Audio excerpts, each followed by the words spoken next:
And there you go. Greetings, State of Star Wars viewers. This is General Zero G, and I got here two people. Quickly introduce yourselves, guys. The always dependable Captain Henson. Mm-hmm. General Luke reporting for duty, though not necessarily for the most positive of reasons. Yeah, and this live stream is in response to a big situation going on in Star Wars gaming, in particular to a certain remaster of two games that should have been great, should have been wonderful, but instead it's one of the biggest disasters that we've seen in Star Wars gaming. Some have even said it probably rivals the Battlefront 2 EA situation, which, I mean, maybe. I don't know, but certainly up there. So, yeah, and I guess one quick way to start with this is, what do you guys thought of this big ass controversy that happened when you first heard it in March 14? You first, Henson. Well, when we got this whole Classic Collection announced, I thought it would be fairly straightforward. Release the two console games. Fingers crossed that we would get the DLC, and sure enough, we would. And so I figured just, okay, update the textures, make it HD, bada bing, bada boom, all set. Now, I wasn't planning on getting the game because I already have the two games on PlayStation 2, and quite frankly, I only really gave a shit about the campaign. Zzz. But still, it's good to have these things re-released from time to time on modern consoles. Physical for the win. Mm-hmm. So then imagine my surprise when we find out how much space this fucking thing takes up. On top of that, how all around shitty the quality is. And the fact that the campaign is missing content. And so I'm left scratching my head wondering, how the fuck did any of this happen? This should have been an easy fucking thing. Now, General will be able to provide me more context in regards to Asper's other releases. But how does this happen? How do you take something that should have been an easy job and fuck it up this badly? Well, I guess we should start giving some of the context. So, okay, I actually got context in regards to Asper's release, more recent releases, in particular Knights of the Old Republic 2 Switch port, and also the Tomb Raider Remaster port, and a few others. Luke actually has the context for their ports on the Switch and PS4 for the games like the Jedi Knight games, Jedi Outcast and Jedi Academy. So here you can actually give more info on that. So I guess we should start first with the earliest support. So basically, you go first, Luke, on the history of Aspire's re-releases. Okay, so at the back end of 2019, I believe it was it September? Thereabouts, that we got the announcement for Jedi Outcast, Jedi Knight 2 Jedi Outcast, that was coming to the Switch, and then Jedi Academy was scheduled for, I think it was either March or April of 2020. And those two ports were fine. Then you look at Racer and Republic Commando. Those, I know when they came out physically, but but I'm not sure when they actually came out digitally because all 4 of them came out digitally first. But in late 21, oh no, because then it was late 2020 when the KOTOR 2 port happened. Then in late 2021, the first 4 ports, Jedi, Outcast, Academy, Racer, and Republic Commando, respectively, those were released in pairs as physical combo packs for the PS4 and Switch at the back end of 2021, as I say. And those 4 ports, as I say, they are fine. Didn't Aspyr also do KOTOR 1? They did do KOTOR 1 on the Switch, yes. And were there any major issues with that? Because I don't remember hearing anything. KOTOR 1 seemed fine on the Switch. It seemed fine. No, the issues with the second game. That's where, definitely didn't go well. So yeah, though actually there is a bit there is a little bit of signs that you can see that Asper definitely not phoning it in or getting lazy, but more like not being able to fully restore the games, in particular Republic Commando, because that does not include the multiplayer that the original Xbox and PC versions have. And I know it's not like Battlefront or any other big Star Wars game with multiplayer, but it would have been fun at least, even if it was just split screen, or maybe at the very least actually integrated co-op, even if it was 2-player co-op. That would have been something, but no, it was just a simple, straight-up port of the campaign to the Switch and the PS4. So, with that said, the best version was still the OG Xbox version played to Series X, because you got the 4K 60 FPS. So definitely their ports were just simple re-releases, nothing pushing the boundaries, to say the least, or adding more content or any of that stuff. That usually is what it was. They just ports, and that was it. But then comes in 2022, and before you get there, General, there is actually one issue which Republic Commando did struggle with. Well, on the Switch at least. On the PS4, you can play that version, and it's pretty much fine. But with the Switch, there were definitely performance issues with suffering really low frame rates, and like we're talking between 15 and 20 frames per second in certain parts of that game on the Switch. How? Like, it's a 2005 game for OG Xbox. That shouldn't be a thing. That's crazy. That is crazy. So, yeah. Now, one thing there is a very important event to mention in 2021 that is basically what marked what Aspyr's turning point into just being a bad porting house, and that is 2021. Aspyr was bought by Embracer Group, and they're owned by Embracer Group right now. So this is important because ever since that purchase happened, Aspyr's been going on a very downward scale, and culminating into, well, very recently this month. So yeah, so 2022 KOTOR 2 Switch port. Oh God. Let's just say KOTOR fans definitely weren't pleased on that one. In particular with those game-breaking glitches that made finishing the game impossible, requiring a patch, a mandatory one. So physical versions of that game are fucked. So good job there. And of course, the restored content mod. Oh boy.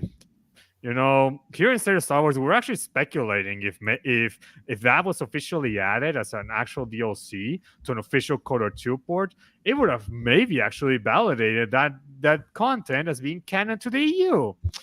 Yeah, that was all a pipe dream. Yay! Great. Yes, that whole thing really is just a Big can of worms.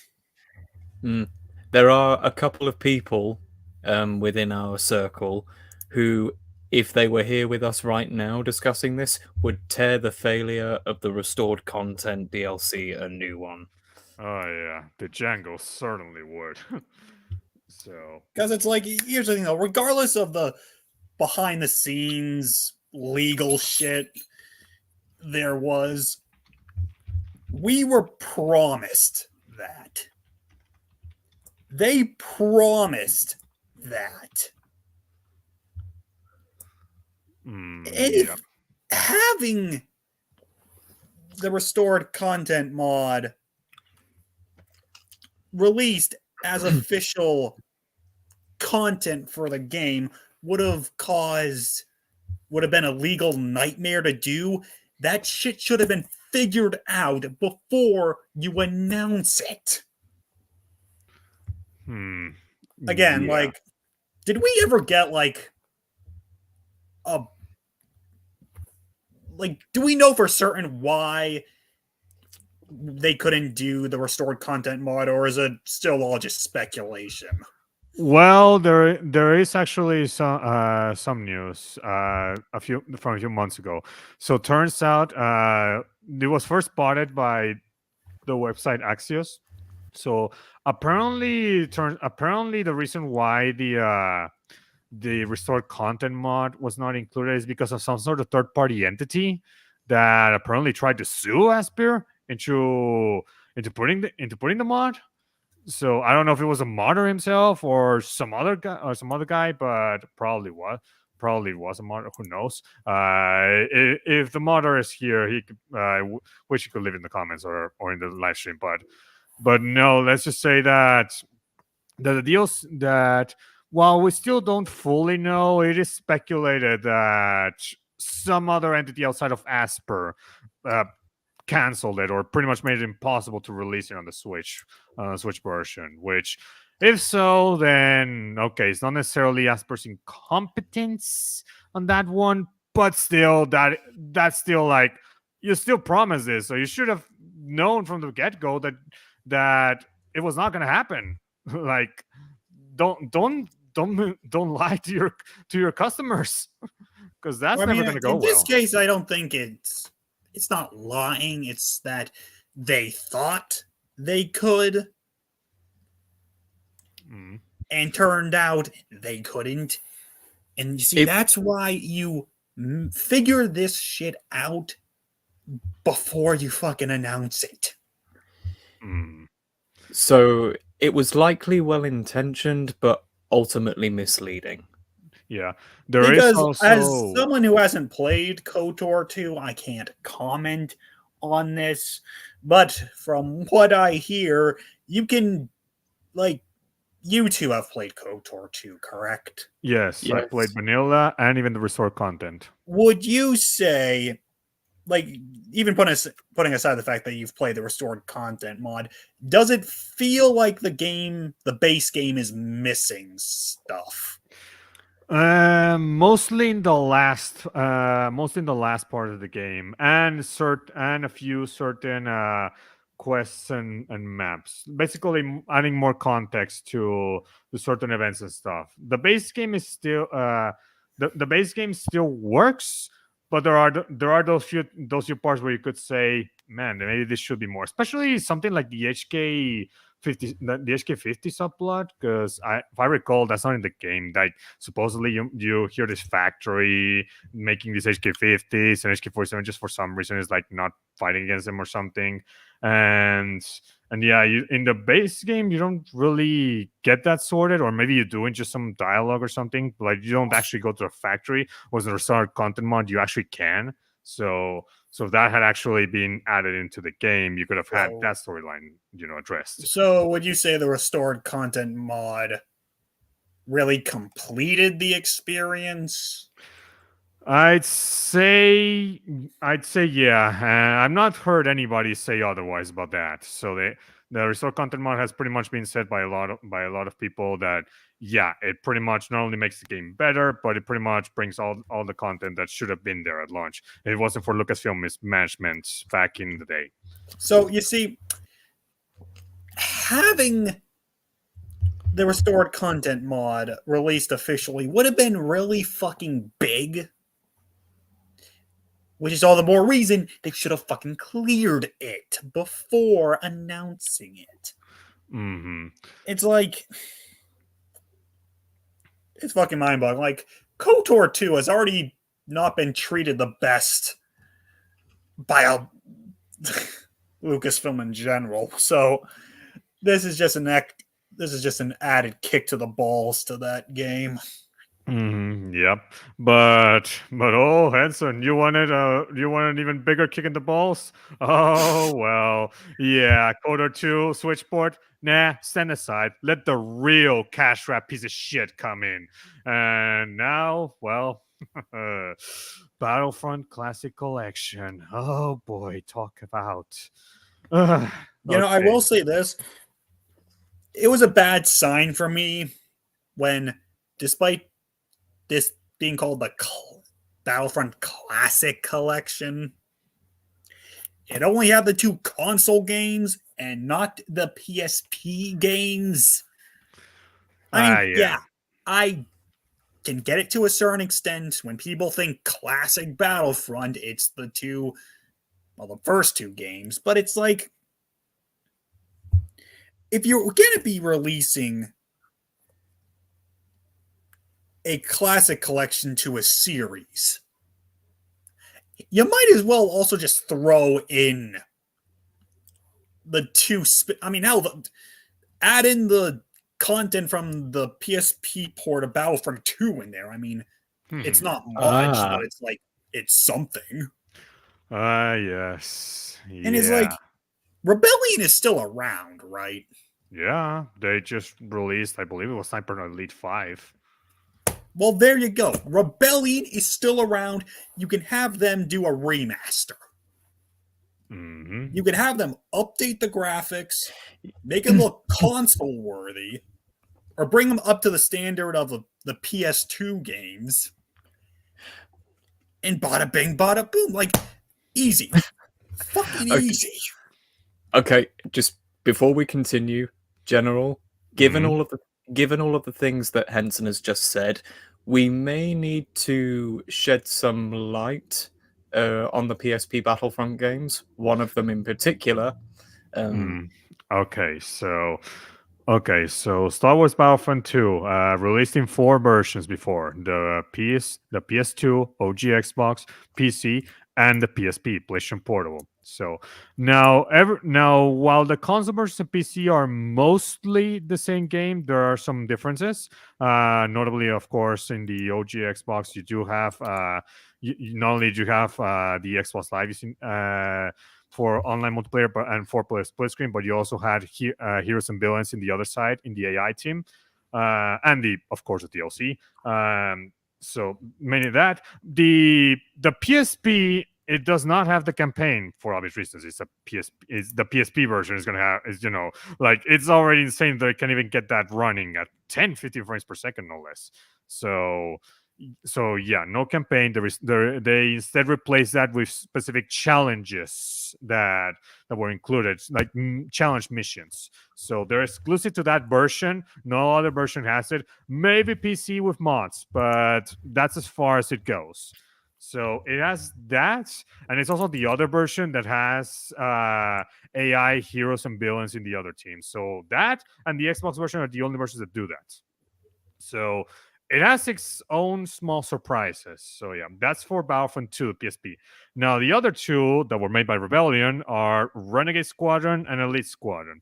Renegade Squadron, it was just basically them making their own standalone Battlefront game with its own story. And I would content. like, sorry to interrupt, but I would compare Renegade Squadron. It's the Arkham Origins of the Battlefront series, which, I mean, it's not a full-blown sequel. It's more so just continue. It's like, how do I put it? Like, it's sort of like how Arkham Origins was just Arkham City again. like it wasn't a true step forward, rather just continuing what the last entry did. Mm. That's Renegade Squadron. Mm. I would have better compared it to say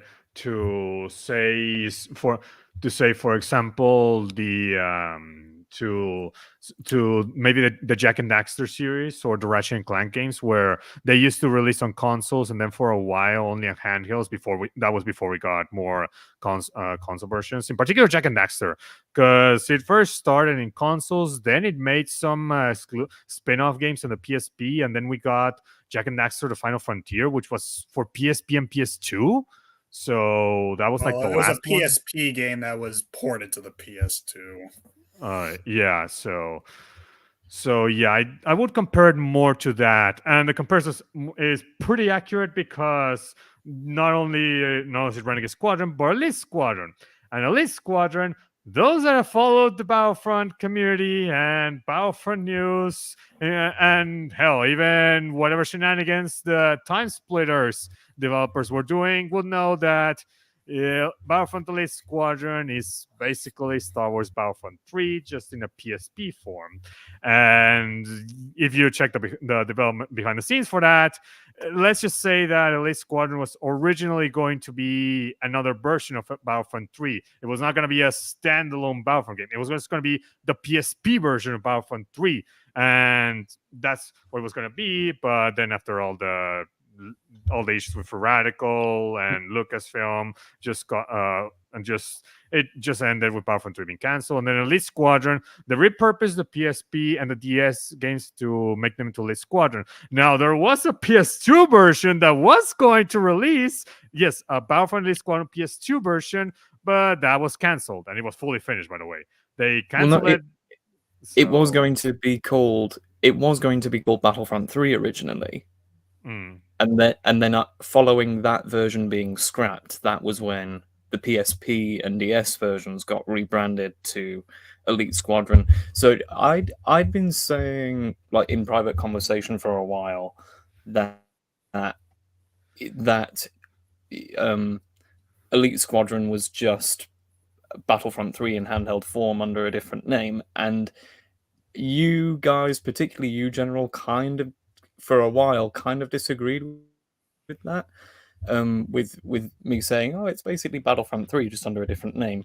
But huge thank you to Battlefront Archives, who is a YouTuber who does all sorts of classic Battlefront related stuff, and his Battlefront 3 development documentary video. We now know that Elite Squadron literally is Battlefront 3 just rebranded.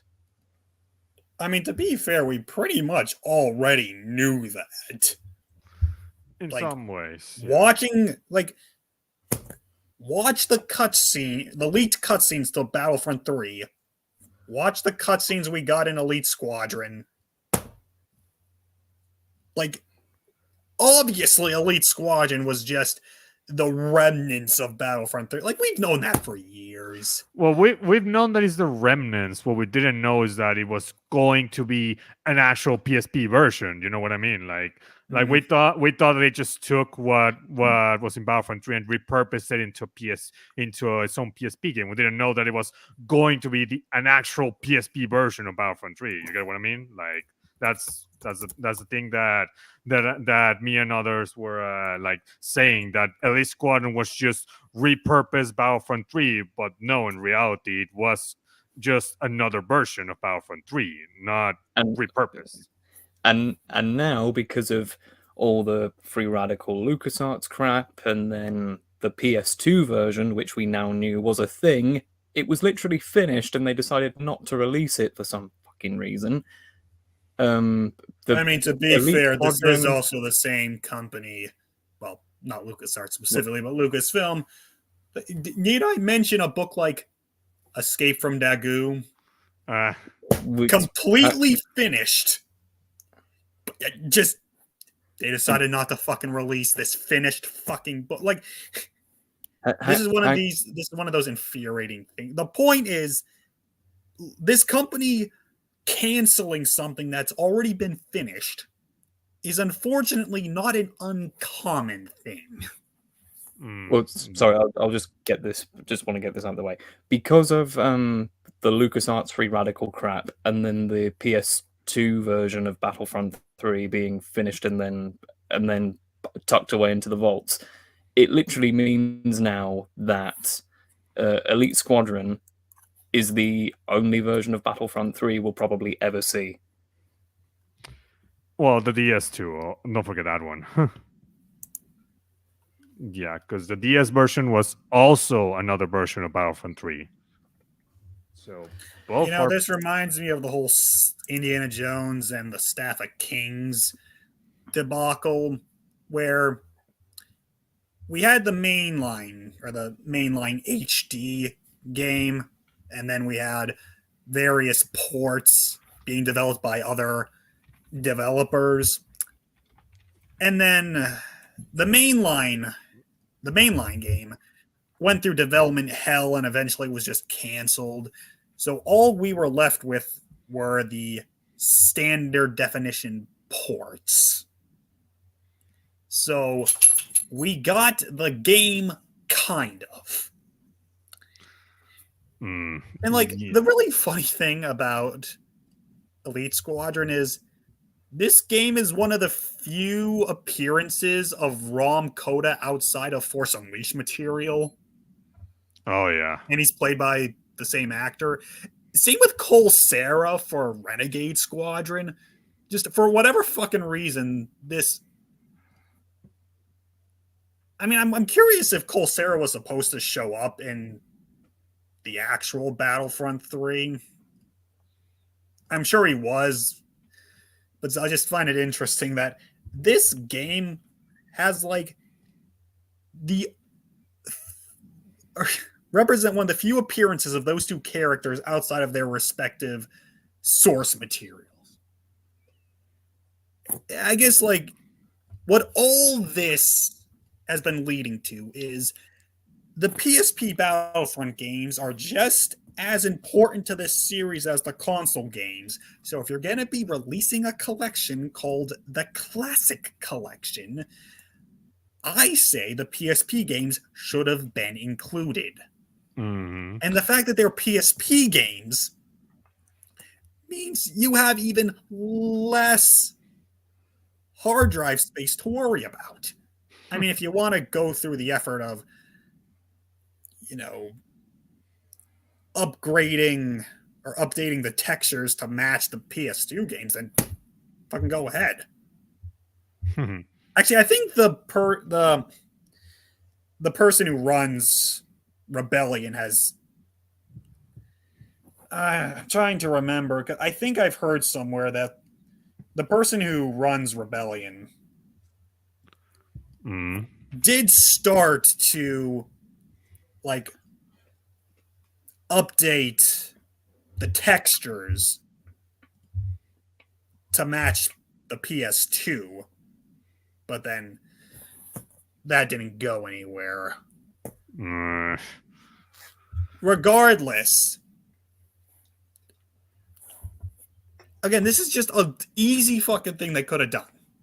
Or hell, if you're going to be so dead set on releasing the console games separately from the portable games, then why not just have Aspyr do the console games and then just have Rebellion do their games? They still exist. They could have done it. Then boom, release them on the same day. Yeah. Unless there's something I'm missing, I think that sounds perfectly reasonable. Oh, yes. And it will be even more reasonable once we, look at a certain other company that has been doing re-releases and done so very well with only one blunder. But before we get on to the good stuff, it's now time that we drudge our way, I think, gentlemen, through the dreadful meat we actually came together to talk about.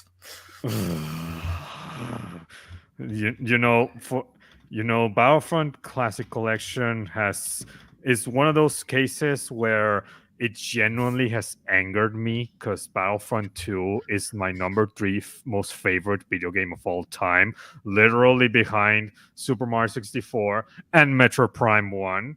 Oh, if Metro Prime 1 had been the one disgraced, that would have been even more nuclear rant, but it's still getting it. So, yeah. Luke, I'll let you do the honors and go through the whole list of issues that this cash grab gave us. Okay, I've got the thing here in my notepad file. So, are you ready, gentlemen? Please. Strap yourselves in because this is going to be a bumpy ride. Okay, first and foremost, with Battlefront 1, do you guys remember those iconic loading screen sounds? Yeah, Mhm. remember those? Yeah. Well, for whatever reason, the first two of those three sounds are completely wrong in the Classic Collection version of Battlefront 1, with instead getting or something along those lines. Only the last one is correct. The Yeah, you bulk see, of these. that's one of those things where that's got to be a deliberate fucking thing. Like, how do you accidentally fuck that up? Who knows? Who knows? That's all I can say to that. But by the way, have we got people actually watching? Even if it's only like one or two. Have people watching? Yeah, 2 people. Okay, so the bulk, for those watching, the bulk of these issues affect the sequel. Unfortunately, of course, we wouldn't want this entourage of issues affecting the first game either. But the bulk of these are the second game. So I will try my best to differentiate and make clear what issue as I run through these. Each of these things, each game, these respective issues apply to. If they affect both, I'll say they affect both. But don't be surprised how many Battlefront 2 related issues there are. For Battlefront 2, and this is the first of many issues with that one, you know the instruction, the bars of instructive texts that you get explaining the basic controls as you play? Yeah. Well, the font, for whatever reason, is changed completely from the font that was used for the for the original release, and looking really generic for some reason. Battlefront 2 again.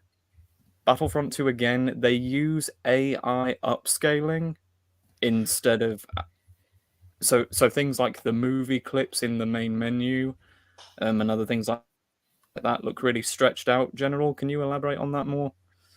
Yeah, so the AI upscaling is trying to upscale the movie clips. Just the problem is, it seems that the AI upscaling they used, it's an AI upscaling to improve in-game graphics. As in the actual models and text and everything. But these are movie clips, so it's likely that it just decided to upscale that. They didn't thought it was maybe some textures or something, and just upscaled it in some blurry, odd way where some of the clips just look odd. Either that, or they just really just ported the clips from the freaking OG Xbox version or PS2 version, and it just looks worse in 4K. I don't know. It's one of those two. But yeah, they did mess up the movie clips, and I don't know how the hell you can do that, because all you have to do is just get the freaking clips from Lucas freaking film and just put them there. Yeah, when just as a side note before we continue on with this entourage of issues, Angry Joe and his lot made a joke about how that they jokingly said that the reason for this collection's absurd hard drive consumption, which I'll get to when we get to, or we'll get there when we get there. They said, "What are the clips running in 4K? No, put the whole movie in the background of the menu. Then I'll then I'll forgive the hard drive consumption." Hey, anyway. the whole movie's playing in the background. Then where can I see it? Anyway, moving on. This may only affect one game, but I've got it scheduled as affecting both. Only partially full lobbies when playing online. Oh, it's both games. Does that affect both Especially games? the second. Okay, that does It's affect both games, but definitely more the second game. Okay, this one, I've got it listed as only affecting BF2, but it could affect both. This collection only launched with, get this, everybody, 3 online servers on launch day. Only 3 dedicated. Tisk. Only 3 fucking dedicated servers for an online multiplayer. Like the only reason you'd have those low is if you literally are an indie game that's just starting, not a freaking AAA game, or let alone a freaking re-release of a very popular game from almost 2 decades ago. God, Christ. Oh, and here comes one of the big ones. So okay, what's one of the big justifications you've heard people say regarding online and offline modes? Like with some people saying, you know, oh, I only play X type of content here with these games, so it doesn't affect me. You know, you see where I'm going with this? Yes. People saying that they only play single player, so these issues don't affect them. Well, in case anybody didn't know this, you know the rather popular and beloved 501st campaign from Battlefront 2? Mm-hmm. You are literally missing the end level cinematics. So what you're saying is the story is basically incomprehensible. Mm-hmm. They got no clear conclusions of how those battles ended.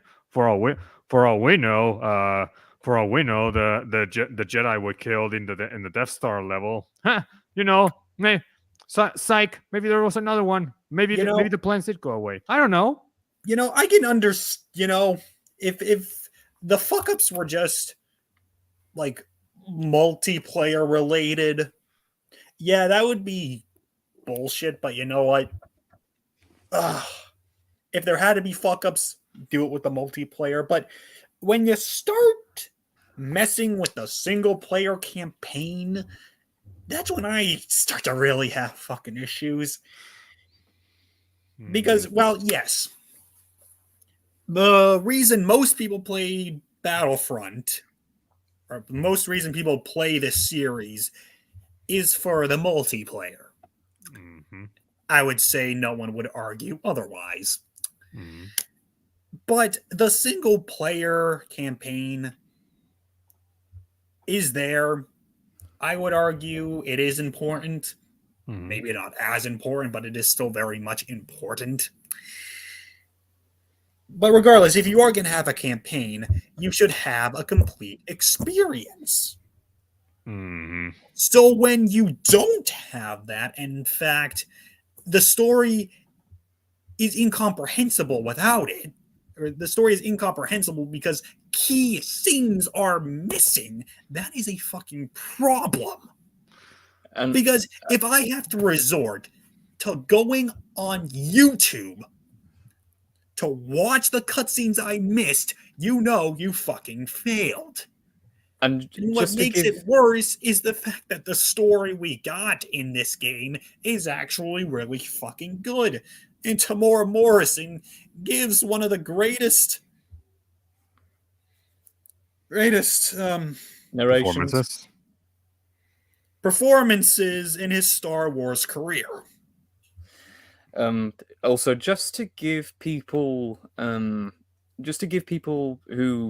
maybe who are watching this that maybe don't know, the campaign, the 501st campaign was a last-minute addition when Battlefront 2 was made originally. So the narration with that cinematic-ish gameplay at the beginning and end of each story mission, that's really the only story you actually have. You take all of those cinematics away, and you're literally just left with playing multiplayer objectives in an offline environment. So in the case of this campaign, if you're missing cinematics, you are literally missing some of the story itself. Some, more like half of it. Especially since those end mission cinematics are more important than the pre-mission cinematics.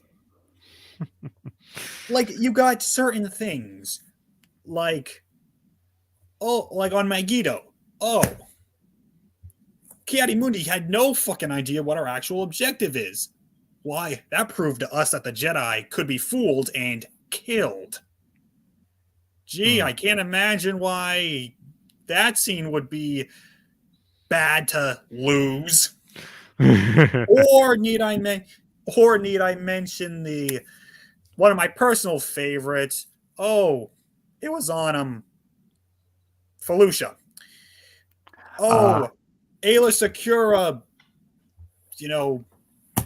personally, sent us off, saying that, oh, we were the bravest soldiers in the Republic. Good thing we were wearing helmets. We couldn't bear to look her in the eye. Just hope her death was quick. May I highlight one? If we're gonna, here's one for you. Very abridged, but I'm sure you guys will know which one I am referencing here. What I remember about the rise of the Empire is how quiet it was. Did we have any doubts? Any private traitorous thoughts? Things like that. Yeah, granted that was pre-mission, but still, those things are important.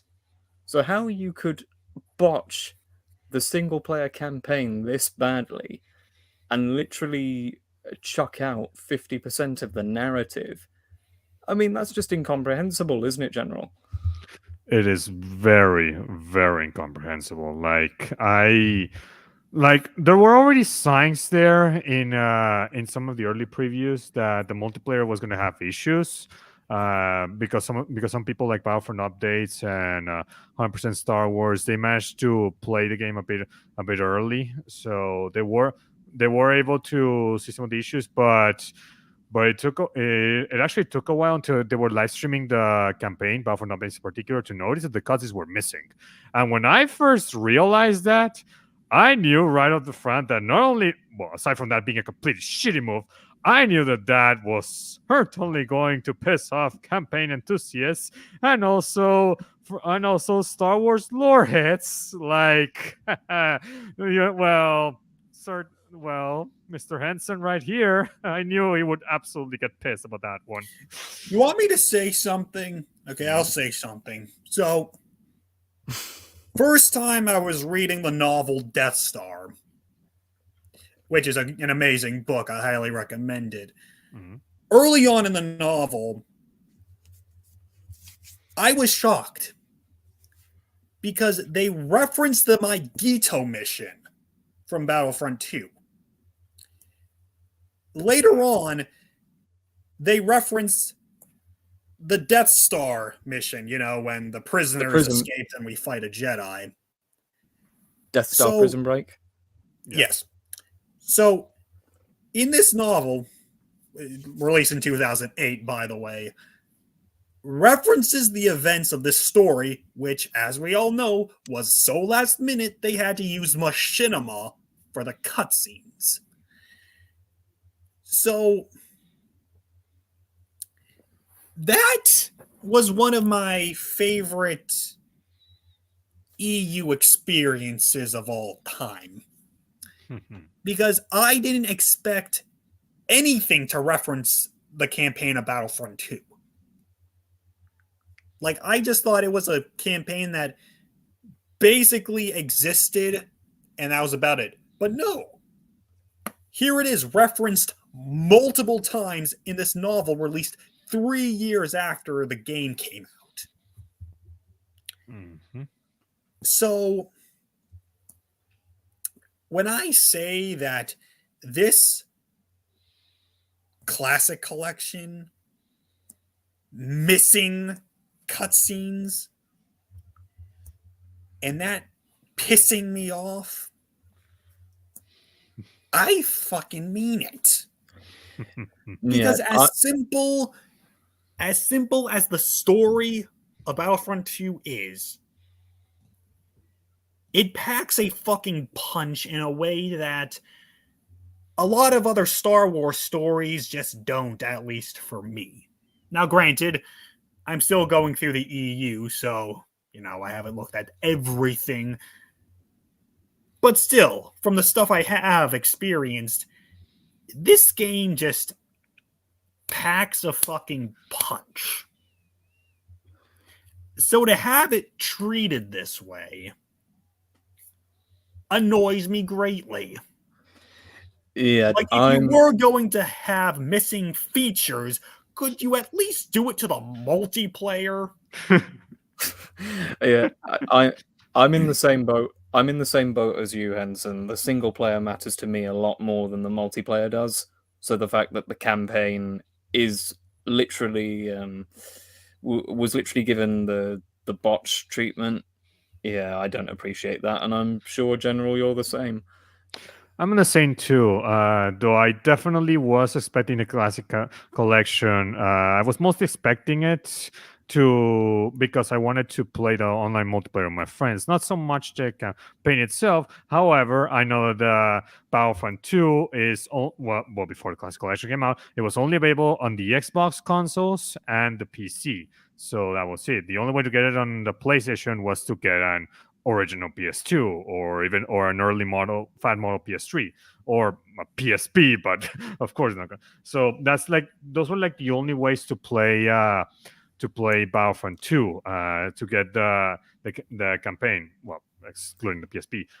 So that was the only way. So yeah, classic collection definitely was going to be at least be the introduction for plenty of people to play this campaign. So and then the fact that I was literally seeing people online like actually saying, "Oh, the single player is fine. There's no issue with it. It's just a multiplayer." I was like, "Are you kidding me? You don't even get the whole single player experience. What are you talking about? Did you even play the original? Like, what the fuck?" Like, I literally was like flabbergasted in hearing people actually say that. Like, yeah, realistically, we could run the missing cinematics for the 501st campaign into the ground this whole stream. So before we do that anymore, let's carry on. Okay, so this next handful of issues, and again, we've still got quite a number of issues to go. This next handful of issues, as far as I can tell, affect both games. So with this next handful, think of both games unless I say otherwise. Terrible rubber banding in game. If you're playing in the first person perspective and you zoom in, the scope ratio is 4:3 instead of 16:9. oh god, that was just an easy solution. Christ. Here's an infamous one, and this definitely applies to both. Launching into an online match and the games crash back to desktop. Yes. Oh, that happened to Angry Joe several times, and it certainly pissed the fuck out of him.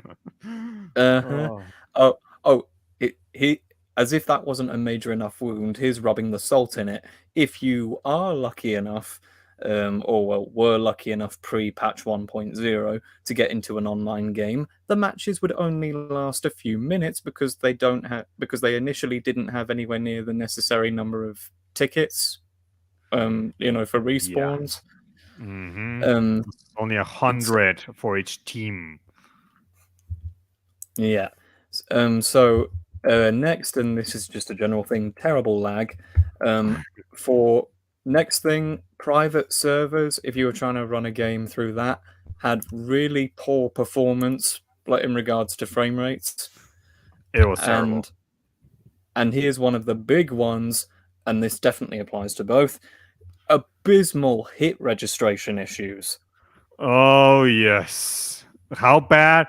Well, let's just say that if the lobbies in the online are not filled, especially for Battlefront 2, the AI is even dumber than they already were in the single player campaign, because some people claim that the AI in the single player is actually not that competent. And while in some cases it's true, like for example in the map of Naboo, where they sometimes get stuck in one corner, some units, they usually are mostly fine, especially put in an elite difficulty. However, if you try playing Battlefront 2 online with a horrendous hit registration, the AI is so bad with aiming that you can literally kill so many of them using an engineer class, the shotgun, and the death packs. literally kill them all and not get hit. Or if you get hit, you are gonna have plenty of time to use the freaking health and ammo dispensers that you got saved for yourself. You can literally cheese through it. I saw Mint Blitz and a few others do it. It was crazy. Man, like I couldn't believe it when I saw it. I was like, wow, the engineer class shouldn't be able to blitz through all of these infantry units so easily, but yet it did. So damn. Okay, well, but wait, gentlemen, there's more. I'm not sure if Battlefront 1 had these originally, but Battlefront 2 certainly did, and the Classic Collection is missing them for some reason. No alternative control schemes. Yeah. Okay, so alternative control schemes. I don't remember if Battlefront 1 had them. I think maybe you could tinker with the buttons, customizable. So no idea on that. But Battlefront 2 did have alternate control schemes. Speaking of the controls, Luke, do you have there on your list a certain option that is pretty important for starfighter controls? Oh, I don't have it in my notes, but I think I know what you're talking about. Are you talking about Yes. the inverted y-axis or lack thereof? Yes. So apparently there's some versions that had the inverted flight axis on by default, and there was no way to turn it off. So making controls, especially on the PC, horrendous. Like I saw like Battlefront Updates and others trying to manage that, the starfighters, and they handled like shit. Like they were terrible. They could not whatsoever get a hang of them. They were garbage controls because of the horrendous inverted flight. So, and there was no option to turn off. The only way to turn it off, that was before they updated it, it was to go to the Steam file, to the Steam mini files, to the files themselves, to actually set a specific command to enable to disable the inverted flight controls. That was the only way to do it on PC. On consoles, oh, you were fucked. You were fucked for 6 to 7 days. So yeah, they literally fucked Starfire controls. And actually, this issue is not online only. It's also for the single player as well, because the inverted flight options were not there in any part of the game. So you were screwed with them no matter what. So even if you didn't bother playing online, you were still getting the Starfighter controls being shit. So yeah, this affected both the single player and the multiplayer. So add an extra issue on playing the single player aside from the missing cutscenes. So great job there. Oh, and also by the way, Battlefront 2 is the only one that has an inverted flight axis option. Battlefront 1 does not. So something tells me that that game is probably going to have its starfighter controls still screwed to this day, because there's no option there. There was never one in the original. They could have added one here, but no, they didn't. So yeah. Yay. Okay, so next one, and this is really, really weird. Like, this is probably one of the weirdest technical issues I've ever heard of in a game. So with Battlefront, I don't think it's a Battlefront 1 issue. I think this is a Battlefront 2 issue. You know how both games ask you to set up a player profile before you get to the main menu? Yeah. Well, again, I think this is a BF2 issue. This is what I've got here in my notes. The profile names, for whatever reason, there's a really strict, or was, I don't know if it's still an issue now, but on launch there was a very strict filter with them. Like, there was an example, I think it was on Reddit somewhere, where someone tried to put their name Jack in as a player profile, and it just wouldn't accept it. I wonder why. So, by the way, that is actually an issue in Battlefront 1. I did see a few people actually typing that in Battlefront 1. They couldn't do it. Oh, okay, so this does affect both. Okay, now this was a big one, and this could be this could in fact be a hazard for those who get sick very easily.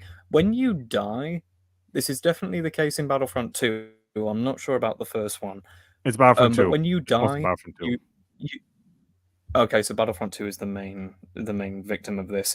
When you die, you get horrendous topsy turvy. Like the map spins round like it's a roller coaster going at 1,000,000 miles an hour. Yeah, it's physically nauseous. Like all you have to do is just watch Angry Joe play Battlefront Classic Collection online, and you can see just how much he was actually getting physically nauseous. He was like, no, was first he was like, what the fuck, and then he's literally saying, I'm actually starting to feel nauseous.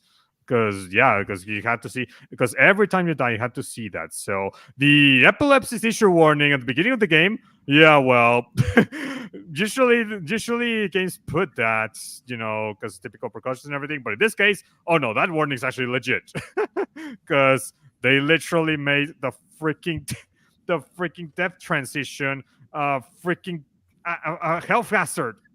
What the fuck? That shouldn't be a thing.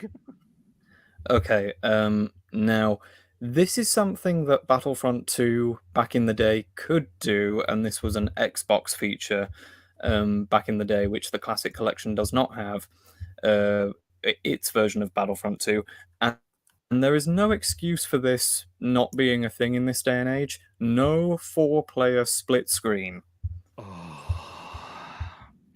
Okay, this one actually it hurt at first, but I said to myself, okay, well, if they at least have a certain other feature, which I'll actually mention after this, then okay, I might excuse not the lack of 4-player split screen. But no, they just added 2-player split screen, which I mean, I know most games nowadays don't even include split screen, but like OG Xbox managed to do it, and we're more powerful hardware. You should have 4-player split screen. Seriously, and even if for some reason the Switch can't handle it or whatever, like the last gen, then make it a next gen exclusive, make feature like Xbox Series X, PS5, and PC. But no, not even that. Nothing. There is no 4-player split screen, and I definitely was disappointed by that. Hell, so much so that I actually had to ended up having to play the OG Xbox version with my 3 friends in my house to even be able to play the game, because there was no 4-player split screen Classic Collection. So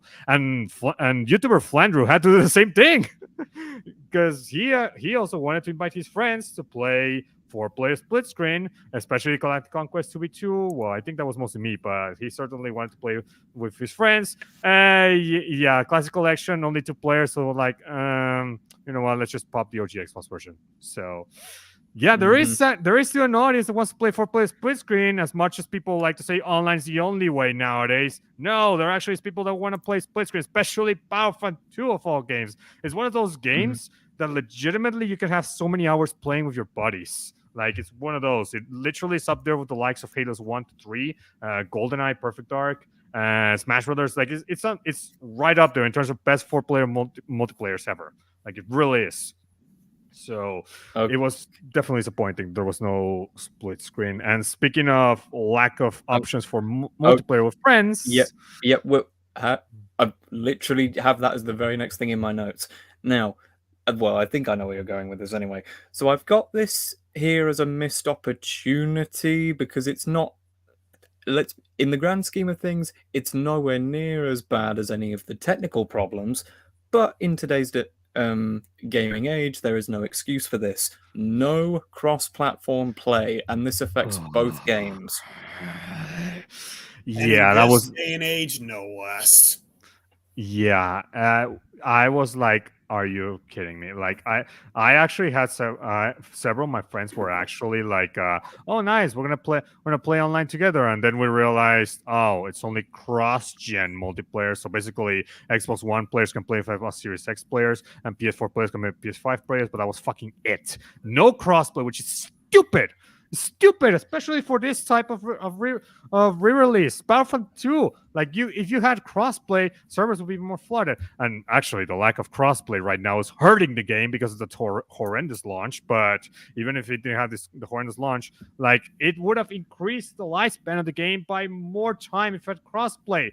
And it is baffling, especially when a few months ago we got a really good remaster called Quake 2 that released not only its entire campaign, and oh, by the way, not only it released the entire campaign of Quake 2, but it also released the exclusive campaign from the N64 version, the expansion packs. It also was moddable, and it had the full multiplayer with 4-player split screen, full-on online multiplayer, dedicated servers, private matches, and crossplay. It had absolutely everything.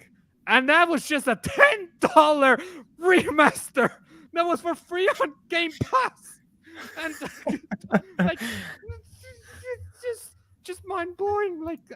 Like oh, like Christ. And they also did it with Quake 1 in 2021. Like NightDive Studios has actually made 2 really good remasters that they are fully feature complete and have all of the freaking features that you would want in this day and age for remasters.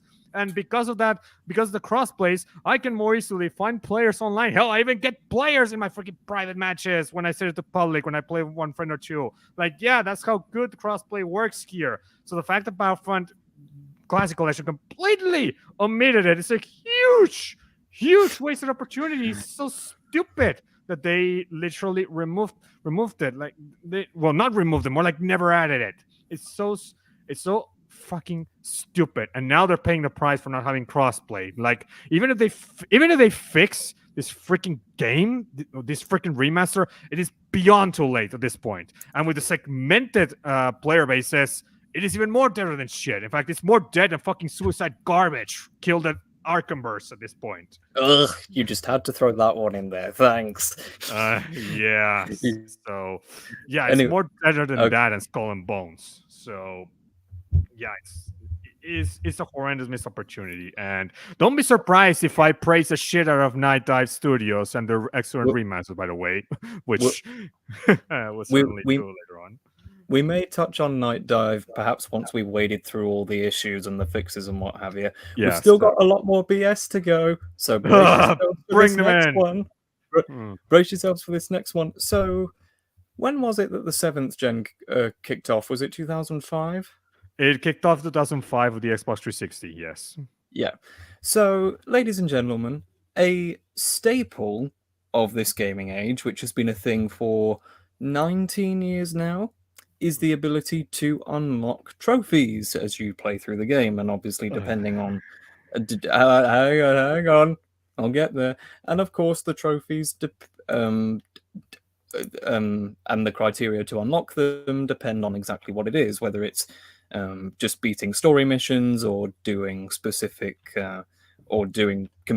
specific actions, or maybe there are online related trophies, yada yada yada.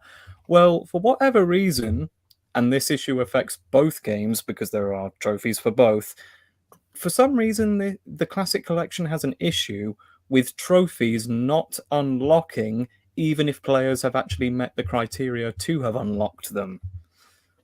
Mm-hmm.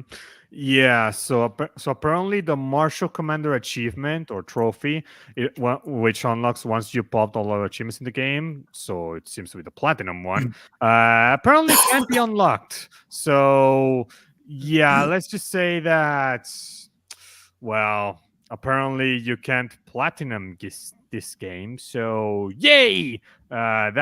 That's great, wonderful. Yeah. Oh, by the way, another problem with the achievements. It's not necessarily a problem, but it's more of a very weird design choice.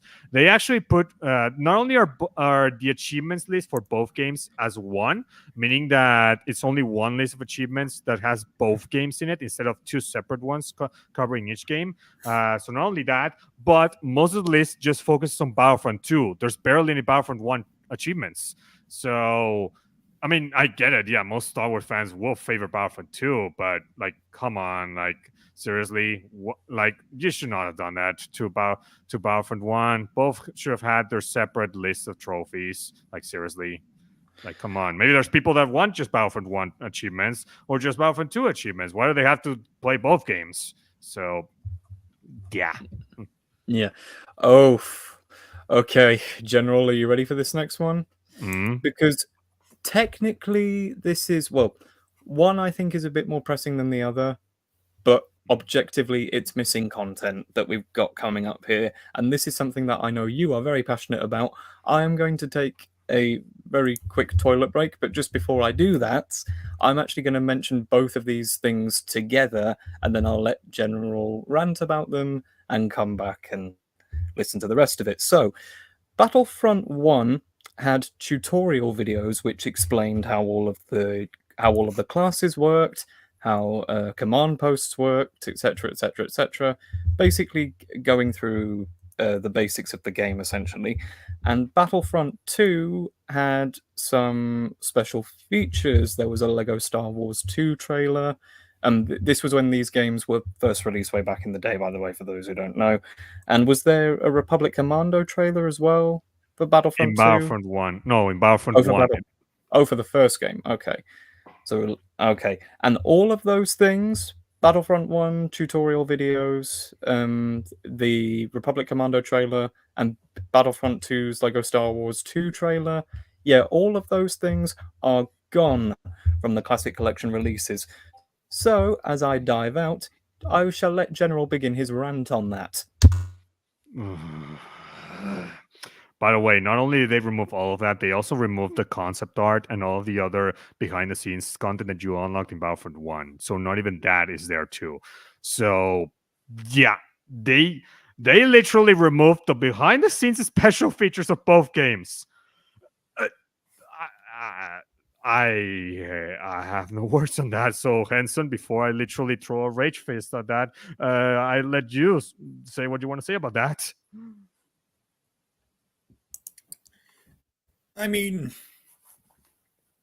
I really don't have much to say on this that I haven't said already, so I'll just let you take it. Well, to put it simply, so you remove all these special features and don't even bother adding new ones, and yet we have freaking Star Wars Dark Forces Remaster actually adding behind the scenes features and even a cut playable level. Like, what the? How are you doing the opposite? Like, what is this? Like, and you have the fucking game at 60 chicken. Christ! Like, how can you make the game more heavy for your fucking platform while removing freaking content? Like, how do you like? Jesus, this is so fucked. Like, it should be the opposite. The game's bigger in file size because it has more content in it, not less. But oh, Christ! I mean, all this really did was give us an official way to play the DLC outside of the Xbox, the original Xbox release. And that's not even of course, I mean, I would say adding the DLC was like the barest of minimums. Mm-hmm. And even with that, they still found a way to just fuck up the base game. And it's like,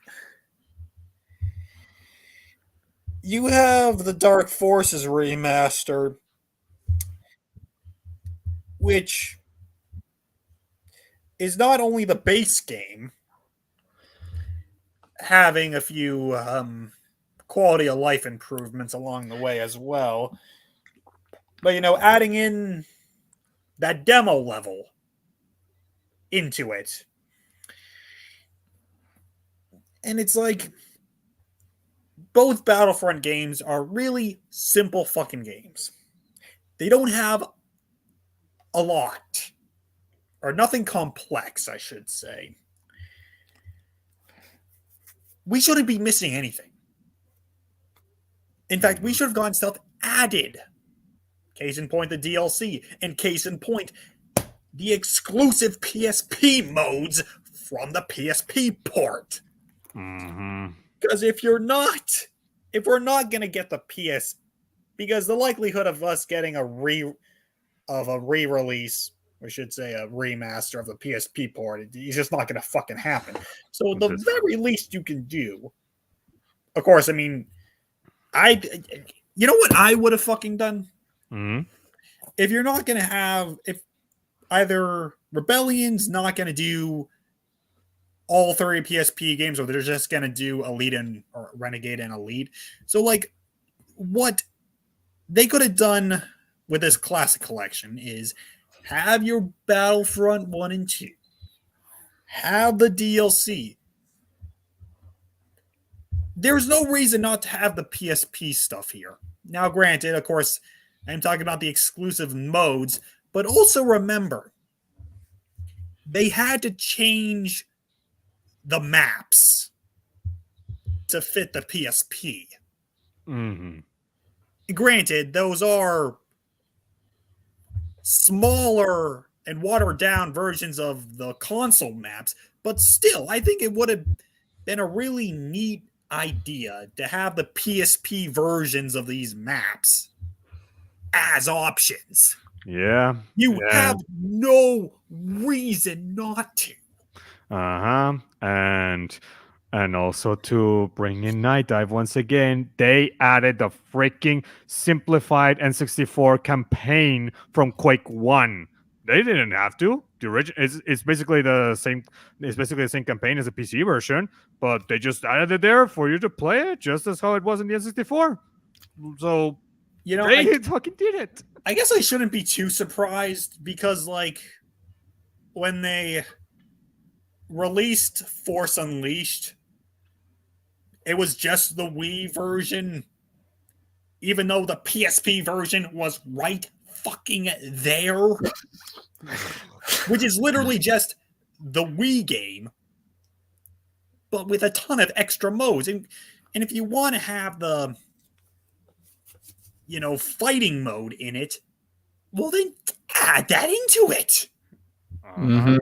Yeah, the Force Unleashed, I know this is a different matter, but how cool would it be to get it? Well, actually, no, they can't do it now because Aspire's already done it. But if NightDive were behind this, we would have probably had a standard definition re-release of Force Unleashed that had all of the extra content from the respective original releases in one. Yeah. I mean, I don't know if this would have been possible. Probably not. The file size would have probably been too... Well, maybe not, but have, like, the definitive version of the HD version. Ultimate Sith Edition. Yeah. And then have the ultimate version of the standard definition. So the PSP version with the fighting mode from the Wii version. And then release that as a collection, so to speak. Mm. Because, you can't have a perfect Force Unleashed experience because, I mean, the campaign alone, you just can't combine the HD and standard def versions. Mm-hmm. The point in all of that was this Battlefront Classic Collection isn't the first time Aspire decided not to do something I would say is obvious in terms of adding in elements from different console versions of a game. Mm-hmm. Because it's like, we're long past the days where you would have one game released on multiple different consoles and, like, each console would basically get a different game. Mm-hmm. And so a lot of the times when games are re-released, or games from the 6th gen are re-released, it's only ever the console version. So, like, the GBA or DS versions just get completely forgotten about. And so I would argue, one, from a preservation perspective, but also just from a historical perspective of, I think we should have access to all these different versions of a game. Like, using the Force Unleashed as an example again, you have the PS3 Xbox, the PS3 360 version. You have the PS2, Wii, PSP version, which I know you can splinter those off, but still, the DS. Just a ton of different versions, most of the time offering their own unique experiences. Why not give modern players the ability to access all these different versions? Because if you don't, there's a reason why so many people emulate games. Like, Yep. how many people are going to buy a DS and buy the DS version of Force Unleashed just to play that? Not many fucking people. Nope. Especially not these days, with the DS being a harder console to get. So, like, I mean, I guess I could have used Elite Squadron because, you know, that has a DS version. Yeah. But, like, the fact remains, we shouldn't be looking at remasters so simple or through a simplified lens anymore. Now, in the case of Battlefront and Battlefront 2, all you really have to work. Well, no, I mean, we have the PSP port of Battlefront 2, which has its own content. So there is absolutely no excuse here. We should have gotten the option to access the PSP exclusive material. Like, just straight up. And I don't think that is a nitpick.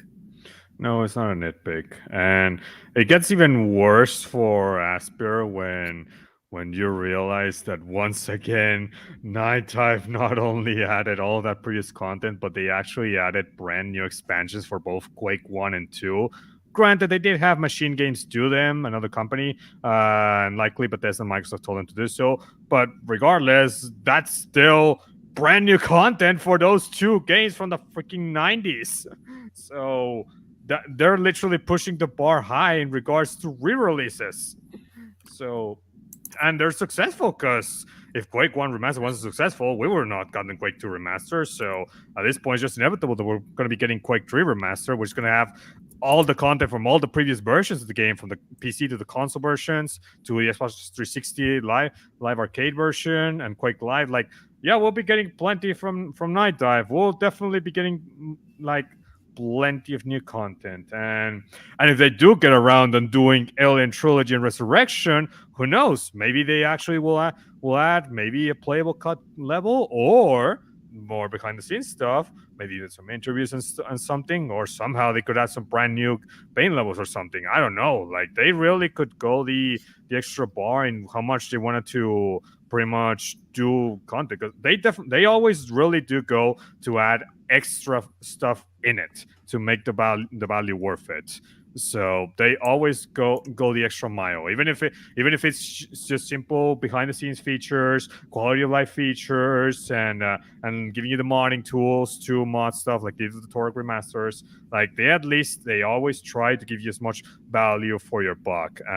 They don't, unfortunately, put the prices of a good chunk of the remasters. It's mostly the publisher or the license holder that does it, which explains why Dark Force Remaster is $30 instead of a cheaper, because Disney likely was like, wanted to be a bit on the expensive side. So, but even that is still miles better than what we get with the fucking Cash Grab collection at $35. I would also like to add that we could have also gotten cut content reincorporated, like skins. Oh, yeah. Oh, yes. That actually is something that I did mention to Luke yesterday. Yes. So, gentlemen, wait, does anyone have anything more to say? Because we still have a lot of bullshit to get through. Go ahead, Luke. Go ahead. Okay, so the first... So I've... Just so people know, I've broken this down into categories. The first category was stuff that Azatrue mentioned in his video, and then the second category was stuff that I either recalled off the top of my head while researching, or things that I've added as we've discussed this. So, are you ready to stomach another wave of bullshit, gentlemen? Go ahead. Well, these next few issues are credit to Actman and his video on this. So the first thing wasn't something that he found personally. It was something that it was something that originated on Reddit, that he showed this, he showed and gave credit to. So this is a Battlefront 1 issue. So Battlefront 1, if you guys remember, had 4 AI saber wielders: Vader, Mace, Dooku, and there was somebody else. Look. Oh yes, on Hoth. So in Battlefront 1, the AI heroes, who are all saber users, don't deflect blaster bolts properly for some reason. Yeah, how you could screw that up, I don't know. Oh, going back to Battlefront 2, and this one is a big one. Okay, so before the Battlefront Classic Collection came out, there were queries, like when the trailer came out, that Aspire may or may not, and I think you can see where this is going, may or may not have been using mods in the presentation, in the announcement trailer, and the trailers that came out before release, blah blah blah, and they confirmed to people that whilst mods may have been used when gathering footage to make the trailers, that there were no uncredited mods being used in the final games. However, with Battlefront 2 in particular, a modder noticed that his recreation or port of the Xbox DLC version of Ventress was in fact in the final game, and he was not credited. Or reached out to for permission either. Now, some are gonna claim that modders don't need to get the developer to ask permission to them to put the content, because ultimately the company holder in Disney holds the rights to it. As you're using assets of them, like, okay, fine, whatever, if that's what ULA says, fine. But at the same time, but that said, Asper should not have said, "Oh yeah, that's just a mistake in the trailer. We're not gonna be putting modded content in it. It's gonna be the actual Xbox DLC only into the actual release game. Actually have that modded content in several versions of the game, namely the Switch and PlayStation versions. Yeah, no, that's not good. That's a fucking lie. Yeah, and not good. And something that kind of sucks even more is that, so for those who don't know, Ventress and Kit Fisto were originally Xbox exclusive DLC heroes when Battlefront 2 came out back in the day. Yes. And granted, it's already been said, but for those who may watch this and don't know, the DLC heroes coming to all platforms was actually kind of an incentive to get this version. So Ventress being a modder's work, and and the modder not being asked for permission or credited, that stinks. But she's not the only hero who has controversy regarding her presence in the Classic Collection. No, because Kit Fisto, the other DLC hero, is bugged. Is actually bugged. The biggest issue is that his force bubble ability would stick to him every time you tried to use it. Now, this is an issue, like, as in you would go to use his force bubble ability and just be stuck. It wouldn't actually project out or throw. Now, this is an issue that has since been fixed, which I'll go over when we eventually get to the fixes. But that was a problem on release, so Thoughts on that, guys? Well, I can tell you this much: modders are not appreciating at all that they did this to the modder that did the Xbox DLC on PC. Like, they really are not appreciating it. One of them even actually left a negative review on Steam, pretty much saying that not only is this a bad release, but the fact that they didn't like consult or talk to us to do this is just bad. And it, by the way, it gets even worse because that same modder that left a review, he said that Asper actually consulted Tomb Raider modders to be able to put that shit into Tomb Raider Remastered. But the Battlefront Classic Collection, no, fuck it. No, we're not consulting jack fucking shit. yeah, they were playing favors on that one. And yeah, by the way, the Tomb Raider Remastered collection is from Tomb Raider 1, 2, and 3. That's actually a good, that's actually a solid remaster. The reason why it's so solid is because they did get into talks with the modders to get some good stuff out of it, but also because this is because Tomb Raider, the IP, is owned by Embracer, so very likely Embracer wanted it to be a really good remaster because it was their IP and they did not want it to ruin the reputation of their IP. But so that's probably why. Whereas Star Wars, rush it out before quarter one 2024 financials come out. Like, it's Star Wars, we're gonna buy it anyway. Who cares? So that's actually that's actually what Actman said in his video about it. Why did they release it 3 weeks after announcing it? Q1 2024. That's why. It's the only reason, because March 31st is when the Q 2024 financials end, the period. So why release it in the middle of March? Because of that. They wanted those fucking financials. And because it's Star Wars, it was guaranteed to sell, though they didn't realize they'd be getting plenty of refunds.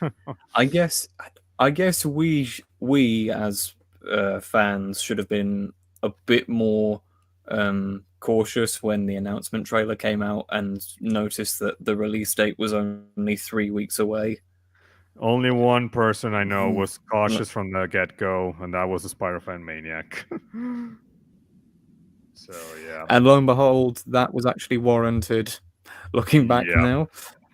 Anyway, so next up, and I'm actually going to quote Actman's video on this with this next issue because it's kind of funny.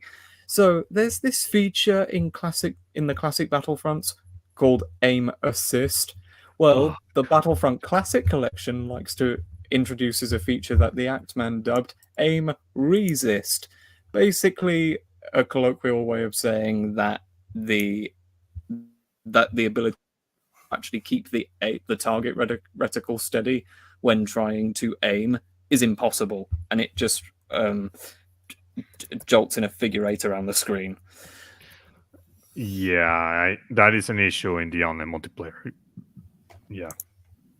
Okay, so next, I know this is a Battlefront 1 issue. I'm not sure if this applies to the second game as well, but the droidica is bugged and it can't it can't curl up into a ball sometimes.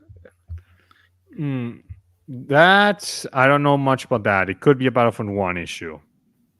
So yeah, I do know that there is some weird thing that I don't know if it's part of the original Battlefront 1, but apparently when using the droidica, if you try going left, right in Battlefront 1, you get some weird camera, like you get the weird the camera just weirdly tilting a lot in fast ways. Could be slightly nauseous. So yeah. No, I just anyway. Go on. Okay, so next issue, and this one is just a simple one. Horrid screen tearing. Okay, so screen tearing, yeah. As far as I know, there is no VSync option in... Oh, no, wait, there is.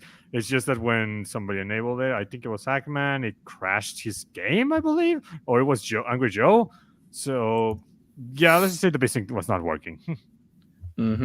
Yeah, so, okay, so usually in games, when you complete an objective, there'll be some sort of sound there'll be some sort of sound effect that plays to let you know that you've done whatever it is you're supposed to do.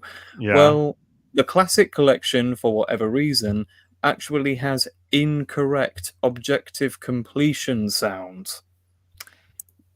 Yeah, the sound design is an issue in the Classic Collection. We already got the Battlefront 1 loading screen. Battlefront 2 campaign went done. No, it just changes to I don't know what it was. Some different R2D2 sound effect. So yeah. There's also some other weird sound issues where apparently some of the sound can actually go low volume when playing online. Like it can actually go lower for random occasions, or if there's an explosion or something, it can actually go so high it could make your ears not only hurt, maybe even bleed. So I've seen it happen a few times with several YouTubers. So yeah, not good. And by the way, the audio sliders in the options menu also does not work. Even if you try lowering the volume, doesn't work. You'll still hear the music no matter what. So yeah, so there's that. There's also problems with audio cutting in and out, or being indicative of something that isn't actually happening. I forget who mentioned it. I think it may have been Actman, who said, well, I've got it under here, so I've got it under his, so it must have been his actually, where he said about how sometimes when playing the Classic Collection, he'll hear blaster fire that sounds like it's nearby, but then he'll turn behind himself and see that there's actually nothing there. Yeah, I wouldn't be surprised if that's also a problem. And the last one I've got here under issues I've heard from his video is very poor response, like very poor sensitivity from the controls. Yeah, that's actually an issue that I've heard across all platforms. So I believe this is an issue both online and offline, because I don't know how online multiplayer can ruin aiming sensitivity for controllers. So it definitely is an issue for both. So yeah, I know the Joy-Cons especially are probably suffering the most, because Joy-Cons, they're not the best controllers, especially for something like first-person shooters. So yeah, it's not good on that. So there is that. And I've also heard that if you try increasing the sensitivity, no, it doesn't work. Okay, so moving on to the final category I've got here of issues, and then we'll get onto the many fixes, which will just show you how bugged this thing actually is. Angry Joe's video. So somewhere in his video, he addresses, and there's a new one, Aspire's PR post. You know, the one talking about how, oh, we appreciate the support and feedback given on the Battlefront Classic Collection, yada yada yada. And these are the issues. Because bear in mind, this is PR trying to save the company's skin here. These are the issues that the PR post highlights: network infrastructure, high ping, matchmaking errors, and the server not appearing in the web browser. Question, Henson. Does any of those sound like issues affecting the single player? Yeah, no, they in that first update article, they definitely did not mention anything single player wise. Yeah, we'll have to get into the patch notes for that. So yeah, just mentioning that there.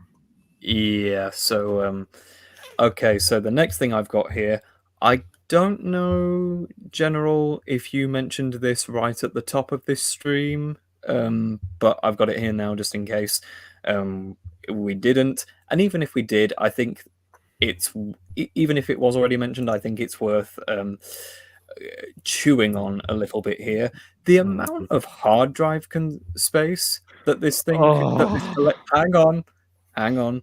The amount of hard drive space that this thing consumes, especially considering how little it improves or changes the original games, is insane.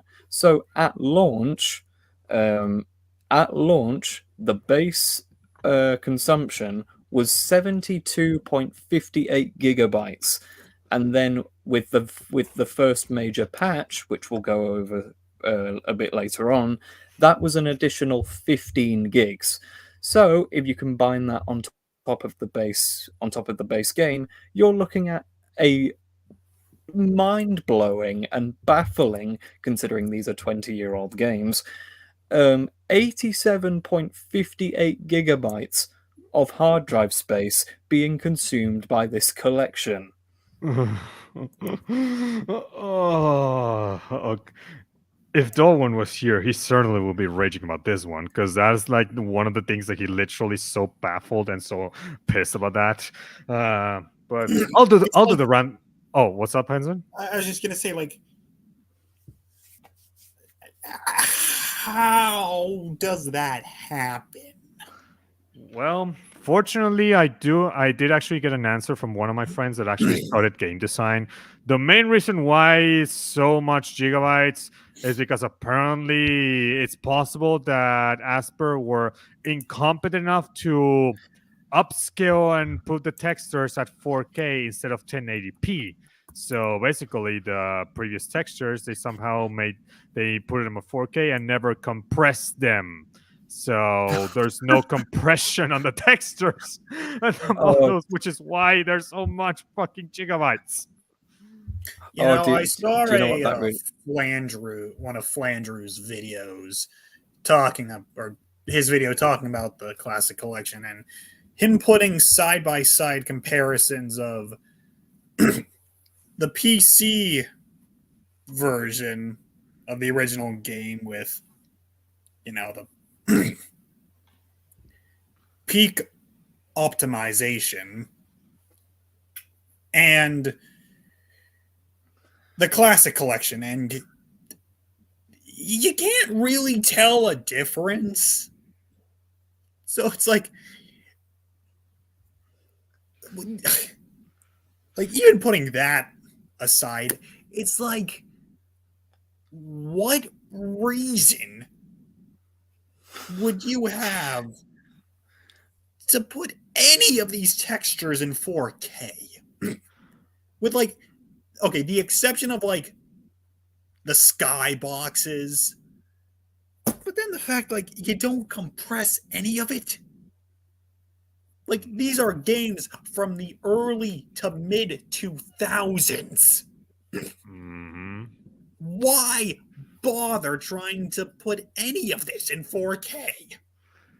Mm-hmm. Yeah. By the way, the Switch file size for this collection is 33.7 gigabytes, which means that you literally need a micro SD card to even play the damn game. What the fuck? How the fuck does this get past play testing? There probably, that's the thing, Henson. There probably weren't any play testers. I wouldn't be surprised considering Embracer has been laying off plenty of their companies. Okay, so moving on. Now we're getting back into Battlefront 2 specifically, and this is a really bizarre thing. So Angry Joe, when trying to put together an instant action game, had this really weird navigation issue with the menus for that particular mode, where trying to select a map would jump him down 2 maps worth in that menu, and then the middle menu, the add, remove, launch options menu, that one he could only navigate with his mouse wheel for some reason. Do you know what I'm talking about, General? Yeah, I know. Actually, I believe he was setting up a private match. It's just the game put the map list and the game modes list so that you could put it. Okay. So it was a private match. It was not instant action by itself. So that said, I don't know why those issues were even there to begin with. Yeah. Oh, and before I go on to the next issue, do you mind if I go back to the hard drive consumption thing for a second? Oh, please. So just very quickly. So something that the Actman critiqued / joked about in his video, and of course now we know why. So he said about how the original releases of Battlefront 1 and 2 combined only take up about 12 gigs. So he was like, where did the remaining... Because I think it was... The file size was like 62 gigs or something to start with. And he was like, well, where did the 50 plus gigs come from? And then later on in his video, he said, couldn't you like force compress this shit? As it turns out, they didn't obviously do that, even though they could have done. And yeah, as Henson said, why you would try to put mid 2000s video game graphics in 4K is ridiculous. But anyway, moving on to the next actual issue. So one of the things that Aspyr did, which actually goes beyond what the Xbox version did with its DLC, was that they put Hero Assault on every single map. Sounds awesome, right? Mhm. Well, for those of you who have played the Hero Assault mode in the base game, so no DLC required for this, will know that it's on Mos Eisley, and the Cantina theme is one of the themes that plays in the background. Apparently, if you play, and this is post Xbox DLC, if you play Hero Assault on any other map, you should be treated to a different piece of the Star Wars score that's, I assume, appropriate for each environment you play in. But for whatever reason, there is a bug with the Classic Collection Battlefront 2 where, regardless of what map you play Hero Assault on, you get stuck with the Cantina theme all the time. Yeah. And by the way, those YouTubers that are trying to live stream this game, if they have the Cantina theme, prepare to get rid of with copyright claims, because that, alongside I suppose the main theme and the Imperial March, is on the top 5 most copyright claimed music pieces on YouTube. So yeah, it's almost like Asper was like trolling YouTubers on that one. Like it felt like it. So yeah, and I can confirm as somebody that played the OG Xbox DLC that yeah, the Mos Eisley Cantina song is indeed exclusive to the Mos Eisley map. It does not play in the other maps that do have Hero Assault added because of the Xbox DLC. Those maps being Prespin, Coruscant, Kashyyyk, Maigito, and Yavin Arena. And the two Rembar maps. Those are the only ones that the OG Xbox DLC added for Hero Assault. So Dagobah having Hero Assault was definitely an extra for Classic Collection. And yeah, Henson, they bothered adding Hero Assault to all of the maps, but they didn't bother adding the PSP content. So it shows just before Henson says his piece, because I'm sure he will. It shows that Aspyr can put the same level in as NightDive, the same level of effort when they really want to, but as this collection proved, they were they hardly wanted to. Yeah. Thoughts on that, Henson? I mean, as cool as Hero Assault is, I mean, adding it to all the maps, I would say, is a no duh. But, like, really? That's what they got right? Yep. And that's and the even only then extra content.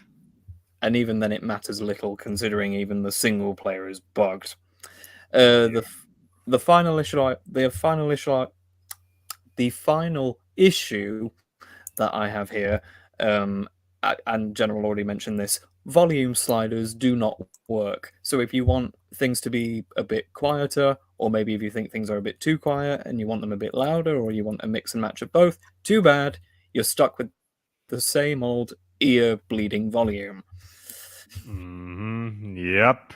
And those that want to live stream this game, on YouTube, those volume sliders don't work. So yeah.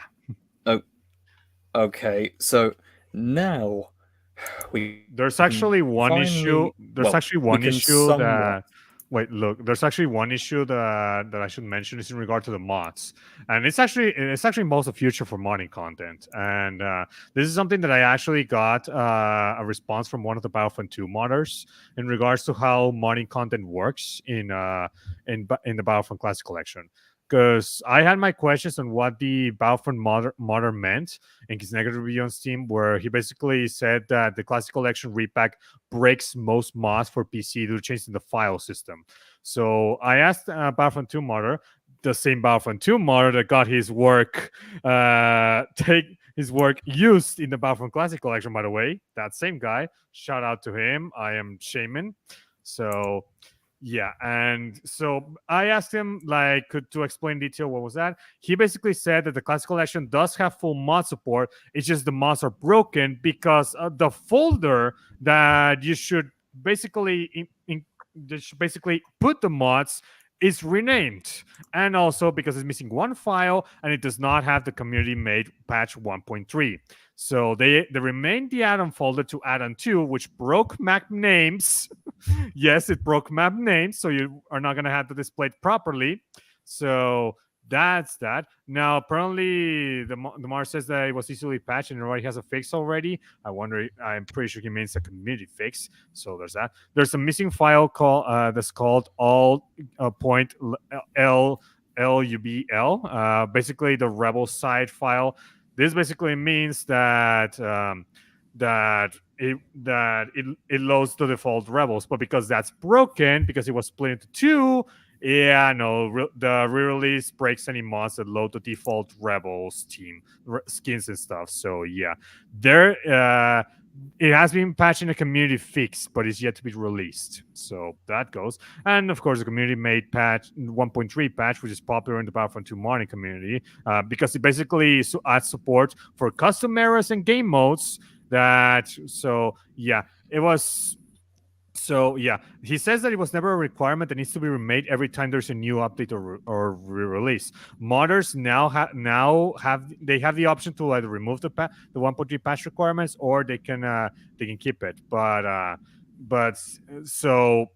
So it depends on if this collection actually is compatible with that or not. So then Mars says that Battlefront 1 has completely broken mod support due to the change from Lua 4 to Lua 5, which can be fixed by recompiling Battlefront scripts using the Battlefront 2 compiling tools. So, and the guy that makes Battlefront 2 Remaster, who's the one that made the negative review, Harrison Fogg, he makes mods that replace base game files rather than adding content to the game. So his mod will break whenever a base game file is changed or updated. So yeah, and then he said any mod can already be made to work, and any future mod can make to work both games without the need for patches. So then I asked him, but wait, so is it possible to play Battlefront 2 multiplayer games with the mods? Say, for example, Republic Commando and Azure Republic eras and game modes, or that's out of the picture because of the base game change files. And the modder told me that at the moment, no, you can't play that. Maybe in the future, but modders are boycotting the Classic Collection in protest because of how much everything went down and how, well, let's just say they're using modded content without consulting with the modders. So, yeah. So that's the future for modding. Most of the modders don't want to bother with Classic Collection. Yay! You know what this reminds me of? One of the big things with Aliens Colonial Marines, in which the AI was so fundamentally broken that, they were just really fucking stupid. And then as it turned out, all that you needed to do to fix the AI was change, one letter in the code, and suddenly, boom, it's fixed. Yeah. And it's oh my god. But something like that, as bad of a mistake as that is, at least it's a tiny thing that's somewhat understandable.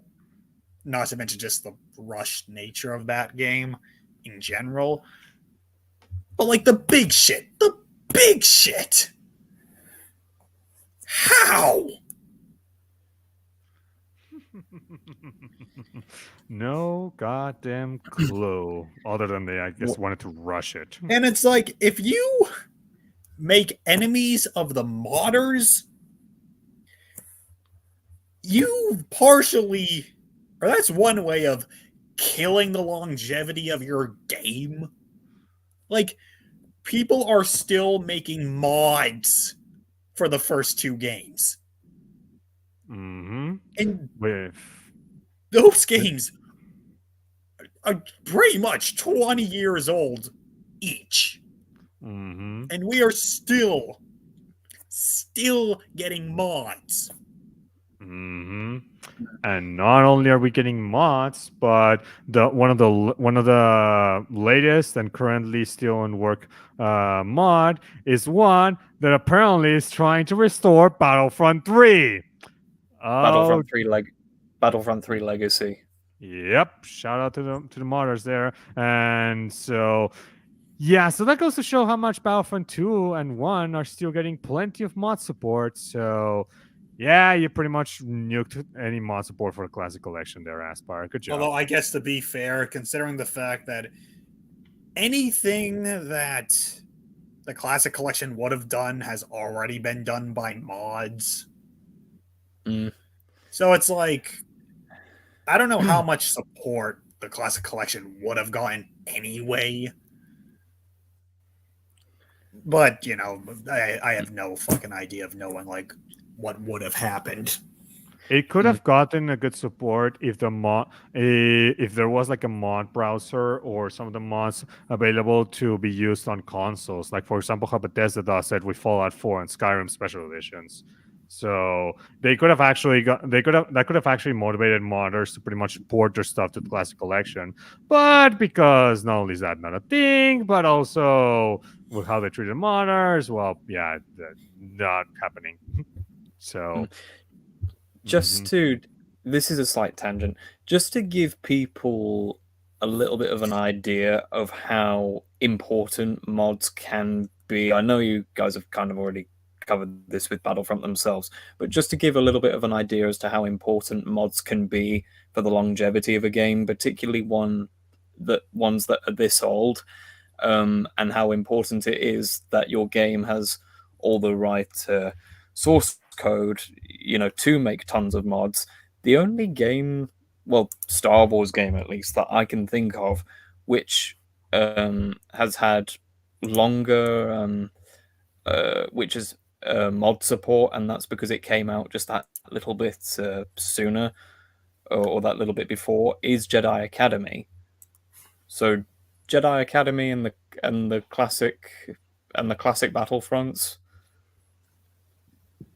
they're the only Star Wars games that I can think of, which are that old at least, where you can still find new mods. You know, I'm thinking about something like Sonic Generations.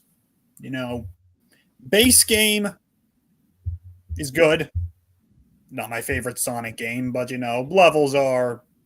But in terms of overall package, it's probably the best game Sonic Team has ever put out. Make of that what you will. But like, it's a very, very short game. Unbelievably short. It's a game that should have gotten DLC, but never fucking. Well, it got one DLC, but it doesn't fucking count. So mods are like the only fucking way for us to get new levels for that game. Get levels to games that just we would never have gotten officially. And so the same applies for the Battlefront games.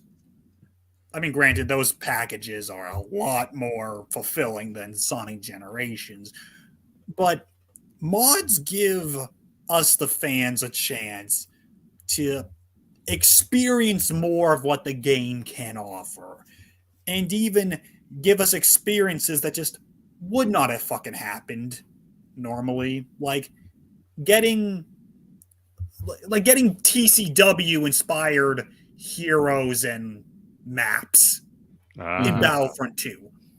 That would never have happened officially.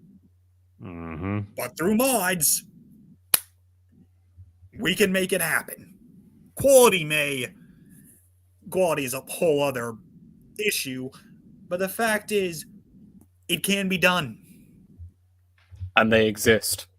Mods are, in my opinion, on an objective level, are necessary for many games to have longevity. Some games, not all games need mods, but games like Battlefront, like Sonic Generations, where, yeah, the base games are good, but you have a reason to keep going back to them in a way that you just don't if it's just the base game. Yeah. Again, Jedi Academy is also another example. Without mods, that and classic Battlefront 1 and 2, as far as active communities go, would have died many years ago. Yeah, indeed. And I think Knights of the Republic 1 and 2 also have a good amount of mod support as well. Though I think Battlefront 2 is the most mod supported Star Wars game, if I recall. Pretty sure it is. So yeah. So with all that out of the way, shall we finally get on to the many fixes, the majority of which were micro fixes brought in by patch 1.0? let's see what they fixed, please. Yeah. Oh, and by the way, the fixes will show you these fixes as I go through them. There are 41 of them. Okay. And they are, the vast majority of them are to do with microscopic things, which will show you how bugged this was, this collection is when you really put it under a microscope, and how there are still glaring issues that have not been fixed. So, are you ready for this? Go ahead. So Battlefront Classic Collection patch 1.0 and the fixes. So the loading screen sounds in Battlefront 1 have now been fixed apparently. The inverted controls, which I can't remember now if that was just a problem or a lack thereof, but that has now apparently been fixed. Just 1 second. There we go. The zoom scope ratio has now been fixed for widescreen. So when you're playing in first person and you do the zoom, split screen games. This is a really weird thing that has now been fixed. Apparently, split screen games could still be operated even if you only had one controller connected to the console. Wait, what? Oh yeah, that was a thing. Apparently, there was a problem with the local split screen where even with one controller connected, you could still fully operate everything. What the fuck? So they apparently had to fix that.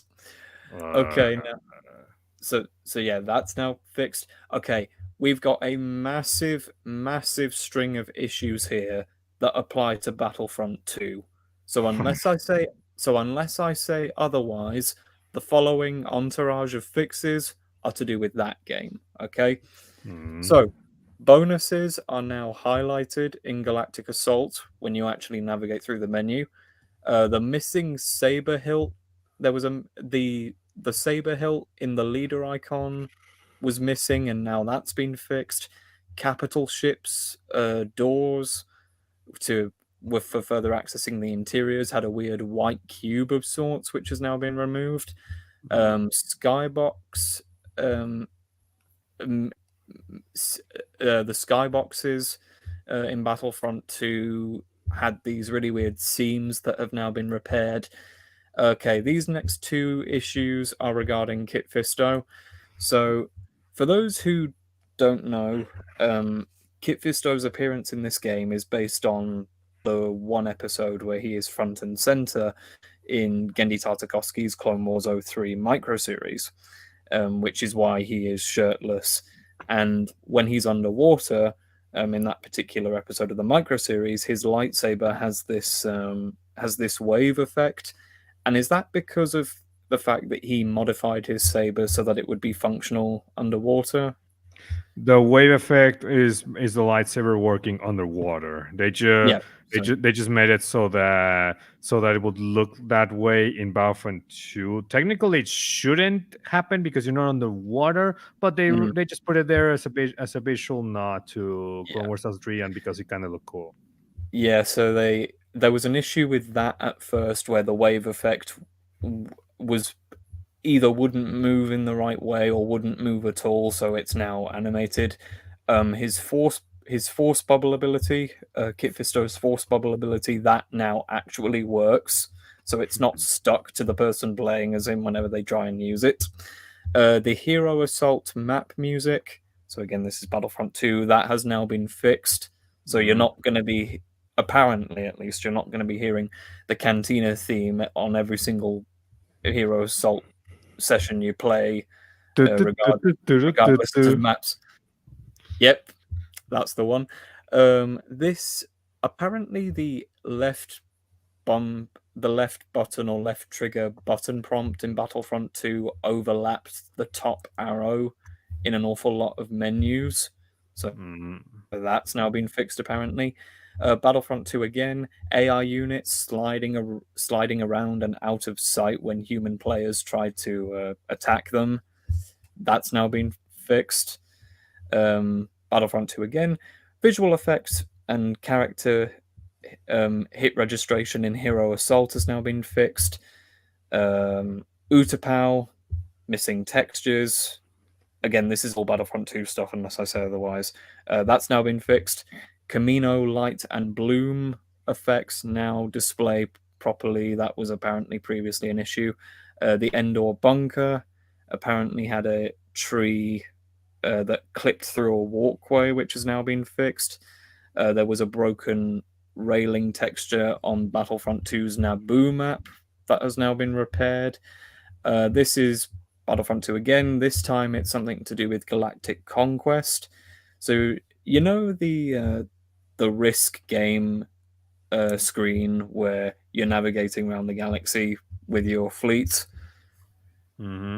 Apparently there was an issue where the player's profile name and credit count would be overlapped by the boxes from the bonus menu.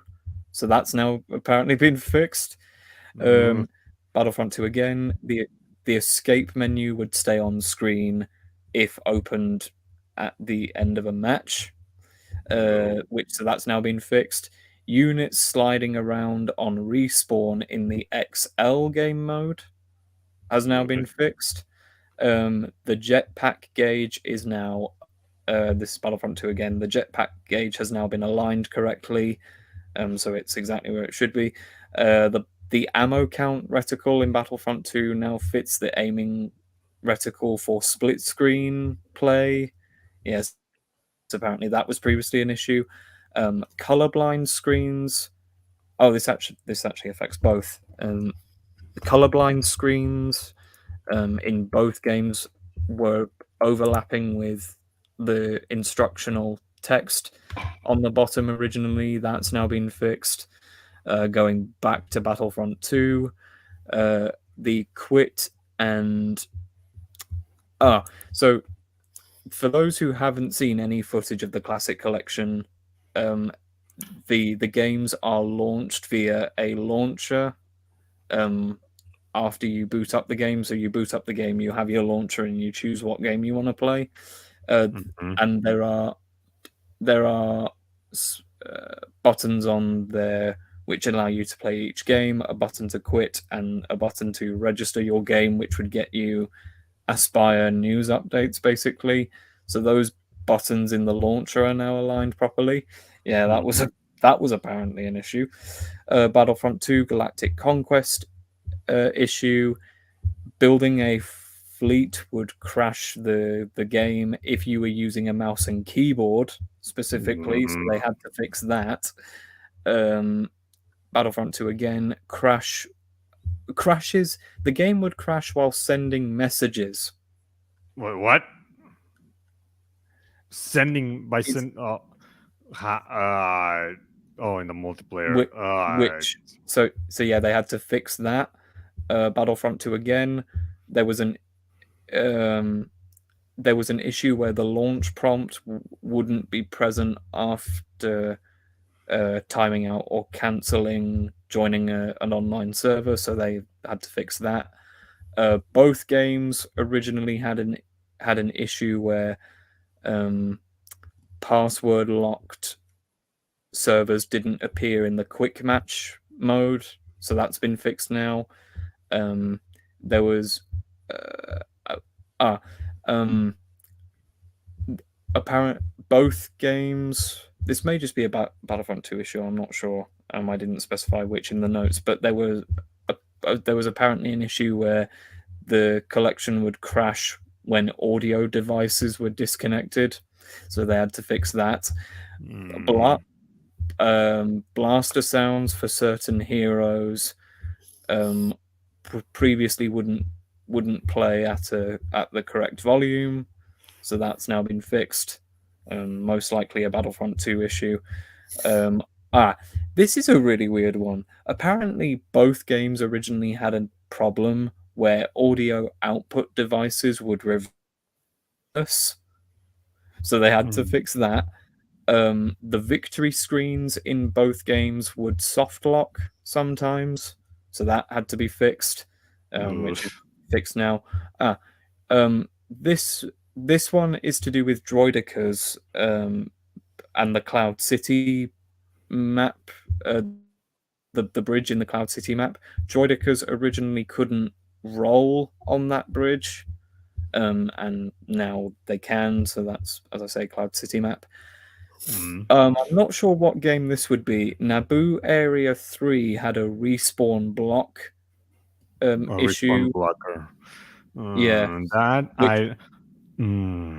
I don't know if it's talking about Outpost 3 or that. I'm wondering if is it talking about. I don't know if it's talking about the infamous glitch or bug that makes like 5 or 6 AI units that they respawn in that command post to get stuck in the wall. It's an infamous glitch. It happens in every version of Battlefront 2. It happened to PS2, PC, and Xbox. It's a pretty infamous glitch. It does make it so that whichever team that has that command post is going to hit like 5 or 6 units stuck there by default. So right, okay. I don't know. So I don't know if it's talking about that issue or if it's talking about something else. That I have no idea. So Right, I know okay, that they did fix an original glitch from Battlefront 2. That's actually here.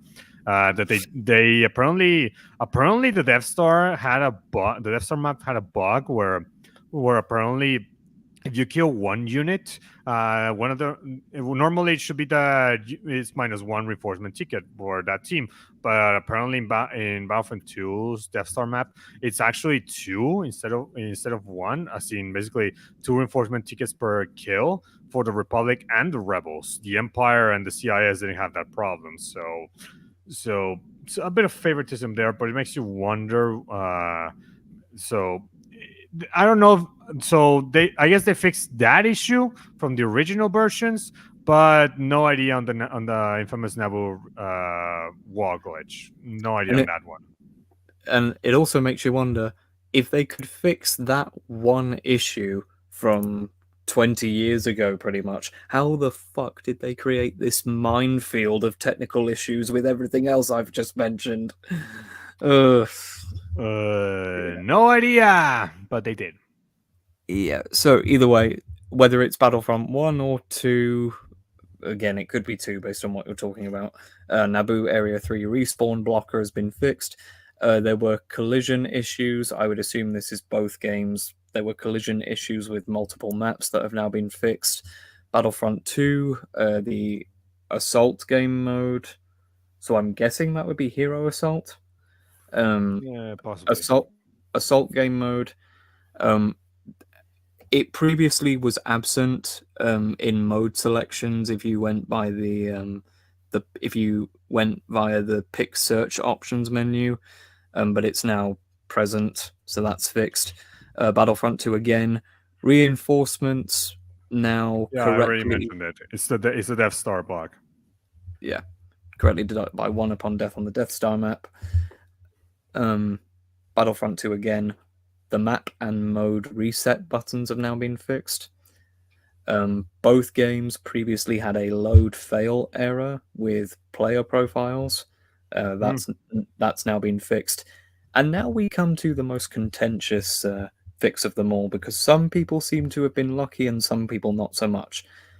Some people say that the 501st campaign cinematics have been restored. But some don't. Why is this? Because the first update released on PC, but on consoles, not yet. They're still waiting approval process and checks with the freaking console manufacturers. So who knows on that? Though I did have a friend that actually told me he played on PS4. The PS4 version did have the cutscenes, but the PS5 version didn't. Don't know how, but that happened. So yeah, so it seems that the most next gen and Switch versions don't have the cutscenes, but last gen, they could have them. No idea. This thing's just a shoddily fucking mess of code. Seriously. So yeah, so some people do claim they fixed it. I know that Battlefront updates and 100% Star Wars they did actually play the game. I don't know if they played on PC or on the PlayStation. Likely on PC because this update was already rolled. So they did get the cut scenes there. One thing that is yet to be verified is see if all of them are there or just half of them because they haven't got it to the full campaign. But let's go with they did add all of them. So let's go with that. So they did add all of them. So the cutscenes are restored. You happy, Henson?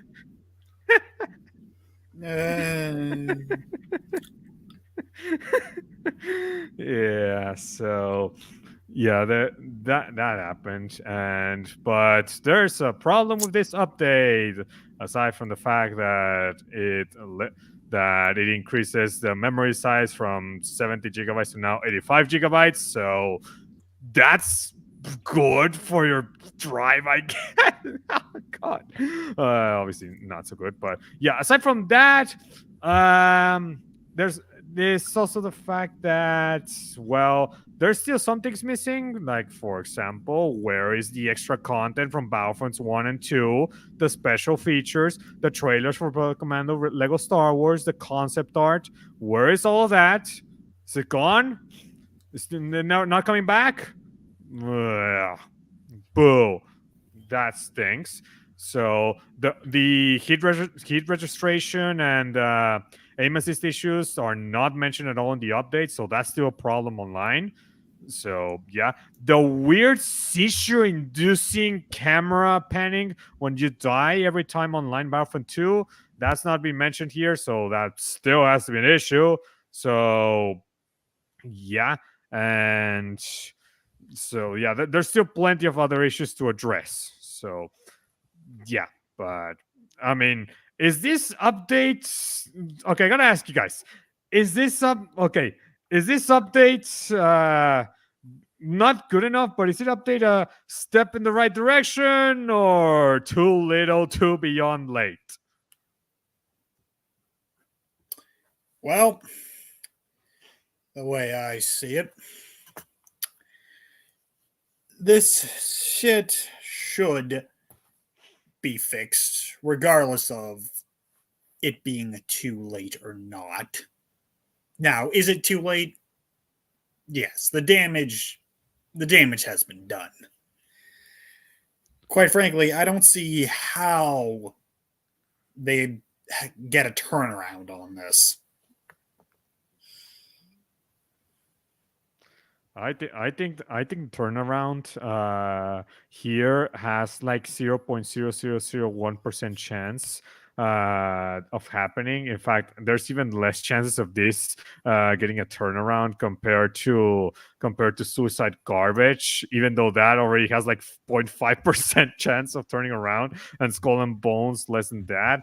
So the fact that this game has even less chance of redeeming itself in the eyes of everybody compared to those failed live services games that nobody wants to play, oh god, that's bad. That is really bad. Yeah. So look. Oh, by the force! How, Look, I assume both of you know the infamous phrase, you had one job, when it comes to jobs that are really simple for people to do, yet they still screw them up.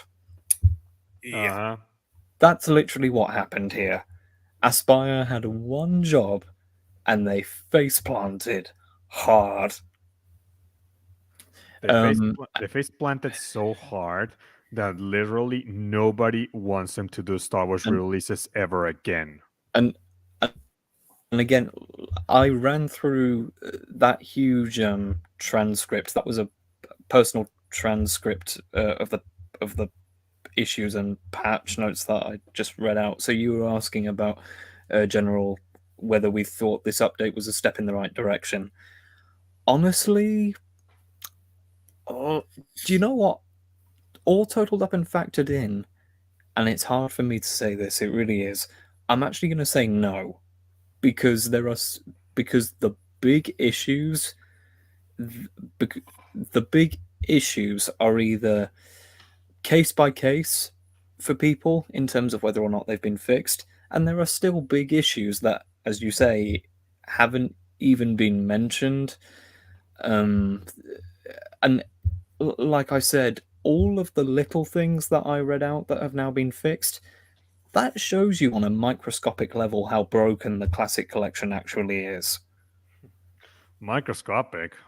Even on a macroscopic level, you can still see that shit. I mean, this is getting up there, like close to GTA Trilogy, the defective edition levels of bad. Like some have compared it to that, and while I think that is still worse because they removed the previous GTA versions, so that is still worse than this because they've yet to remove the Battlefront 1 and 2 versions on PC and OG Xbox. So GTA is still worse on that category, but we're getting there close. And Warcraft 3 Reforged is still the worst because not only did that already have Warcraft 3, not only they already have that listed original, but they even went as far away as fucking up the original version. So yeah, that's still worse, but the Classic Collection is not far off. It's like on the top 5 at least of worst remasters of all time. Like like hell, I wouldn't be surprised if people say this is worse or just as bad as Silent Hill HD Collection. Like that bad. It is just like you needed to have fucked up so badly to get to that level of reputation. And honestly, I gotta ask you guys. Do you guys want Asper to keep doing more remasters after this? More reports? Star Wars.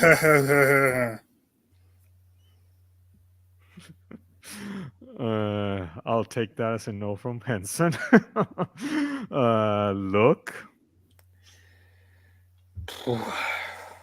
As much as I wanted to say yes, as in when this was announced, because come on, this is literally just a matter of taking what worked and not breaking it. That's literally all this was. And somehow they went and did it. Do you know what? I'm going to steal credit to Actman for saying this originally. But I'm going to steal one of his points. He jokingly ponders in his Classic Collection video whether or not Pandemic were founded on an Indian burial ground when they made the original Battlefronts because of how much turmoil the Battlefront legacy has been through post 2005. Battlefront 3 is cancelled. The Battlefront 2015 or Battlefront EA, whatever you want to call it, is literally one half of a finished game. Battlefront 2 EA, I mean, do I even need to say any more than that? Do I? Loot box fiasco. Oh, and don't forget locking Hallmark Heroes behind an in-game paywall and it being justified as giving players a sense of pride and accomplishment. Oh yeah, that. And also fuck all of content. That also was lucky content. And now we've come full circle and the two shining beacons of this series have been have been copied, pasted, and the copies have been royally screwed up. How do you do that? How do you do it? By making your copy paste be as shoddily and as rushed as humanly possible. So overall, as when it comes to Aspire and Star Wars, because they've now screwed up the original Battlefronts, I'm honestly not sure if they can bounce back from this as far as Star Wars goes. No. No, I say no. And even less if they're owned by Embracer, who right now literally just cares about pleasing their shareholders. I mean, they straight up admitted it. So, yeah, no. At this point, no. So, yeah. So now I got to ask you guys, even though I know the question all too well. So now who should be the one to make all the remasters and re-releases of old Star Wars games? NightDive Studios. I mean, quite frankly, at this point, the bar has gone down so fucking low that I would just want anyone that can do the barest minimum. Because apparently, asking for the bare minimum is a lot to ask. Unfortunately, yes. I mean, at this point, the big games have been released. I mean, we still need Force Unleashed 2.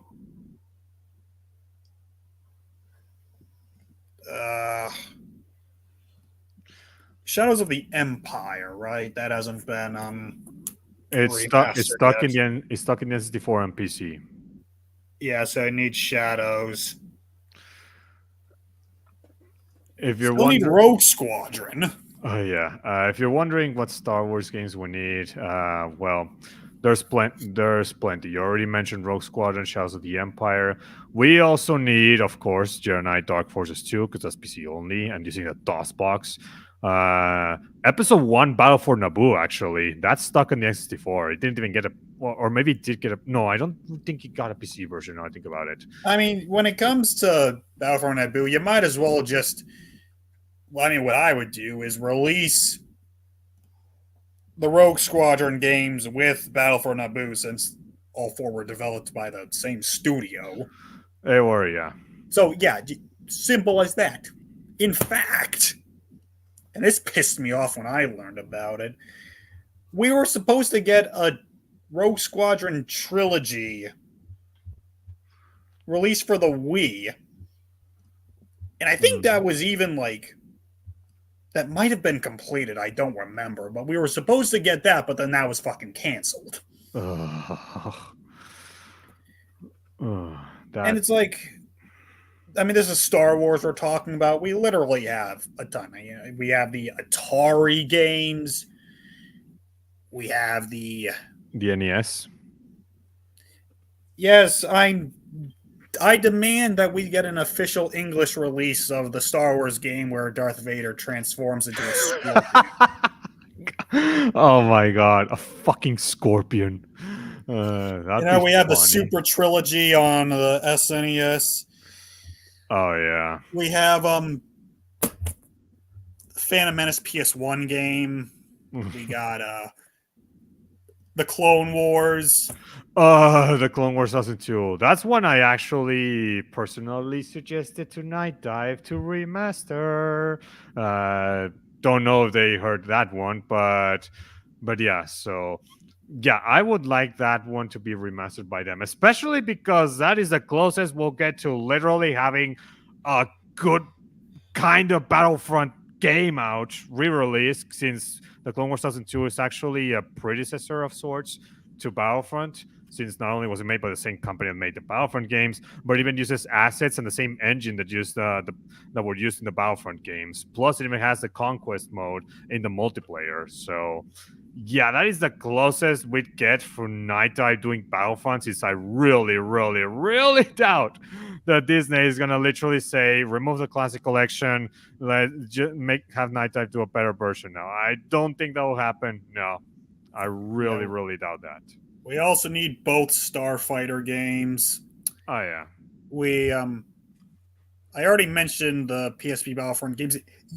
A game that we really fucking need is Lethal Alliance.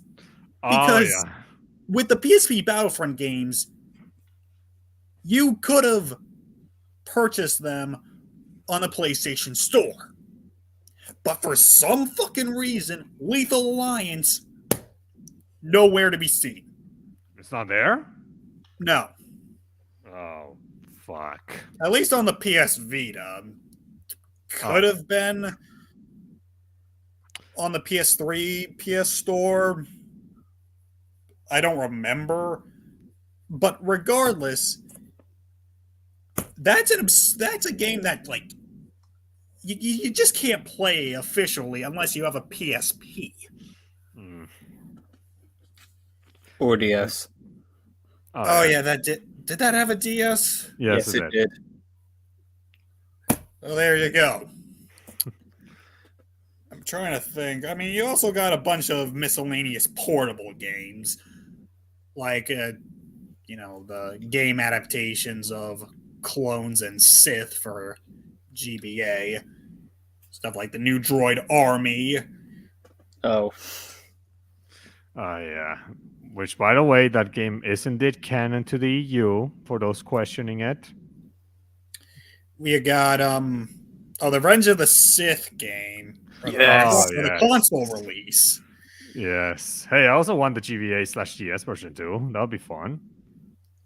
I mean, as a preservationist, I say, you could release a GBA Classic Collection.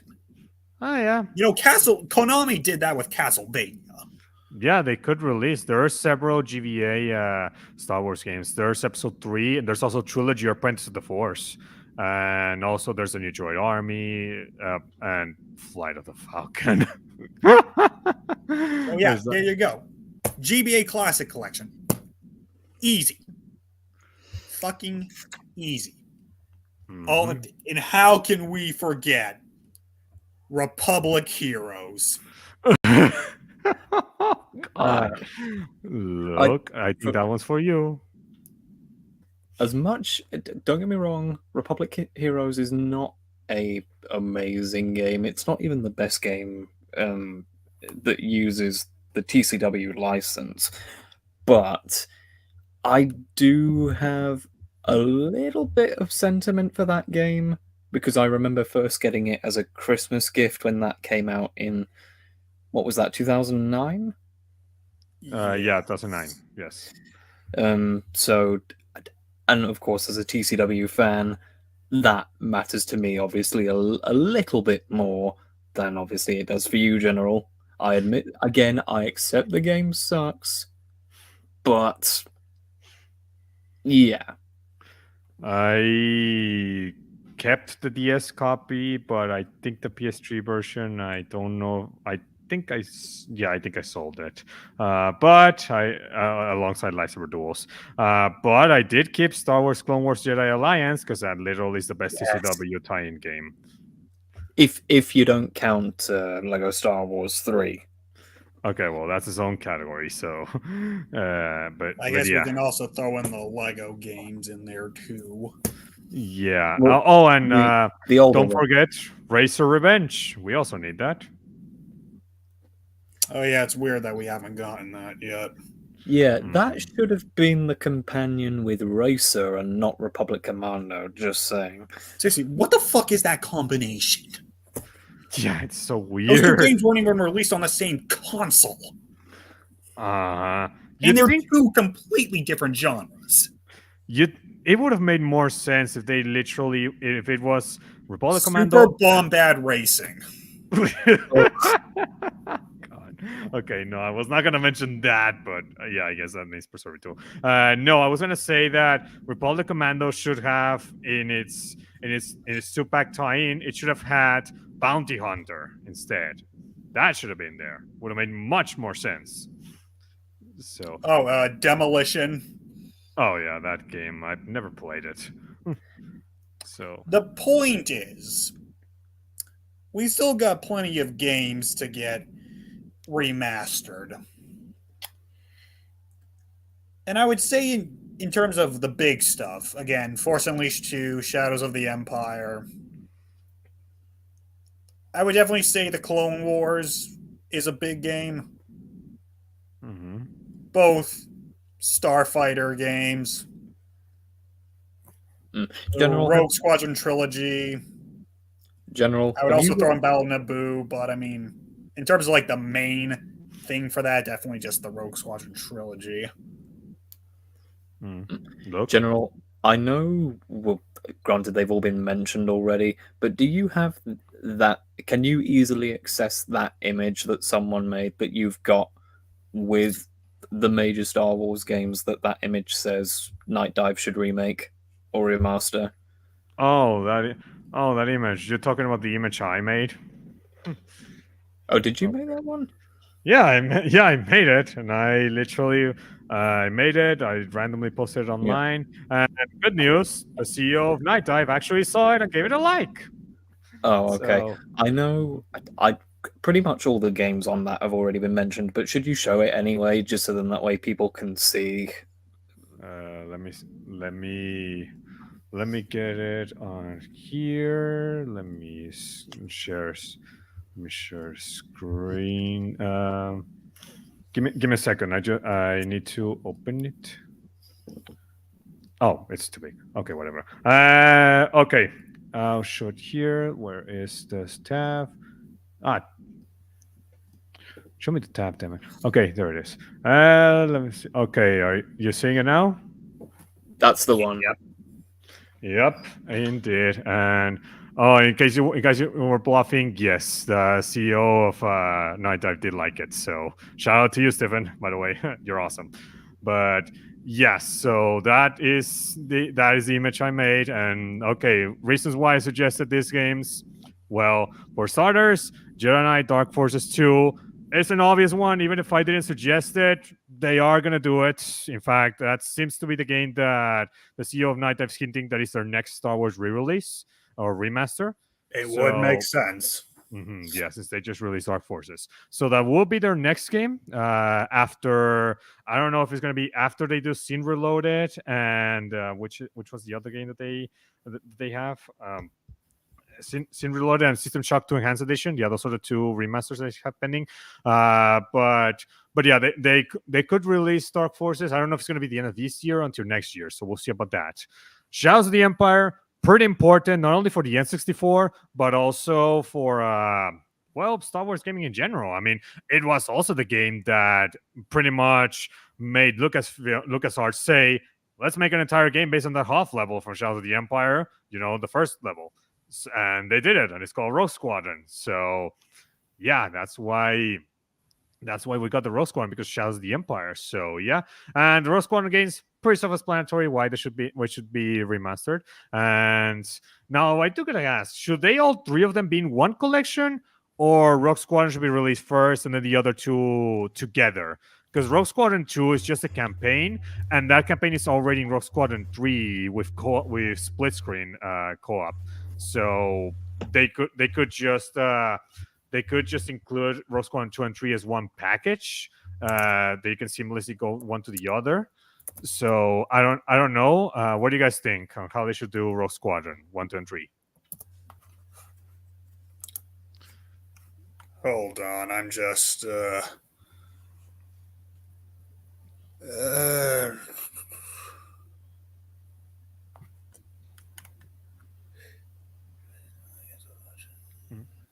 Well, he's searching. Okay, Look. so yeah, I would definitely say. Then again, to be fair, I haven't played any of the Rogue Squadron games, so I can't really talk about if maybe we could just combine the three into one experience. But I would say package the three together along with Battle for Naboo because you really have no reason not to. They could probably call it the Factor 5 collection or something. That would be an interesting name.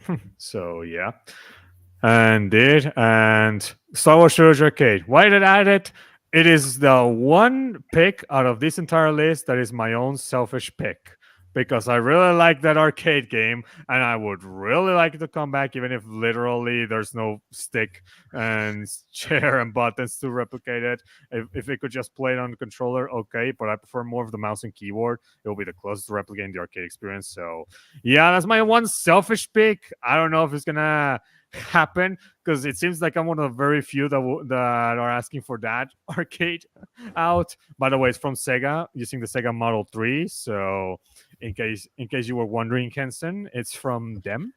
So yeah, that's my one selfish pick. But the others are not so selfish. Well, the Clone Wars you could argue is a bit selfish pick of mine, but I'd argue it's still pretty important, not only for Star Wars gaming, especially since it was pretty much the predecessor and left the blueprints and template for what would eventually become Battlefront and the assets for it, but also because it is part of the original Clone Wars multimedia project from the Expanded Universe. You know, the one that started in 2002 and then in 2005. It's part of that. And also, the story is canon to the Expanded Universe. So, yeah, it would definitely is pretty important for a multitude of reasons, not just for gaming. And so, yeah. And same thing for Bounty Hunter, by the way. That also is, for the same reasons, released during the multimedia project. Also is part of the Expanded Universe. And yeah, it's definitely a pretty important game to I would preserve. also like to throw in that we should, well, okay, so for Battlefront specifically, there should be fucking changes made to this game. First off, remove the limited continues. It was stupid to have it during its original release. Why the fuck did we have limited continues in the early 2000s? Unacceptable. Just unacceptable. And also, make getting bounties not a complete pain in the fucking ass. Oh, yeah. Because you have to, yeah. Like, you have to, for some fucking reason, you have to stop, sift through your options, pick your visor, slowly scan the area, leaving you completely defenseless, and maybe possibly finding your target. And then you have to claim it for one. And then you have to somehow avoid getting shot at by multiple fucking enemies, tie him up, and then properly claim him. And that's assuming they don't kill him, by the way, because there are some enemies that can actually kill Like, the other enemy AI. It is fair to say that plenty of Star Wars games are in the same boat as a lot of Sonic games, in which case the jank is fucking real. And like Bounty Hunter is one of the worst examples of that. Like, I really like that game. I played through that game. Same and here. I tried getting the bounties. But pretty early on, I figured out that wasn't gonna fucking happen, so I stopped trying. Unless you use a guide. No, it's not even about having a guide. You have to fucking not die. Oh, that too. And yeah. so, that like, if we had unlimited continues, well, firstly, have unlimited continues, and even if we die, claiming the bounty should just be saved automatically. Yeah, agreed. So yeah, that way, it can actually be like it would actually encourage you to collect the bounties rather than just fucking ignore them. Because it is not fun collecting bounties. It is just not fun. And how ironic is that when the game is called Bounty Hunter? and you don't want to go for the bounties. And do you mind me mentioning one more thing that also makes the bounty collecting really annoying and really daunting in that? Mm. The number of bounties throughout the game, depending on the levels, varies from 5 to 15. 5, 10, 15. I think those are the maximum number of bounties in each respective level. And considering a lot of them are those reach those higher thresholds. Yeah, and considering that the enemies with the bounties on them, or civilians in some cases, don't look any different really from all of the other NPCs you come across, that also makes them annoying. Like to try and remember or pick out every single one, because you have to scan every NPC in the entire game with the way it was set up to come across every single bounty. There is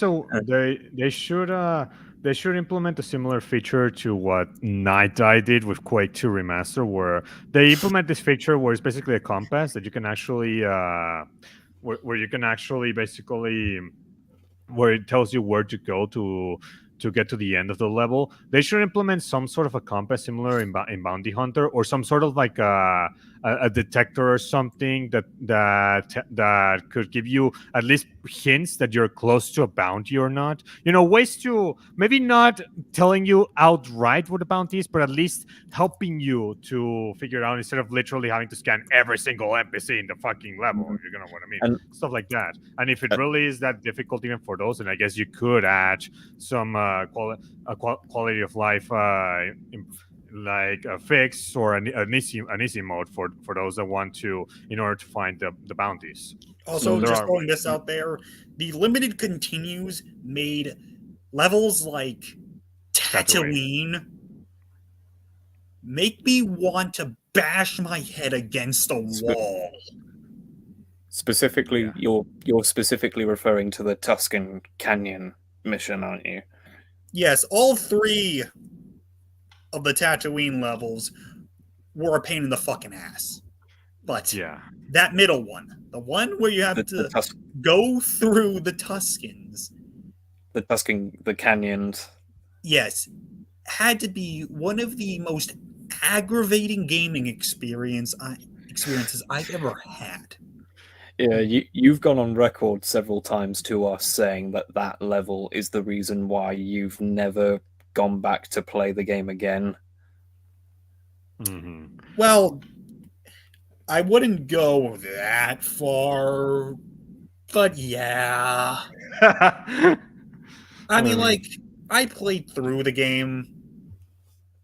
I experienced the story. I have no reason to go back to that game.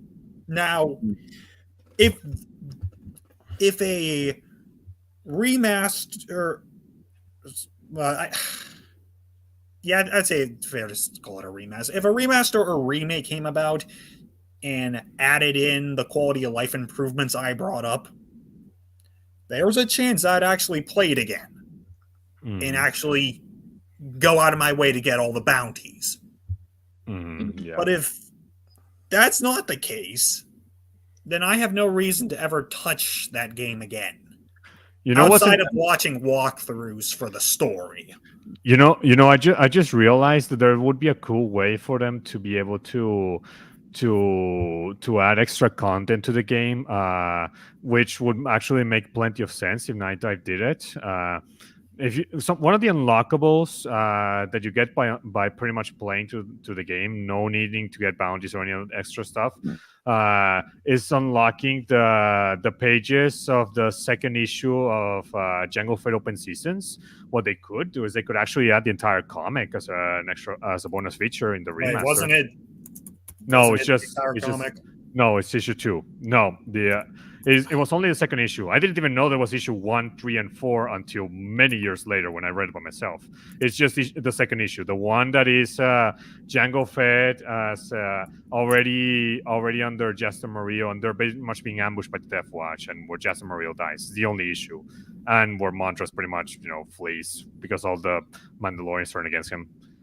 So that's the only you issue. want to know what would be a great addition? Mm-hmm. So the two of the main actors in this game, Tamora Morrison and Clancy Brown.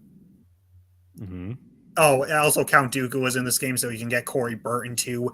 Get those 3 actors to do an audiobook version of the comic. Oh, that would be fascinating. I'm not gonna lie. Because those 3 actors are still alive and still doing Star Wars.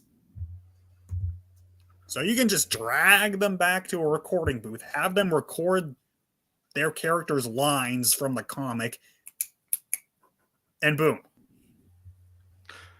That would be awesome. Yeah, it would be awesome if they do it. So I mean, I know they won't do it, but it's like, yeah, I know, but at minimum, adding the whole comic would be good enough for me. So yeah, and all the quality of life improvements. There is another thing. There is another thing I'm thinking of with Bounty Hunter, and you guys may disagree with me on this because the game is a product of its time, and because it is the way that it is, it legitimately tests you. But sometimes, and playing the game several times does help. It certainly helped for me, but sometimes it's a little bit difficult trying to figure out how to actually progress through the level. So having some sort of either mini map or compass, something that gives you at least a rough form of guidance for some of the levels would probably be helpful. I mean, I guess so. Yeah, like I said, they could add a compass feature of sorts, like they did the Quake 2 remaster. So they could do that, or just a marker of sorts, similar to how you do in some other games. I know Halo 1 had it. I forgot about other games, but yeah, they could get creative and actually put markers to orient you into where to go, or have a compass feature similar to the Quake 2 remaster. Like NightDive could be doing. They definitely got plenty to do. Now I don't know if they added to the Dark Forces remaster in regards to the compass. Quake 2 remaster, they did add it. So, and Turok 2 remaster as well. So they did add those quality life improvements and made the games far better to not only replay but to also figure out where to go. So they definitely could. So, and with Bounty Hunter and I guess Dark Forces 2, they probably could do it. So we'll have to see. I think they definitely can. And from what I've heard from Dark Forces remaster, they did a very good job. So yeah, now there are some reviewers that said that if you're not into classic Labyrinth arena first person shooters, then Dark Forces maybe a bit of trouble to get used to, but it is still a solid game, and this is the best way to play it. So I say they could do definitely very well with Bounty Hunter, because they just don't. I don't think they need to change the visuals that much. Maybe just upscale it to 1080p or 4K depending on the platform, and I guess some of the FMVs, clean them up and have them look good, and also include some bonus features, particularly the entire Django Fett comic. So they could add all of that. So yeah, now. I know there's a PS4 version of Bounty Hunter, which puzzles me that there's a PS4 version and no Xbox One or PC version. So, okay, so I guess NightDive could probably take that as a base, or they could make their own version. So we'll have to see on how they go about. But yeah, Bounty Hunter definitely one for remaster. And the last pick in my list, Episode 3, Revenge of the Sith. So, Episode 3 Revenge of the Sith. Why did I put that one? Not only because it is probably the best game you can play with a friend in your house and do 2 versus 2 combat, lightsaber combat. Not only that, and even some co-op missions. But most importantly, guess what comes next year, guys? Revenge of the Sith's 20th anniversary. Yeah, so hey, NightDive, this will be a perfect opportunity to make a remaster of this one if you're itching to do that and release it in like November 2005. Like that would be pretty cool, and they could definitely add certain features into the into the freaking game. That would be sweet. Maybe they could add some no, more extra behind the scenes content, more than the game itself already has. They could maybe they could somehow make the game fully playable on co-op. Well, I doubt it with some level. Well, actually, they probably could. It's just that that the levels that are exclusive to Obi-Wan just have the two players be two Obi-Wans or something, or two Anakins. Like that would be one way to do it. Or I got even better. Like have this game and include in there a fully playable ROM of the GBA version or DS version. That would be sweet. Having both versions of Episode 3 in one remaster package. Damn, what do you guys think of that idea? That would be interesting if you were to include either handheld version as a playable ROM. You would probably have to go with the DS version because that's got the flight levels, which the GBA version doesn't have. So, I mean, as someone who thinks we should get a proper GBA or portable collection, I would say just go with that. Oh yeah, we could go with that too. But if they only want to handle one GBA remaster, then I say make the Episode 3 one and put it in the console version. Like that would be a great way to celebrate Episode 3's 20th anniversary. It would be awesome. So. Yeah.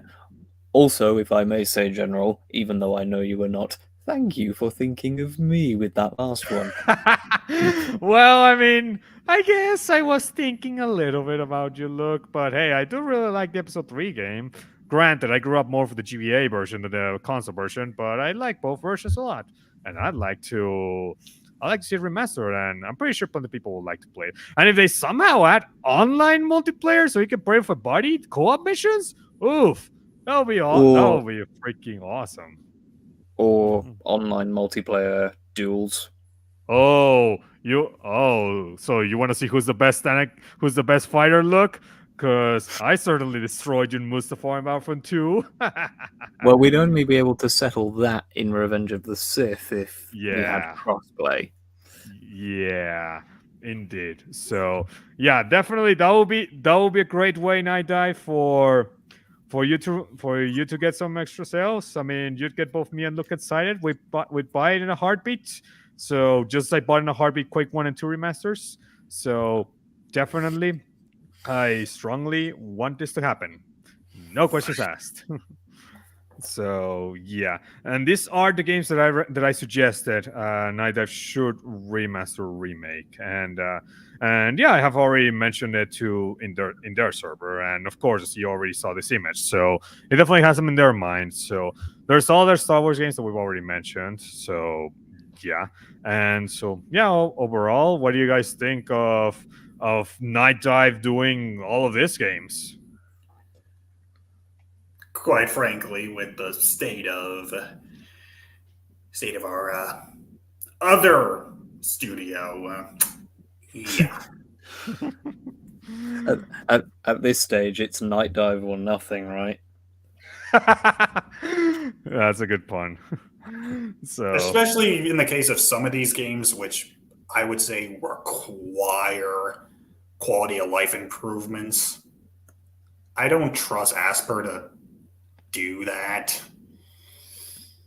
Yeah, out of all their versions, I don't recall a single one that has quality life improvements. I guess the Tomb Raider remaster being the only one. Yeah. I mean, granted, Star Wars video games are a field that I wouldn't say I'm well versed in, so I can't really speak on Asper's other Star Wars releases in terms of whether or not those games needed quality of life improvements. But like, regardless, we've seen with this Battlefront collection that they can't even the like basic shit can easily be fucked up. You want to know what's worse, Henson, for this Battlefront Classic Collection? The the release was so bad. There's literally people online and YouTubers actually telling people. Actually like suggesting and telling people that Battlefront Classic Collection is botched and the online does not function. Don't worry, guys. There's this other Battlefront game that has the online multiplayer working and it's so much more fun and better to play. They're talking about Battlefront 2 EA. And Jesus fucking Christ. yeah, I see those comments and I literally get angry. Not be okay, not but I'm not but I don't get necessarily angry about Battlefront 2 EA, even though yes, fuck the game's online multiplayer. But because literally like Classic Collection would have been an easy win for get online multiplayer. They literally could have just made it fucking work and he would have had plenty of players and everything, and now those players are going to Battlefront 2 EA, where they're literally playing an online multiplayer that is horrendously pay to win, or well, used to be horrendously pay to win. Now is basically grind to death until you get those level 4 star cards that literally kill you in freaking non-stop. It's so atrocious. I played the multiplayer. For those State of Star Wars viewers that saw the Disney Star Wars plot holes contradiction part 2, let's just say that a lot of players kicked the shit out of me with those level 4 star cards. I think it was like 20, 30 devs, and I recently played it, and yeah, no difference. That game is an unbalanced mess of level 4 star card players. Newcomers get destroyed by it, and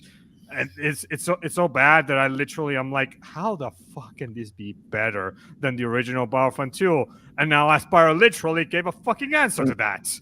And this is the and also just to say a couple of things about EA Front 2. One, General may or may not have put himself through the underworld that is EA Front 2's online a night or two ago, prior to us doing this stream, which he shared with me. Don't know if he shared any of that with you, Henson. Second, even though EA Front 2 is not horrendously pay to win anymore, it's still horrendously unbalanced because of the star cards, especially when they're maxed out. And finally, it really and I know you agree, and I know now because of you explaining it to me why they're hinging it or why they're giving EA Front 2 the edge, and it's because of the fact that has the online component. But it really fucking annoys me that EA Front 2, in all of these posts mocking the Classic Collection, and rightly so because it deserves to be mocked, but you've got all these posts mocking the Classic Collection and propping up EA Front 2 and all these polls that are giving EA Front 2 the edge. And it really fucking annoys me that the only reason EA Front 2 is being treated like royalty in all these polls and posts is because it has a functional online mode. These players are hinging it entirely off of that. They're forgetting, hey, there are the original Battlefronts, which are dirt cheap, both on 6th Gen and online. Yes, you don't, as in being able to get them on Steam. Yes, you can't play the online component on the original games anymore, but you still get a great package getting the old games physically or individually on Steam. You can play those. You don't have to stomach the Classic Collection or EA Front 2's online mode to have a good Battlefront experience. But not to mention, although the 2 original games did have DLC, it was a tiny bit of DLC, and the base games are already, what's the word? Oh yeah, complete. So the fact that getting the original Battlefronts separately be it physically or through Steam, is being completely ignored by all these posts and polls mocking the Classic Collection and propping up EA Front 2 really annoys me. It annoys me to no end because they lit because yes, Battlefront 2 EA right now is so much better post launch with all the updates and everything. Yeah, it's not the launch version.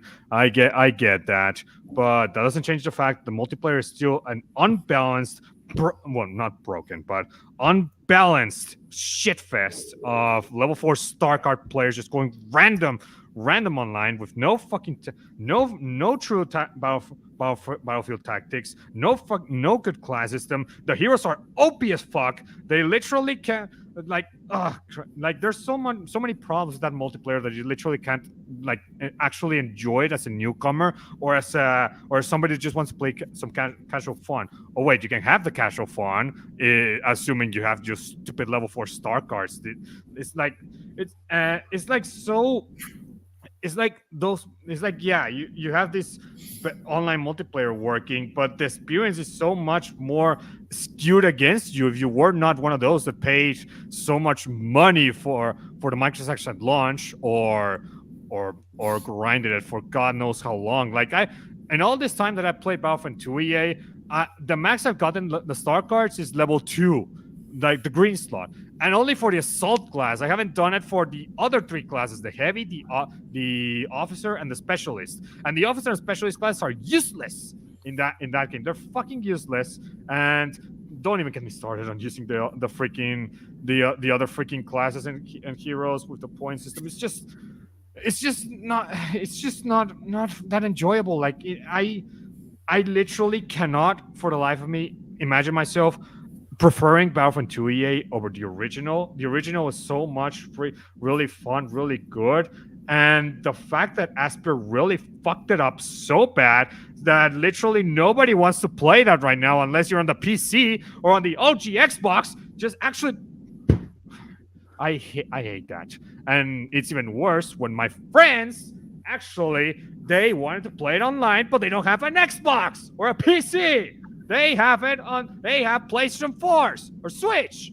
So they have to buy the stupid Classic Collection to even play the fucking Battlefront games. But now they're screwed. They gotta play the EA one if they're on the PlayStation.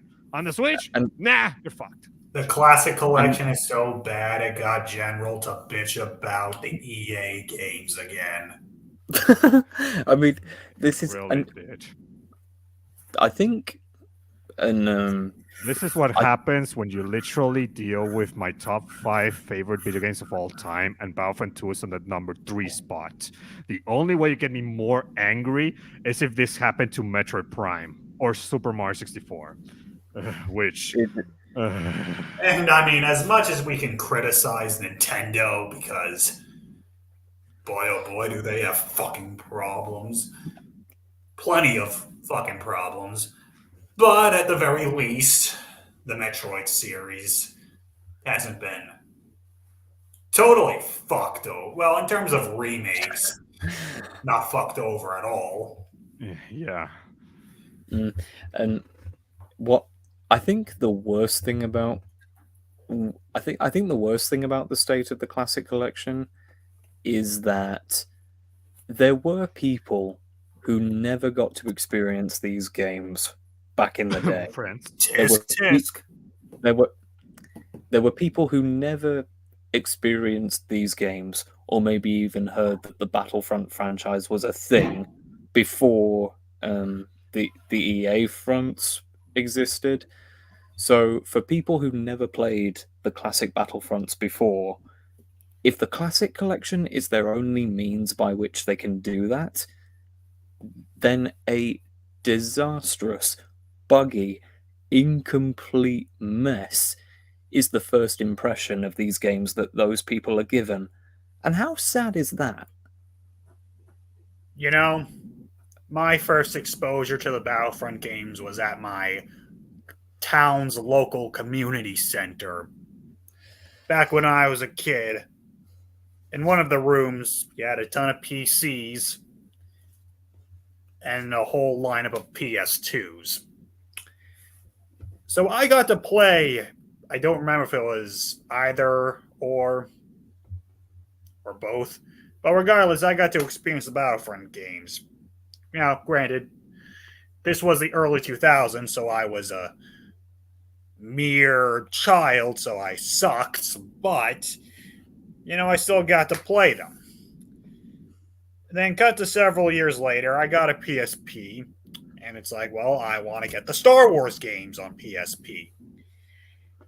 And I didn't have a PS2 at the time.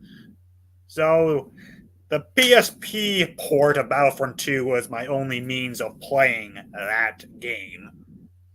And of course, getting Renegade and Elite Squadrons.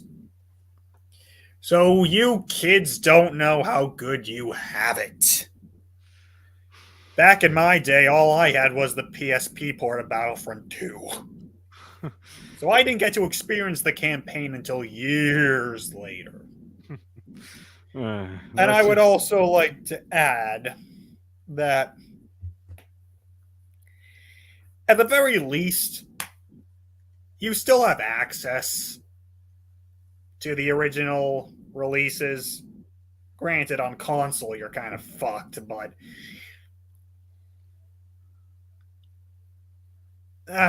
yeah, you are kind of fucked on console. Except the Xbox. The Xbox, you can actually play Battlefronts 1 and 2. Yeah. I can't speak for North America or Mexico, but second-hand prices for physical copies of the original Battlefronts where I live are dirt cheap these days and have been for a long time. Battlefront 2 is a bit on the expensive side physically here in Mexico. It does go for the $40 to $50 mark. Yes, used. Battlefront 1, not so much. It does depend on the version, but OG Xbox and PS2 they do go for that close of prices. Wow, sucks to be you. Well, fortunately, in my case, I already own all 4 versions of Battlefront 2. Yes, the PS2, the PSP, the OG Xbox, and the PC version. So I own every single version of that game. And fortunately, you can buy the Battlefronts 1 and 2 for the OG Xbox digitally on the Xbox Store. So and it's only $10 there. And sometimes it could even go cheaper in sales. And of course, Steam offers them even more cheaper than that. So yeah, you do have options on Xbox and PC to play those 2 games. But Nintendo platforms and PlayStation platforms, unless PS4 has PS2 greatest classics, Battlefronts 1 and 2, you're fucked. Well, over here, each game is like between 10 and 20 bucks. Mostly towards the $10 range. And also, thankfully, over here, PlayStation 2s are, you can get them for dirt cheap. Oh, and here we do get PS2s at a solid price too. So a PS2 is definitely not a problem to get, and its most popular games is definitely you can also still get them.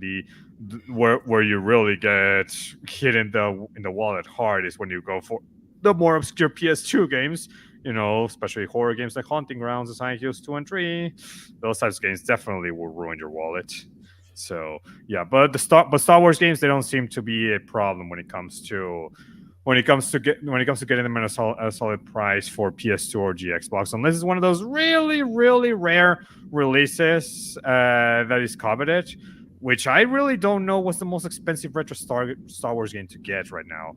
I don't know if it Shadows of the Empire in 64. I don't think there's so. no way in hell. I have seen Shadows of the Empire out in the wild so many fucking times. Yeah, I've seen it too, so there's no way. I also don't think there's any way that would be on the expensive side.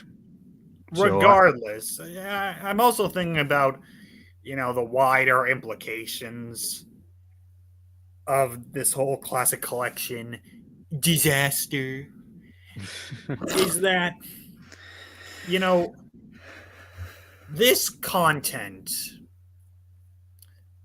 was released at a specific time in this franchise's history. And at this point, all we're getting from that time are re-releases. And so, for books and comics, that may be less necessary than video games, but in the case of, there's plenty of comics that are... The point is, video games are important to re-release. In the case of Star Wars,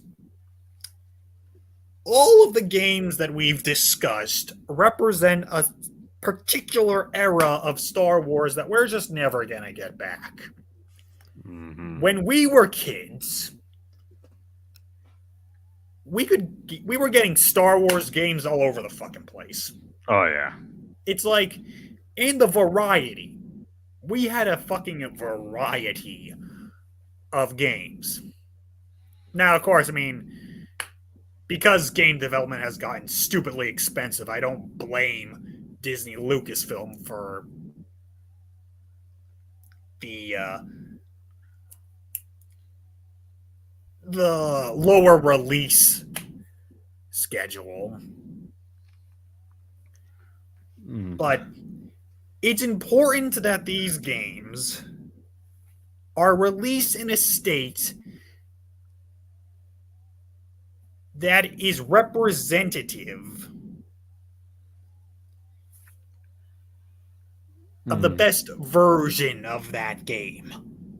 Mm-hmm. Because, you know, I'm not one to say that a game should be re-released as is for authenticity's sake. Fuck that shit. If there are things that need to be improved to make that game better, fucking do it. Yes. I'm looking at Star Wars Bounty Hunter all the fucking way right now. We have no fucking reason to get that original version re-released.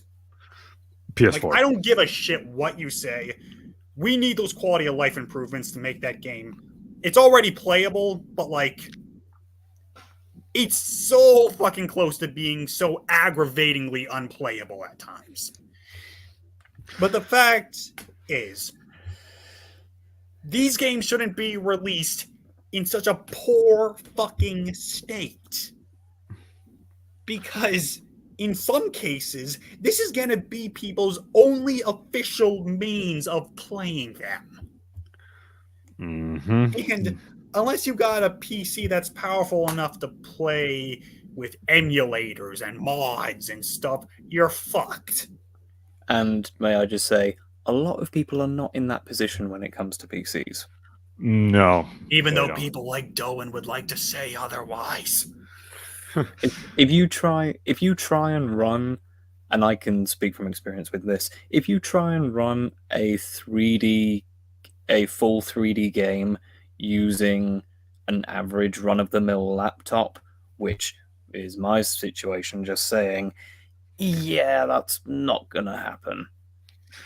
Mm-hmm. Yeah, let's just say that there are several people that don't want to bother with PC because of having to do all the processes and setting configurations and shit just to get it running.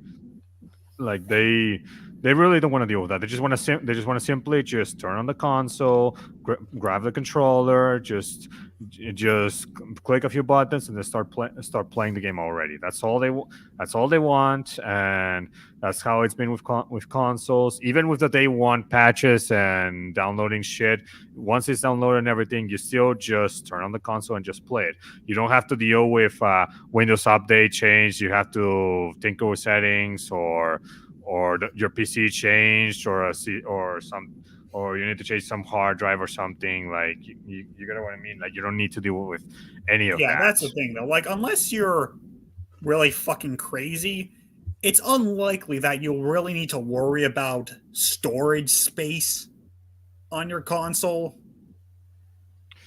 But unless you're playing Call of Duty. Pay attention on PC. Unless you're playing Call of Duty, by the way, because Call of Duty is between 100 to 150 gigabytes. The fact is, for the most part, you don't really have to worry about storage space. And also, I would like to add this.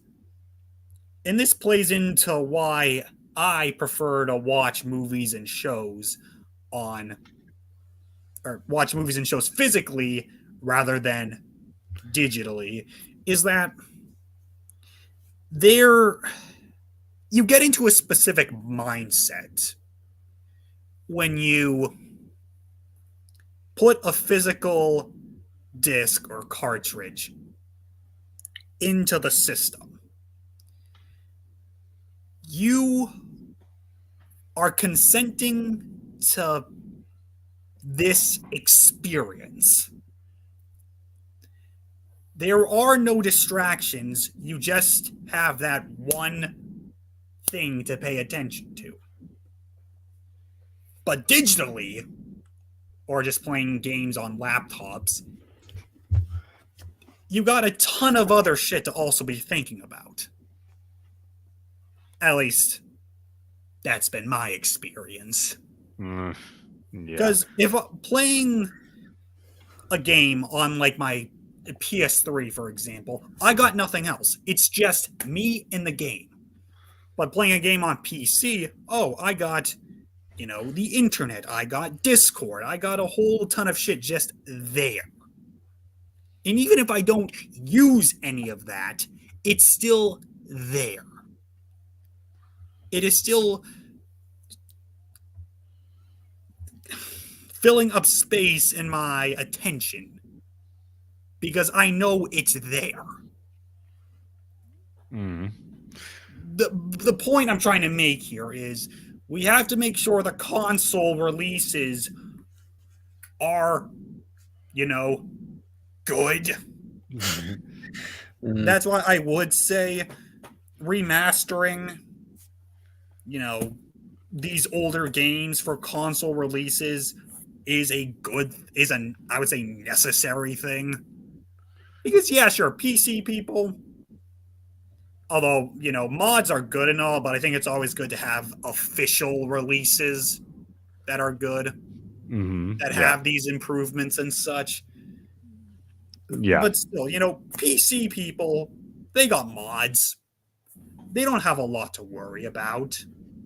But console people, it's important to make sure that people playing on console have the proper experiences and hopefully not have to worry about the release being so unbelievably shit that it leads people over to the EA games. And actually, do you mind, Henson, do you mind if I steal one of your previous points and kind of beat over the head with it for a moment? Go ahead. Thanks. So something that Henson said before, guys, and he's absolutely right, is that the games you see before you and others of their time are representative of a bygone era of Star Wars. They are representative of a golden age where, for the most part, quality and quantity happen to be on similar wavelengths. When these games came out and others of this era, we would be getting at least 2 Star Wars games a year, maybe even 3 in some cases. But 2005, we got 4 actually. Oh, see, there you go. But then 2011, we had Lego Star Wars 3, which was based on TCW. And then, because of Lucasfilm buying Disney, and then EA having the exclusivity rights for such a long time, we went 3 years, 2012 to 14, without any proper Star Wars games at all.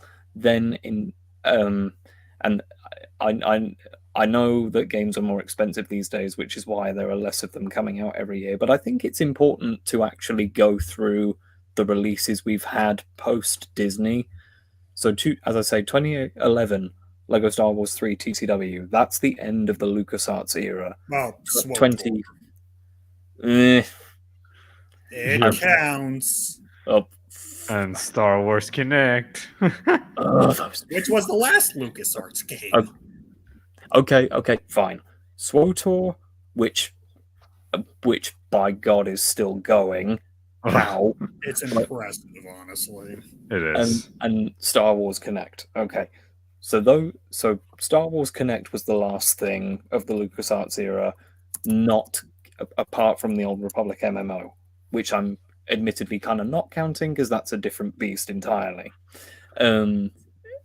So 2015 is when we finally get the first post-Disney Star Wars game, which is Battlefront 2015, or Battlefront EA, whatever you want to call it. 2016, so EA Front 1. 2016, we get Lego Force Awakens. 2017, we get EA Front 2. There was nothing in 2018, was there? No. So no Star Wars games at all there. 2019, we finally get Jedi Fallen Order. 2020, we get Squadrons. 2020, there was nothing in 21, was there? Not that I'm aware of. Just throwing this out there, and well, I mean, I guess if we're not counting mobile games, because we were getting those early on, but we also got the Battle Pod arcade game in late 2014. Oh yeah, we did get that. Yeah, yeah, I did but play it. yeah. Wait, hang on. So, EA Front Force Americans, EA Front 2, Fallen Order Squadrons. Yeah, so I'm not counting any of that stuff. I'm just counting the actual like AA or AAA games. We had to wait until 2022 to get another Star Wars game, and guess which one it is, Luke? Yes, I know. I was just getting to that. Lego Skywalker Saga. So that's 6 games, and then last year we had Jedi Survivor.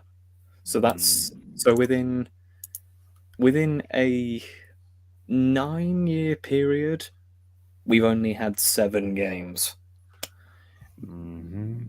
With 3 to 4 of those having problems. You can probably guess which ones. The EA Battlefront EA. EA Fronts, Lego Skywalker Saga, because that game went through development hell, and Jedi Survivor. Survivor at launch. Damn. And that last one is particularly disappointing because underneath the technical problems, that game is bloody good. And I really mean that. If only EA wasn't so goddamn greedy as fuck. It honestly is astounding that, like, it's unfortunate that, I mean, I can't really speak to now, but I'm sure it's still the case. You know, you get to the early 2010s, that's when mobile gaming had been a thing for like a decade at that point. But, you know, with the advent of smartphones, mobile gaming really changed. And so now we got a ton of fucking releases. Back in the day, I was playing Uprising and I think it was Star Wars Commander. It was an RTS. Point is... Force Commander? Yeah, that was it. So, things are certainly a lot different than my time. Because, like, nowadays, you don't have a lot of options. You know, we get Battlefront, so here's your third-person shooter multiplayer game. And that's your only fucking Star Wars game for the next few years. But back in my day, I want to play a racing game. Oh, here's Racer. Here's Racer Revenge. Here's Super Bombad Racing. Oh, dear. And then, you want a third-person shooter or third-person multiplayer shooter? Battlefront games. Oh, you want... what genre would you say Rogue Squadron is in? It's an arcade flying dogfight shooter game. A flight simulator. If you want a flight simulator, here's Rogue Squadron. You know, you just had options that just are not available today. Oh, actually, speaking of flight sims, X-wing, TIE Fighter, X-wing Oh versus TIE yes. Fighter. Yeah, those are definitely actual simulators that get the closest to simulating actually, actually flying the Star Wars spaceships. Mm. Those If games you, could really go for a remaster. Oh yeah, mm, they you, Because quite frankly, from what I've seen, I don't think I would enjoy playing those games. could. mm, um, if you want, if you want a dedicated third-person shooter, you had Bounty Hunter. If you wanted a family-friendly Star Wars game that was more light-hearted, you had the Lego games. If you wanted a third-person beat 'em up, you had the Revenge of the Sith game. Both versions, actually. Um, If you if wanted to question your existence, Republic Heroes. I thought if you were gonna say if you wanted to question the side that you're on, Knights of the Republic. I thought you were gonna say that. So, uh, I mean, if but you want to question why the fuck you're playing this and not literally anything else, KOTOR. KOTOR is actually good though. Both games. Admittedly, it's in a genre that is not my cup of tea. Like, I would want a KOTOR remake just to change the gameplay. Oh, speaking of that, we forgot to mention that Asper was going to do the remake, and they janked it off from their hands. We completely forgot to mention that. Yeah, remember when we were all supposed to get that fan made mod for KOTOR that A, got Aperi- DMCA'd? Aperion. The Appearance remake. Yeah. Yeah. Yeah, we can't get KOTOR remakes apparently because Disney doesn't. Well, it doesn't allow the modded one, and now the remake, the KOTOR remake, is now in the hands of Embracer, and who the fuck knows if it's even coming out. And at Because this point, it's like, no. oh, and this is going outside the remaster remake circle, but Star Wars Eclipse. No idea on that.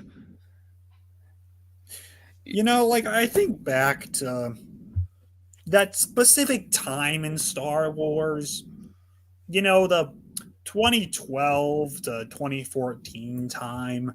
The time where we were getting EU novels that were standalone and pretty throwaway. Your Razor's Edges, your Honor Among Thieves, your 2013 Brian Wood comic series, and just getting content. Now, this wasn't all the content we were getting, but we were getting quite a bit of content that was just I would label as like casual friendly, because as someone who's actually read Razor's Edge. Red. Yes, I read Razor's Edge. Okay. It's a Leia novel because I know you two aren't really EU fans.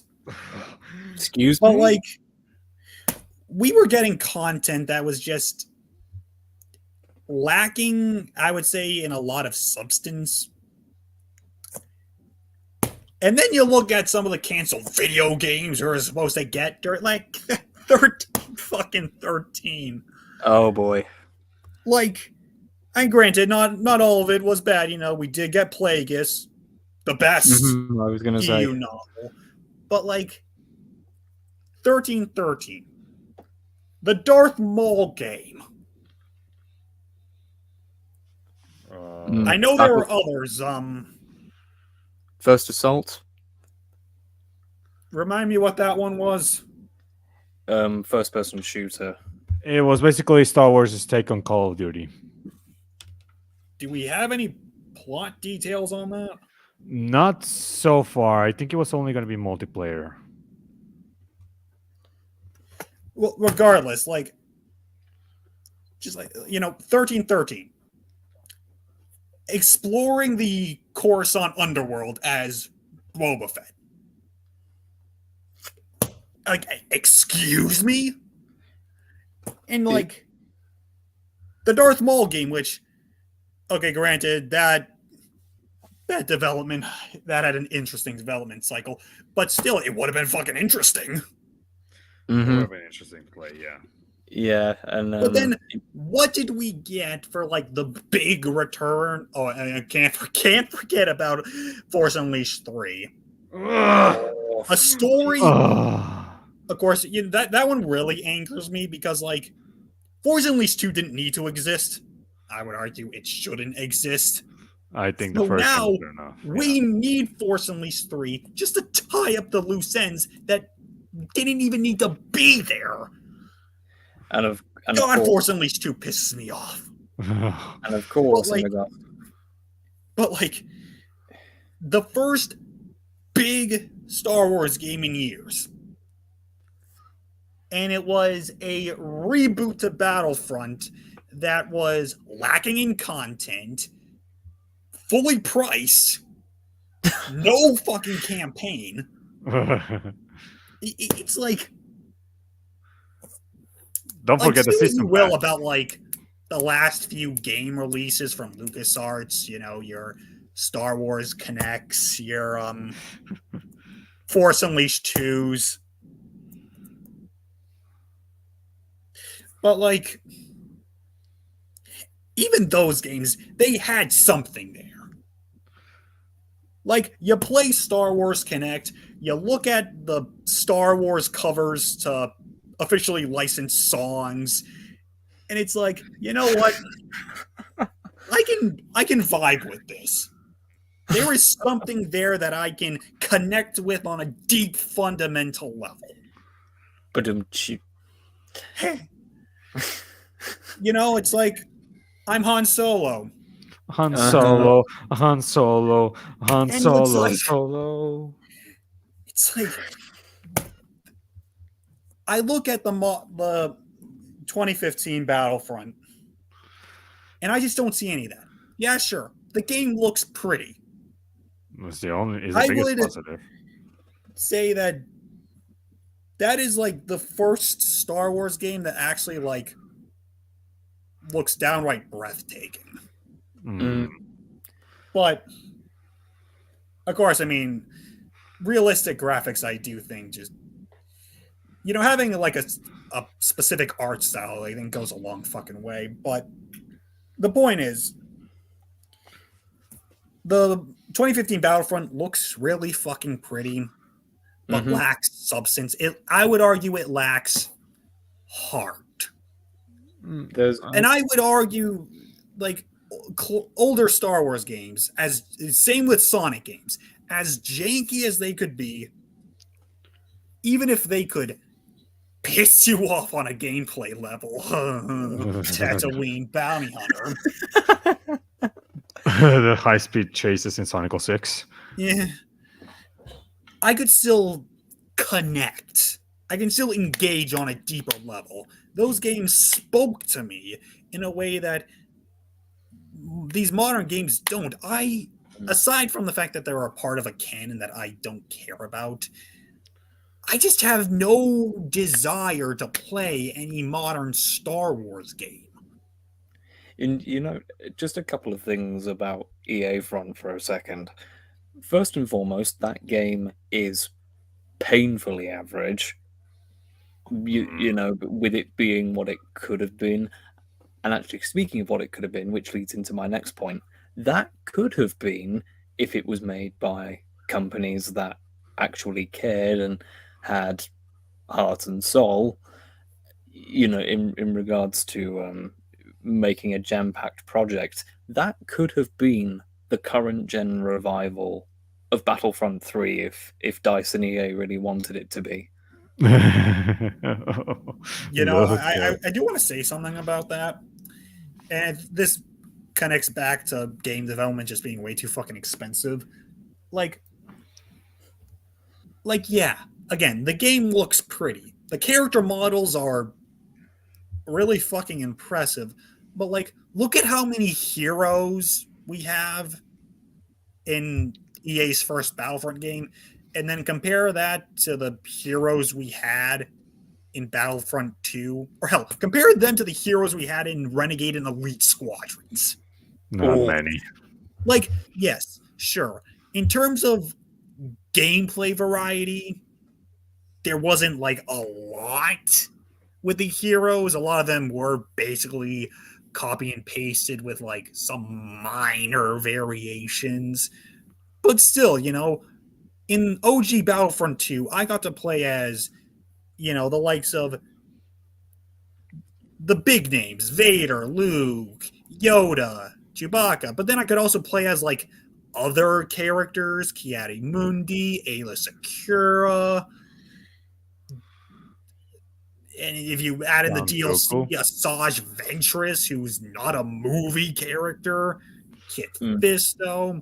And worth noting that Ventress and Kit are based on EU appearances of them rather than in Kit's case a film appearance.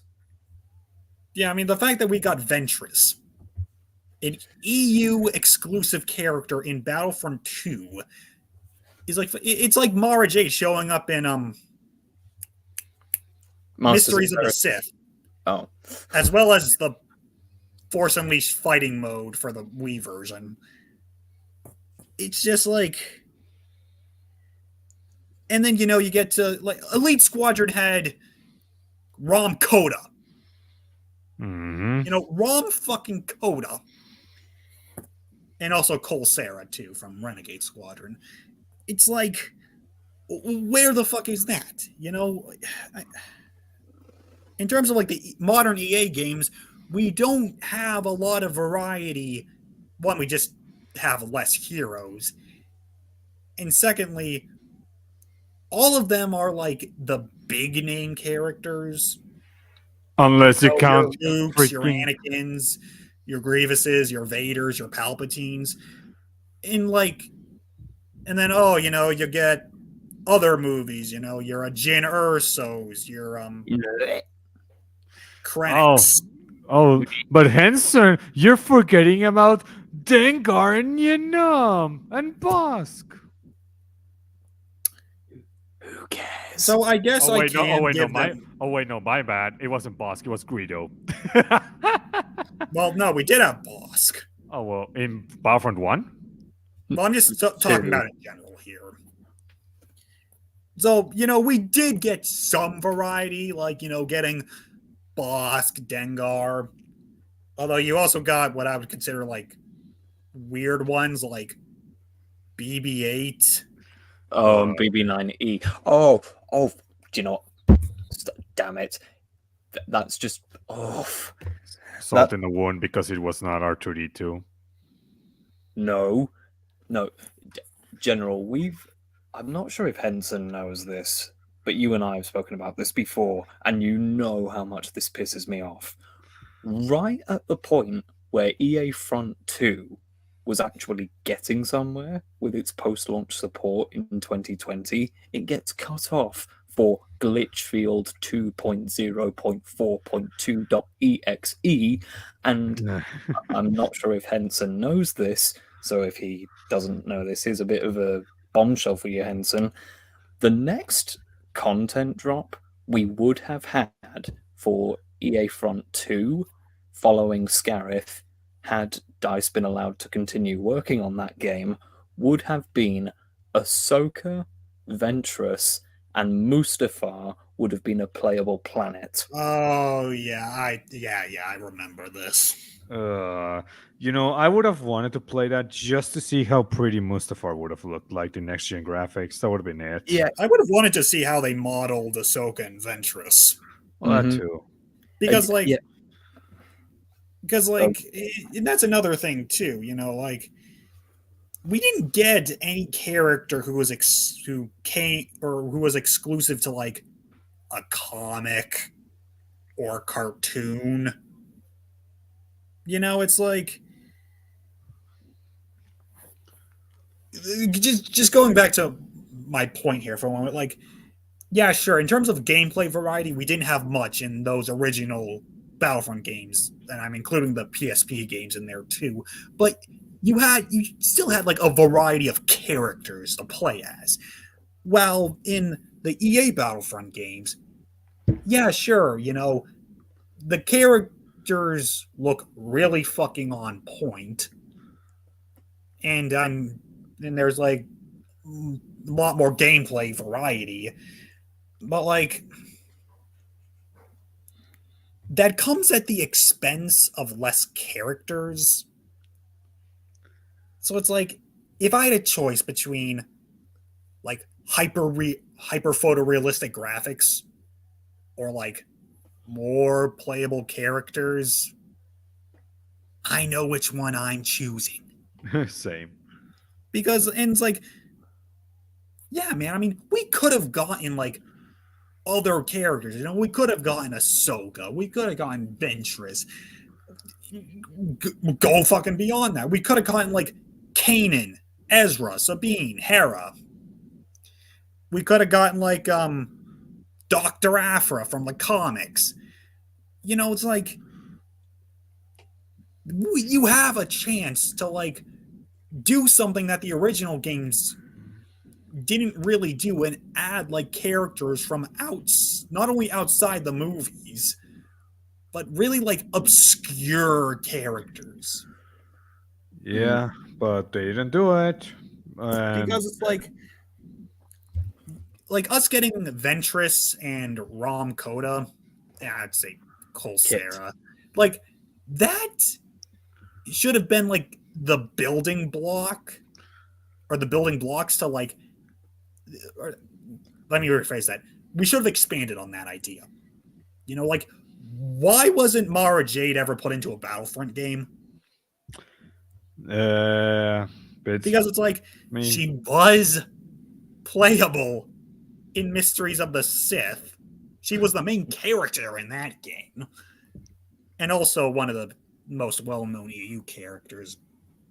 But like the point is, because modern games are just so hyperfixated on the technical aspects of like the graphics and stuff, that does make the variety suffer. Yeah.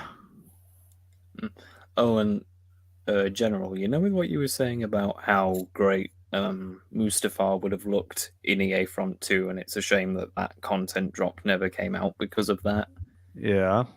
Yeah, because of that, we had to wait until Lego Skywalker Saga for a current gen Mustafar, which looks great, especially considering it's a Lego game, but still, we had to wait for a Lego game to get current gen Mustafar. And even then, I'd argue it would have looked even better in Battlefront 2 EA compared to Lego Star Wars.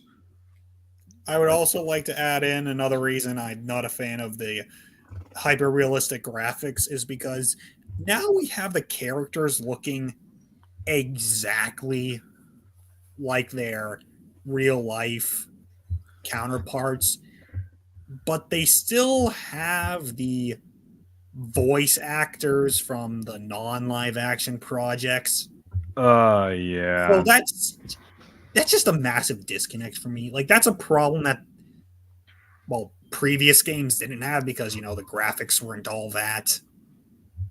Unless you had like a really, really good voice actor that sounded very similar to the movie counterparts, like James Arnold Taylor for Obi-Wan. Well, that's what I mean. Like even someone like James Arnold Taylor, when he's voicing an Obi-Wan that, I'll use TCW as an example. When he's voicing an Obi-Wan that closely resembles Ewan McGregor but isn't Ewan McGregor, it's a perfect voice. But when he's voicing an Obi-Wan that looks exactly like Ewan McGregor, it just, there's a disconnect for me. I think the Revenge of the Sith video game is like the closest my mind is willing to go to accept that voice coming out of that body. Because, Revenge of the Sith, along with the Battlefront games, were like close to having, or as close to realistic graphics as we could get back then. But now it's like, Obi-Wan in Battlefront just is just Ewan McGregor. Hmm. So now when I hear James Arnold Taylor's voice coming out of that body, it's weird. And then it's worse with someone like Matt Lanter as Anakin, because Oh, I was gonna mention that. we got that voice that sounds absolutely nothing like Hayden Christensen coming out of Hayden Christensen's body. See, Poor Matt Lucas. I can totally see where you're coming from, Henson, and I do agree that there is a disconnect there. With Anakin and Obi-Wan, I'm somewhat willing to excuse it because now they've basically portrayed, because now Lanter and Arnold Taylor have already portrayed those versions of the characters just in animated form in TCW now. So it's literally just a matter of they're voicing photorealistic versions of characters that they've already touched upon that era for, in my mind. Again, I agree there's a disconnect. It's just I can look past it easier than you can. I can accept it. Where I personally struggle is if they are voicing characters within a phase of their life that they had never voiced before, i.e., Lego Skywalker Saga with Lanter and Arnold Taylor voicing the Padawan versions of Obi-Wan and Anakin. You know with who it also gets pretty bad? Somebody else voicing the clones and now even replacing Tamora Morrison. I'm talking about D. Bradley Baker. I mean, here's the thing. I know Doan certainly would mention that one. Well, yes, he did mention it in the comments here. He already has, yeah. But, like, here's the thing with the clones for me. If we're just dealing with, like, TCW clones, then, yeah, you know, D. Bradley Baker, I just associate those designs with that voice. But when it comes to, like, having a realistic art style, then no. I mean, hell, like, when Baker voiced Boba Fett in the Force Unleashed DLC, like, I just could not accept that. I could accept him voicing the clones in TCW, but I just cannot accept him voicing Boba Fett. And thankfully, since then, unless there's like some obscure game I'm not thinking about, Morrison has been voicing Boba and Jango ever since. I mean, he was voicing them in the OG Battlefronts, but, you know, still, at the very least, he's the go-to actor. Hell, they got him for just a tiny cameo in the recent Jedi game. Oh, Jedi Survivor. Yeah. Yeah. Which just, for those, I mean, honestly, if anyone's watching this, you know, for those who watch our Bad Batch videos know, I just love it that despite me not liking this current era of Star Wars, I just fucking love the fact that a lot of the actors or older actors are just like down to do fucking anything. You know, like Liam Neeson, you know, Ian McDermott, Tamora Morrison, they're just like down to do Star Wars anytime, anywhere.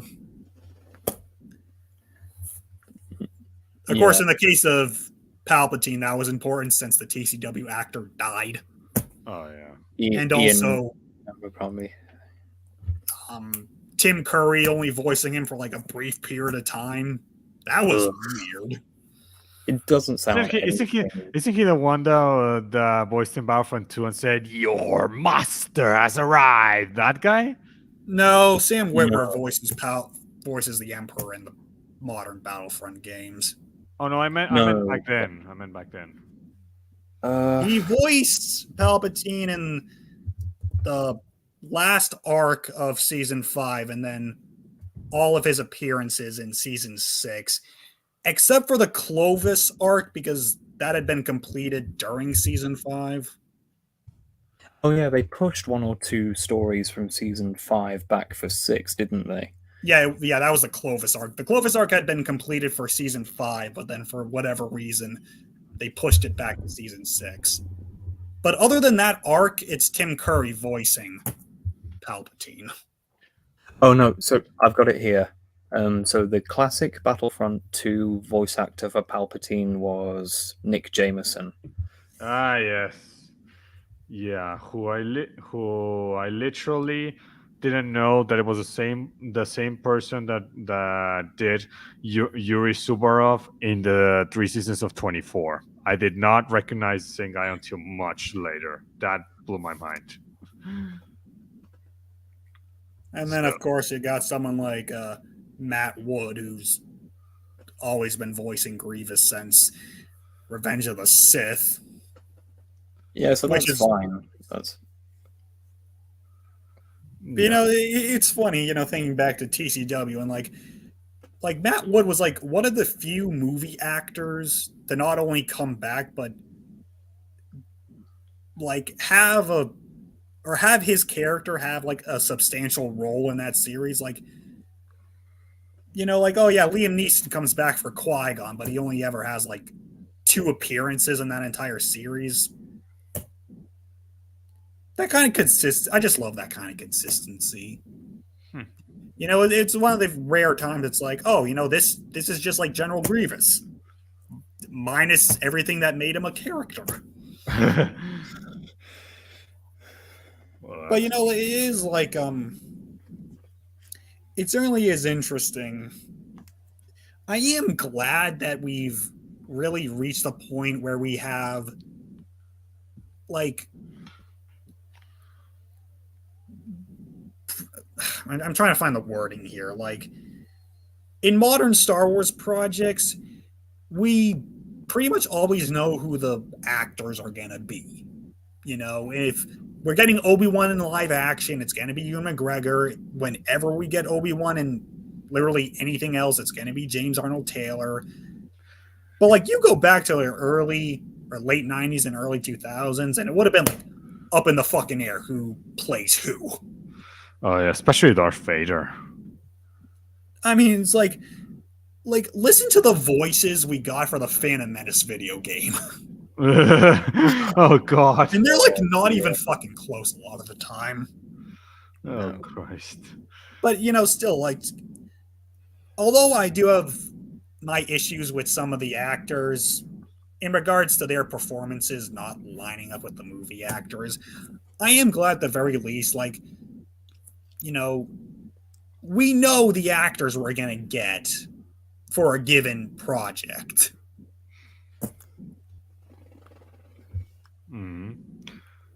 Yeah. Yeah, so, definitely. So do you think that's a positive or a negative because there's no mystery anymore? I mean, I would say that is a positive because now we always know what to expect. Again, yeah, like in terms of clone voices, I much prefer Tamora Morrison over D. Bradley Baker. Oh yeah. Except in the TCW setting, because in terms of what that show is, D. Bradley Baker's voice fits the clones. What about What about the voices of the clones in Clone Wars 2003 and Battlefront 2? What about those clone voices that are not Tamora Morrison? Here's the funny thing about that. So, like, you got like Clone Wars, the micro series, that like the clones don't even. I don't know who the voice actor was for the clones there. I hope no one can tell us in the comments or chat. Regardless, he doesn't even try to sound like Tamora Morrison. It's like not even try.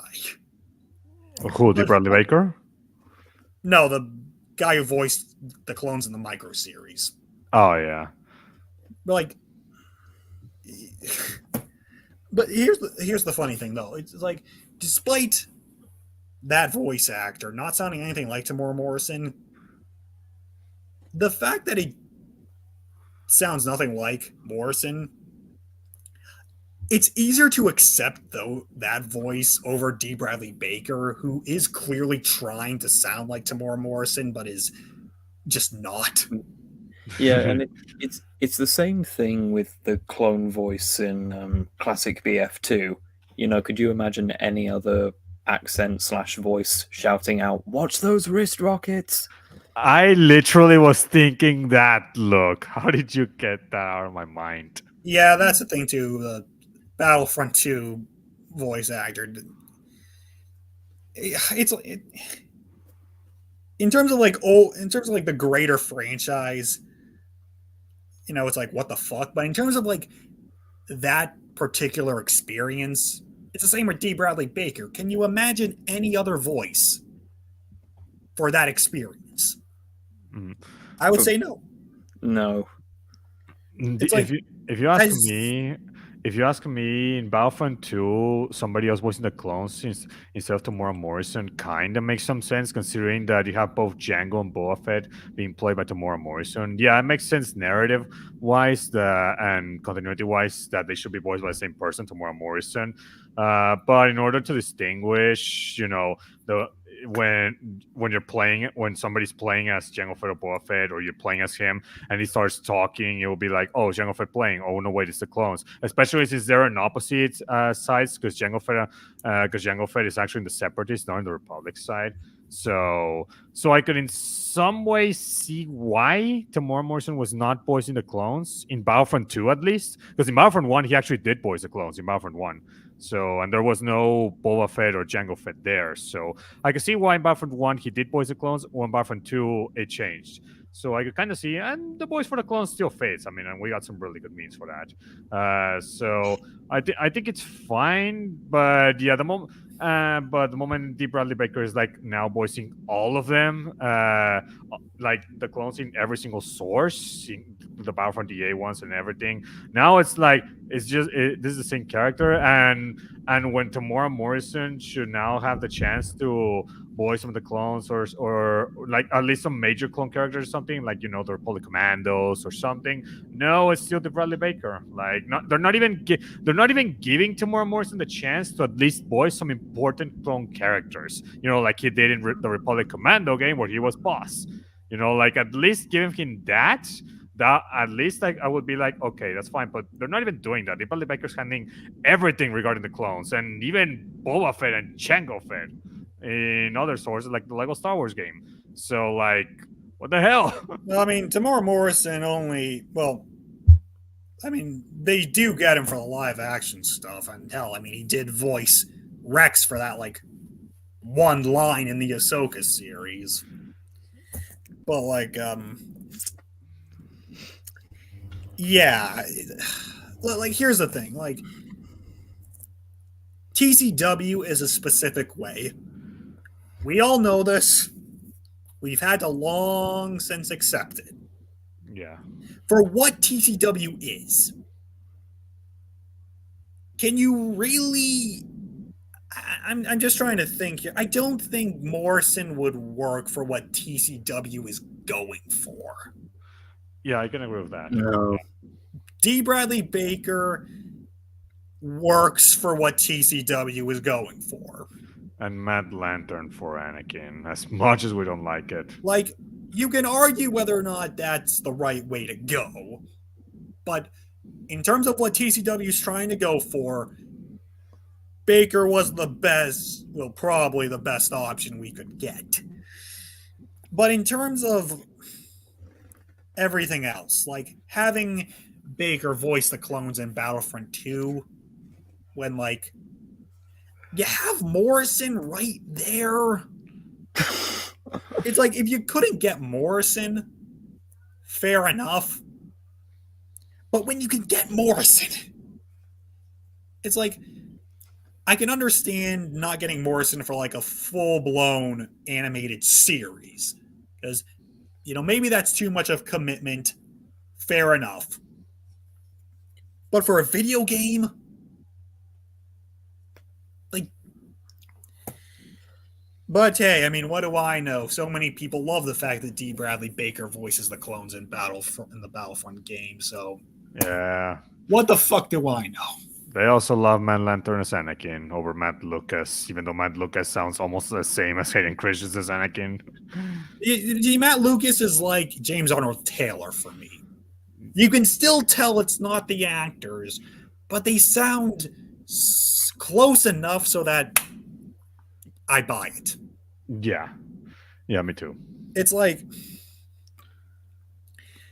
it's just hearing those voices, like, God, it's just hearing the cartoon voices coming out of models that just look exactly like the real actors. It's off, yeah. You know, and it's like, but I will say this: we have gotten some like really standout voice actors. Like the voice actor for Vader in Force Unleashed, Matt Sloan. Matt Sloan. Like, I hear his voice and it's like, oh, that is Darth Vader. Mm-hmm. Like, I think, of course, you know, we have something like Battlefront 2015, which was those voice recordings were such a rush job that upon first listen, you probably wouldn't be able to tell it was him. Yeah. I was unable to tell it was him when I first heard it. I mean, even if you go back to Chad Vader, that web series that Matt Sloan before, mm-hmm.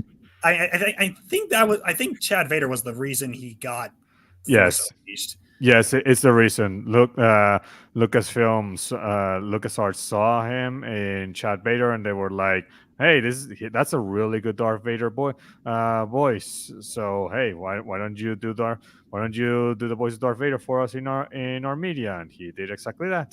And as someone who actually watched the entirety of Chad Vader, it's like, yeah, it's funny watching that web series because that is such an early to mid 2000s web series. Oh yeah, you just want to see something like that today, I swear. But like, you know, and I would say overall it's a fun series, I'd recommend it. But the fact that you have this like fan series and just have a voice for a movie character that sounds spot on. Mm-hmm. It's like, how the fuck does that happen? And well, so I'm happy they've gotten him. I wish they'd gotten him for like every project for whatever reason. The Jedi games got Scott Lawrence back. Yeah, he was the voice of Vader in quite a number of older Star Wars games. Yeah, you know, Dark Forces, the Battlefronts. In fact, I think Battlefront 2 was the last thing he did before Vader Immortal, and then no, the last thing he did was Empire at War. I've actually, considering you were talking about Matt Sloan just a second ago. James Earl Jones is the original and always will be. You know, his Vader voice is classic for a reason, but I personally kind of prefer Matt Sloan. Just the sound of his voice. Well, the main I'd have reason to listen to them side by side.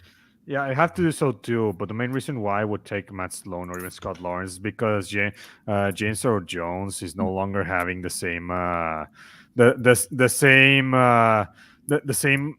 He can't do the Darth Vader voice that good anymore, like he did in the 70s, 80s, or even in 2005 of Episode 3. Like and now they're using an AI voice. Oh No, yeah, he doesn't have his voice doesn't have the baritone that it used to. Yeah, so he definitely kind of lost it. And so, unfortunate. I'm trying to. Well, while Henson's doing that, unfortunately, you can hear the difference now as well. As much as I appreciate him coming back for Rebels, James Earl Jones, and even Rogue One, you can hear the difference. Yeah, Yeah, it definitely is there. But fortunately, while James Earl Jones' age has not made him the better Darth Vader voice, the same is, well, it's actually the opposite in the case of Scott Lawrence. Yeah, Age actually made his voice better for Darth Vader. yeah. I was gonna Yeah, say. okay, so yeah, I was just trying to remember Scott Lawrence's name. So like I hear his Vader voice and it doesn't sound anything like James Earl Jones. But I think his Vader voice works for older Star Wars games. Like I hear his voice in the original Dark Forces, and it's like I that voice fits this game. What about the Jedi games? Jedi Fallen Order and Survivor. Yeah, you see, that's the thing though. When we get to games where we have hyper realistic graphics, so Vader just looks like how he does in the movies, his voice sounds off. It's not like Matt Stallone, who I can listen to and it's like, oh yeah, no, that's Vader. With Scott Lawrence, it's like I like his voice, but only for specific instances. Like if we're talking, your Dark Forces, your OG Battlefront games, Rogue Squadron. yeah, like I think his voice works for the older games. And I don't think it doesn't work for me in modern games. You know with what you guys were saying about older actors for certain parts not being given a chance anymore. I would. I mean, of course, they won't because of Matt Lanter, but I would love Matt Lucas to get another shot at Anakin in something, because the last time he voiced Anakin were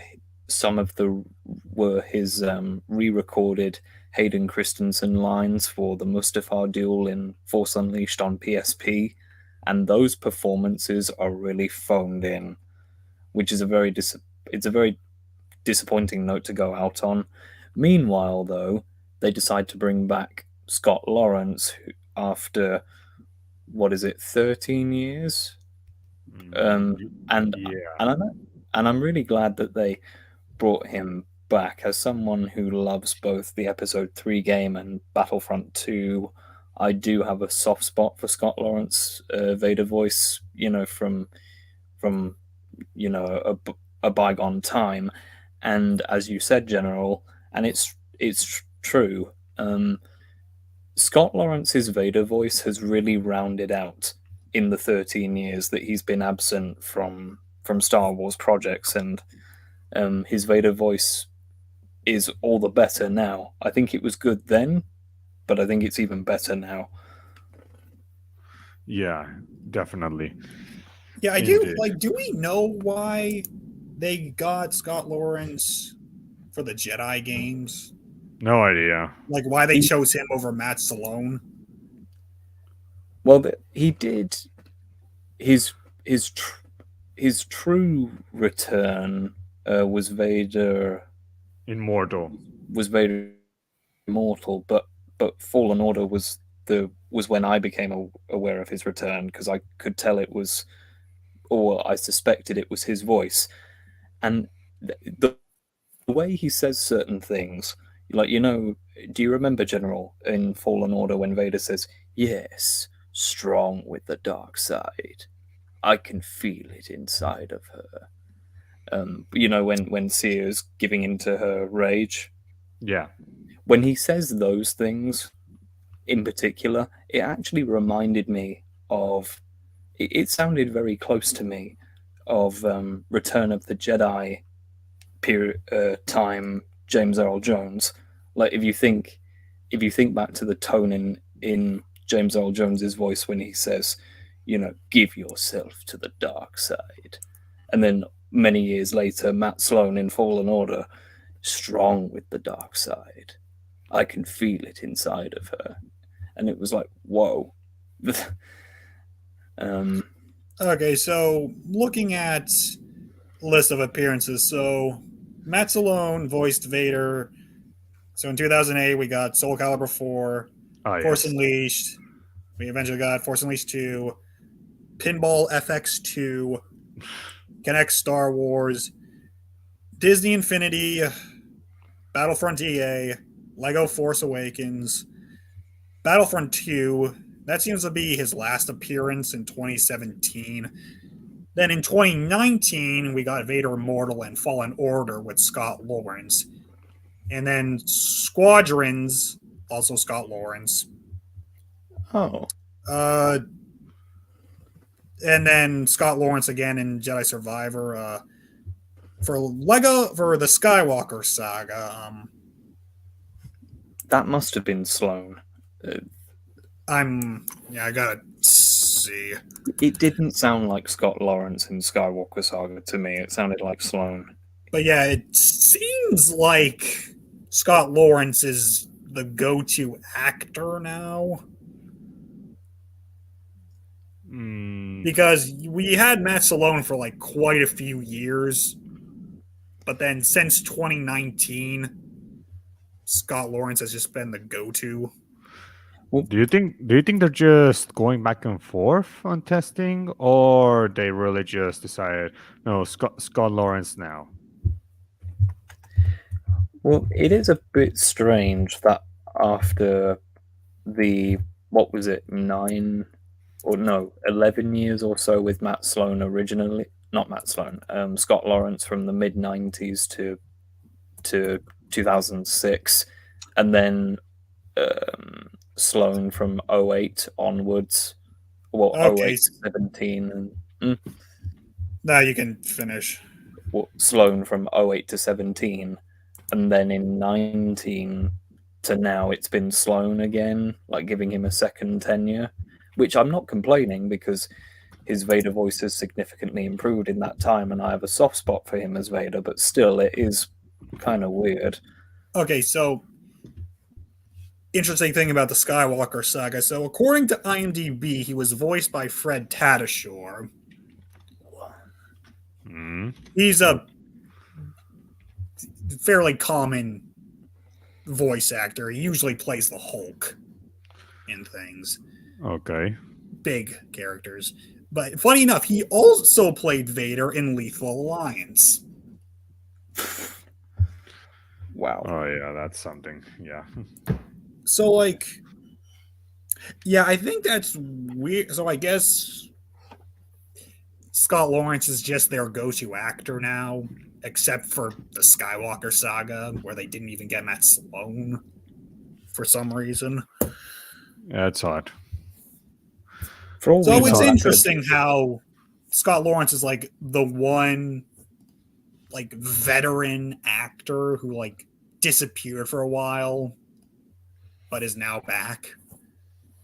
Because I mean, you got someone like James Arnold Taylor and Corey Burton who've been voicing Obi-Wan and Dooku since like the early 2000s. Yeah, indeed. Anyway, we kind of diverted a bit too much from Battlefront. So, is there anything else you want to discuss about Battlefront Classic Collection or the future of Star Wars releases or something like that?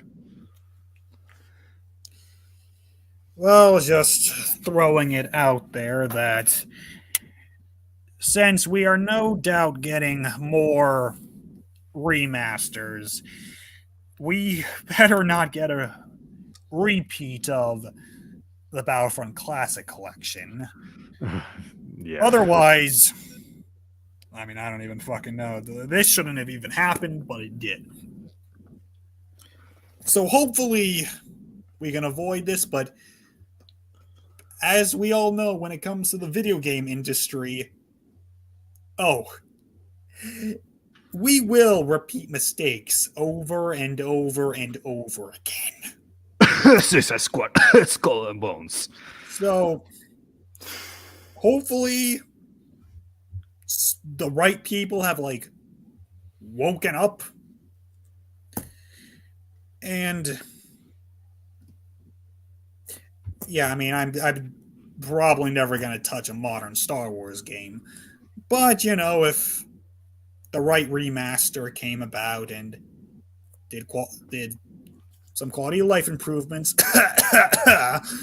then you know, I might just pick it up. Otherwise, have these remasters for preservation's sake. Oh yeah. Yeah, indeed. Look. You know what? This is going to be cheesy. This is going to be cheesy, but I'm going to do it. When it comes to preservation of old Star Wars games, this is our most desperate hour. Help us, NightDive Studios. You're our only hope. Or at the very least, get a studio that doesn't fuck up the basic fundamentals of game design. Well, as of right now, the only blunder NightDive has is the Blade Runner Enhanced Edition, but that was only one, and it was a few years ago, and they did manage to fix it. So that's their one only major blunder in their track record, but everything before and after that has been nothing but great. And they even proved themselves by actually doing a System Shock remake of the first game. So they not only proven to do really good remasters, they even proven that they can actually remake games. So yeah. And as we've discussed, some Star Wars games require.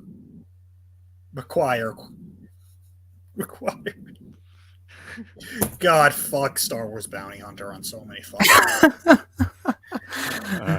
Well, I mean that's not a like if NightDive is to do. If NightDive had a gun to their heads and were forced to only do one other remaster, for me it's Bounty Hunter. I don't know. I mean, if I had to choose one, okay. Honestly, I don't know. I think maybe Dark Forces 2, because that game actually needs even more the remake treatment than Bounty Hunter. I don't know. It's hard if we have to choose only one. I would say Dark Forces 2 is perfectly fine as is, although it could use the remaster treatment. But Bounty Hunter has like fundamental issues that need fixing. Okay. Luke, what about you? If NightDive could only do one other remaster, what would you want it to be? Star Wars remaster. Oh, that's really bloody tricky because I totally hear what you're saying, General, about Dark Forces 2, and I fully agree that game is antiquated as all hell. And NightDive, if you were to do Dark Forces 2, you might want to throw Mysteries of the Sith in there as a bonus disc. They will. It's an expansion to Dark Forces 2, so they would add it. Henson, you were saying about Bounty Hunter, and I totally hear you on that as well, because there is a lot of jank in that, and there is definitely a lot of enemy unfairness. See, my gut instinct, and this is purely because of bias for both the movie and the game, and the game which is adapted from said film. Gut instinct would be Episode 3 game, because I'm biased, but a part of me also kind of wants them to do the whole Rogue Squadron package, because we as PlayStation users never got those games. So and they are pretty popular among the Star Wars community. Yeah. So, but do you want me to just pick between one? I want me to just one game? Yeah, for the sake of argument, for the sake of this conversation, one game. Okay. I'm ultimately, or do you know what? There's nothing majorly wrong with the Episode 3 game, at least as from what I can think. As biased as I am, and that would probably be my pick at heart, I'm going to throw a wild card given my tastes and say Rogue Squadron and make it a trilogy package. Hey, but Henson said only one game, so what if you can't do that and you just only choose one? Oh, what, as in one Rogue Squadron? Yep. As in, you can only choose one game. Ugh. I mean, certainly I would imagine we would just get a collection for the Rogue Squadron games, but for the sake of this conversation, if NightDive could only do one more game, just one more game, what would you want it to be? Ooh. Okay. My heart says episode 3, but if I could only pick one Rogue Squadron game, probably the second one, because that's the one that most people love.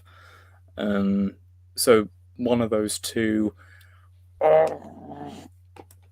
Oh. But which one more so? It's like saying, what slice of cheesecake do you want for dessert? And they're both equally tempting. But you can only get one forever. Okay, well, let me add in a little spice to this. So, so Luke, you have two games you're thinking about. Okay. Rogue Squadron 2 and Episode 3. So, think about it like this. Whatever game you choose NightDive to do, Asper would have to do the other. Oh! Ouch! And not only did Asper do it, it got the Battlefront Classic Collection treatment.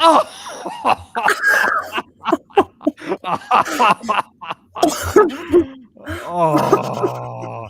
You know what? While you pick that, Luke, I'm gonna put the challenge to no one in the chat. You choose the game you want NightDive to do it, and choose the unfortunate Star Wars game that Asper will re-release and fuck up.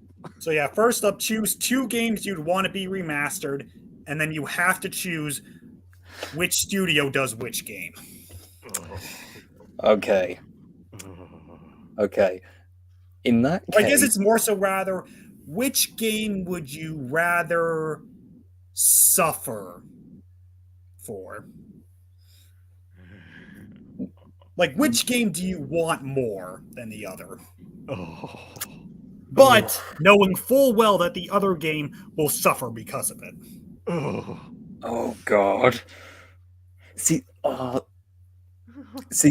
that's terrible, because if you mind me going over this again, the episode 3 game, there's a lot of personal bias, but because that game is fine as is, and Rogue Squadron is a game that we haven't had on modern, or Rogue Leader is a game we haven't had on modern platforms yet, the thought of that one being fucked up by Aspire, the way that they fucked up the Battlefront Classic Collection, that's And of horrid. course, unlike the Battlefront Classic Collection, you don't have access to the other games right there on PC. So you're doubly fucked. Well, and then of course you look at it the other way. The Revenge of the Sith game, as simple as it is actually my favorite Star Wars game of all time. Oh, really? Interesting. I really mean that. And even though I've got the original on PS2 and can still play that, I would hate for a remaster of it to come out and be Battlefront Classic Collection levels of bad. And then of course the Rogue Squadron fans would be happy with the Rogue Leader port. So do I stick to an experience I already have and get a perfect rendition of something I haven't experienced before? Or do I get a perfect rendition of something I already have and have something I've never experienced before suffer?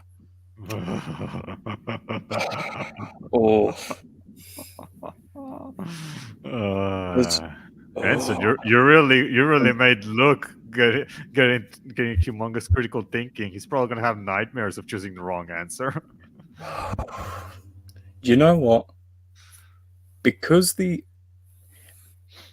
and Henson, I hope you appreciate that this has really put me in a head over heart scenario with this. Because the original episode 3 game is fine as is, but on the PS2, I will take a crappy Episode 3 game re-release from Aspire in exchange for a good Rogue Leader re-release from NightDive. Damn. God, Well, now I wish I had asked this question before General gave his answer. wait, did I give my answer? Well, But- I had only asked you what one remaster you would want out of NightDive, but then Well, when I said Dark Forces, but since you put the choose one, the other gets shit. Then in that first case, off, what are the two games you would want remastered? the other two games No, what Uh, two games would you want remastered? from the whole. Okay, the ones that I want remastered the most. There's the obvious is Dark Forces 2, but however, I have much to talk for that. Actually, the ones that I would like the most, okay, I can't say all three Rogue Squadron games, so actually, I'll get clever with that one. So one, Shadows of the Empire, definitely. Rogue Squadron, but here's the thing. I'll take Rogue Squadron 3. I'll modify some of its programming to make the Rogue Leader campaign that's already in the package, and just have put the option of making it 1 player, 2 player. So that way you already get the Rogue Leader campaign and Rogue Squadron 3. So boom, you got the 2 packages. Okay, so There you Shadows and Rogue Leader. Now, go. No, I said Rogue Squadron 3. I'm actually taking Rogue Squadron 3, just modify it a little okay, bit. yes. Shadows and Squadron 3. So, General, which game gets fucked and which game gets graced? The one that gets fucked, Star Wars Obi-Wan. Now, General, you know what I mean. Okay, I'll give a better. I'll give a better one. Star Wars Rebel Assault. Now, General, Luke had to suffer through this question. Now you do as well. You have two games that you really want remastered. Which one gets done by NightDive and which one gets fucked over by Asper? The one that gets fucked by Asper, it will be Episode 1, the Phantom Menace game. You do realize until you actually honor Henson's question, we're not going to finish this. Okay, fine. I guess I'll say Star Wars Starfighter. Hey, that's not a bad one. It's actually General, solid. you gave me two games. Which, between Shadows and Rogue Squadron 3, gets the NightDive treatment and which gets fucked into hell by Asper? Oh, you're talking about Shadows of the Empire and Rogue Squadron? What Damn else it. did you think I was talking about? I thought you said 2 and then 2 others. Okay. No. Jesus fucking Christ, General. Okay. Hey, General, Shadows and Rogue Squadron, which gets graced and which gets fucked? Okay, as much. Okay. Fortunately Which for game me, will forever be banished to the Shadow Zone? fortunately for me, I actually already know. I did have the answer for that a while back, and yeah, it's a very good card. The one that I actually want graced by NightDive, Rogue Squadron 3, because you get 2 games plus multiplayer. You get more value for the content, and they're great game. They're great games. So yeah. Shadows of the Empire, unfortunately, would get fucked by Asper. Would suck, but it's an easy pill to swallow. Is more important to the expanded universe than Rogue Squadron 3 is. I know that, but do you think the gaming audience cares about that? Wait, I beg your pardon, Henson. What did General just do that's pissed you off?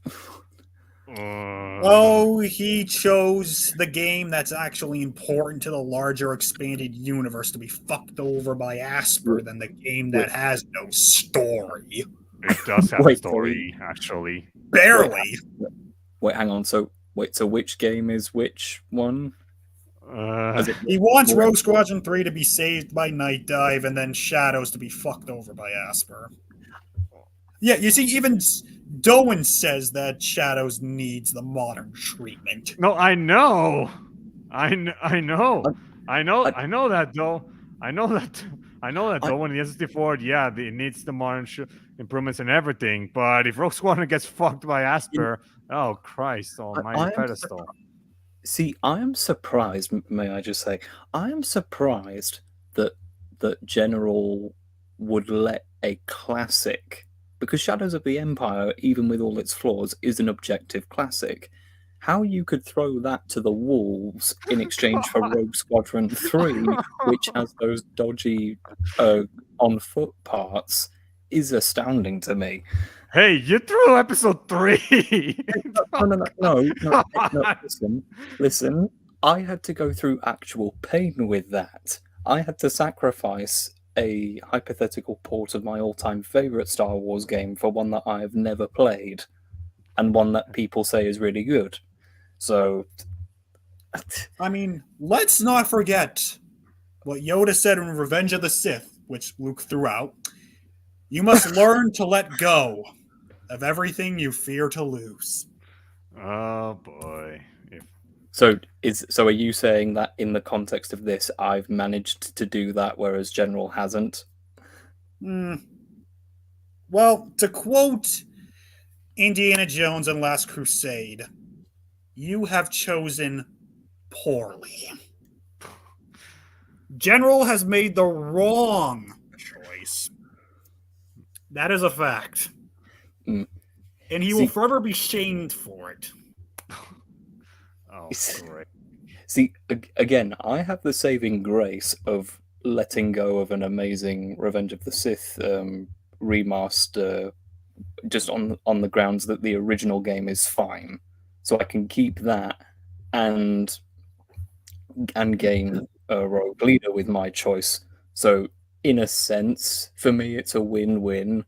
Whereas I would argue General's vote is two different kinds of poison. Screw the classic and savor the mixed bag. Also throwing this out there, well, yes, Revenge of the Sith does have a plot. We already have the fucking movie for that, so you know.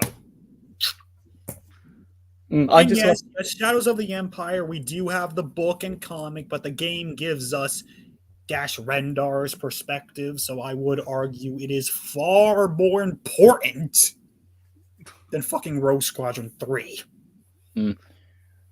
Revenge of the story Sith perspective. The Revenge of the That's Sith the most game, important part of all this. The Revenge of the Sith game means to me what it does, because even though it's a really simple beat 'em up, I just love the gameplay in that. So there you go. But yes, I'm glad I came up with the question. You're welcome. Yeah, now pray to God it doesn't actually become a reality and Asper literally fucks the games. Well, to quote Queen, there's no escape from reality. Oh God, I'm watching you, Asper. I'm watching you. You better keep your dirty, glitchy, buggy hands out of the freaking Star Wars IP from now on.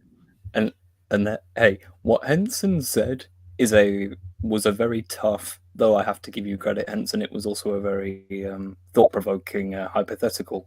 In an ideal world, we'll get Bounty Hunter.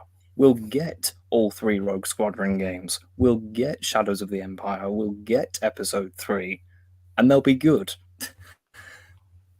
I mean, I even impressed myself with that question.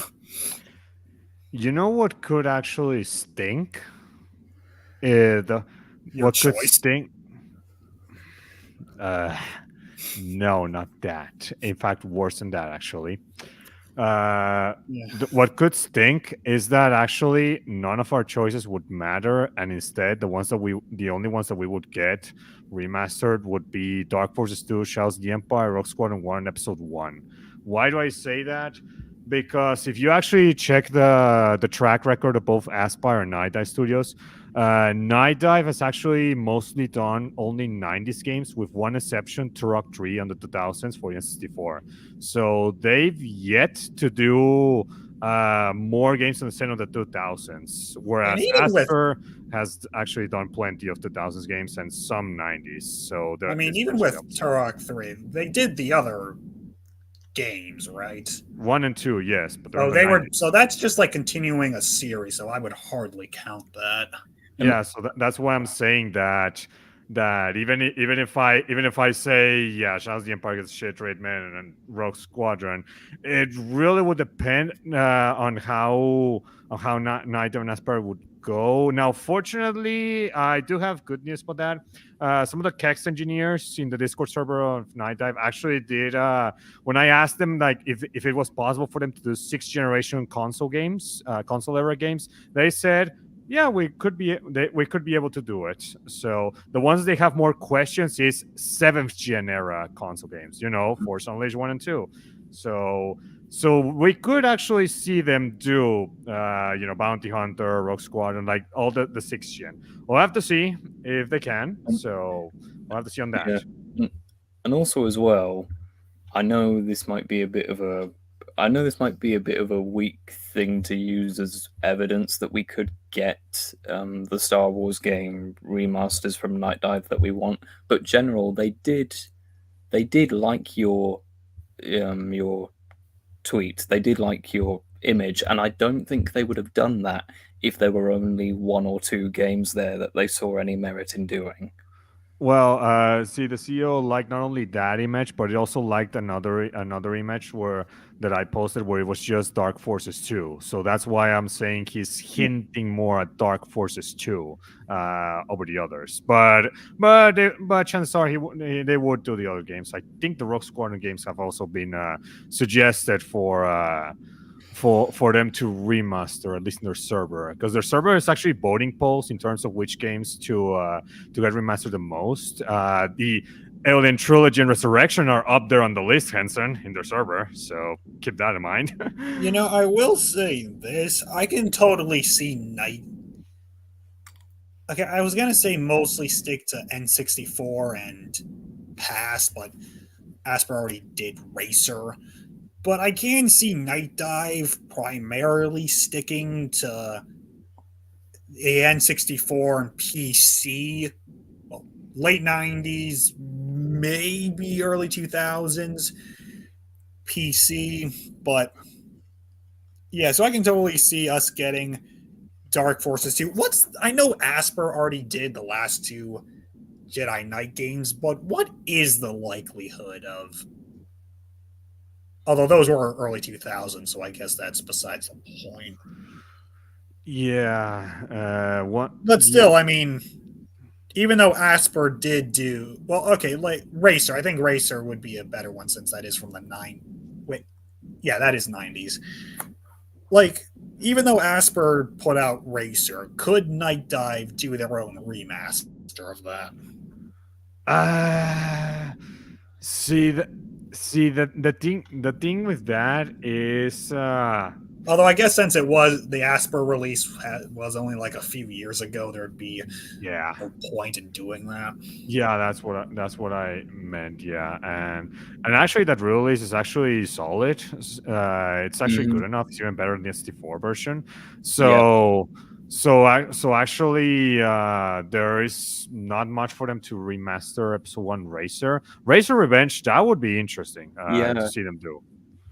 I'm just curious as to why, like, we have Asper being like the main guys for a few years now, and they've already done a ton of games. Why did NightDive get this opportunity for Dark Forces? That is a good question. I actually should ask it tonight in their Discord server as to why. My guess it would be a combination of factors.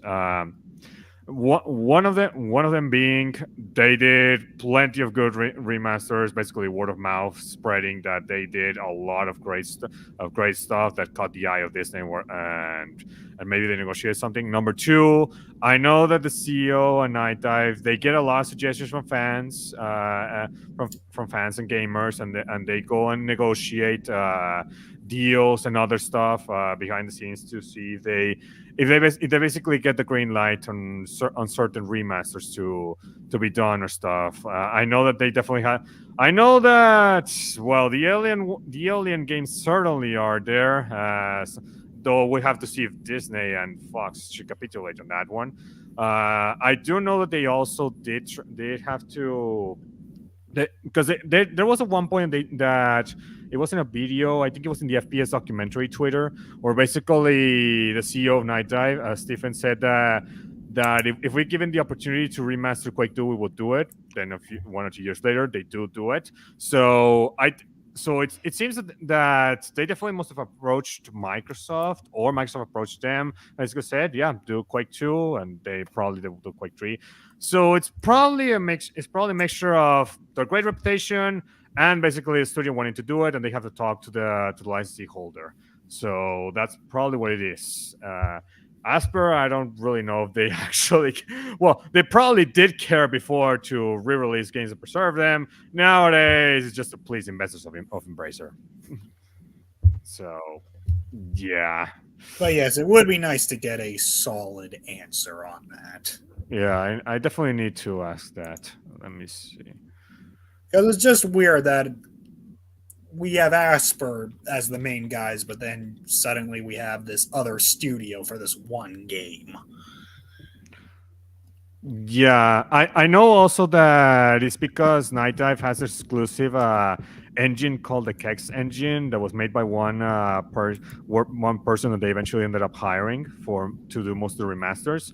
So I think that's another reason why, because the Kex engine has a lot of potential when it comes to remastering 90s games from both 2D pixel art and full-on polygonal 3D, which is how they managed to do Doom 64, Quake 1, 2, and several other 90s games. Because their Kex engine is pretty flexible with all sorts of 90s games, and also gets 2002 Rock 3. So according to some of the engineers, it can be flexible enough for the 6th-gen console era games. So we'll have to see if they end up doing that. I know people have requested them to do No One Lives Forever, both games.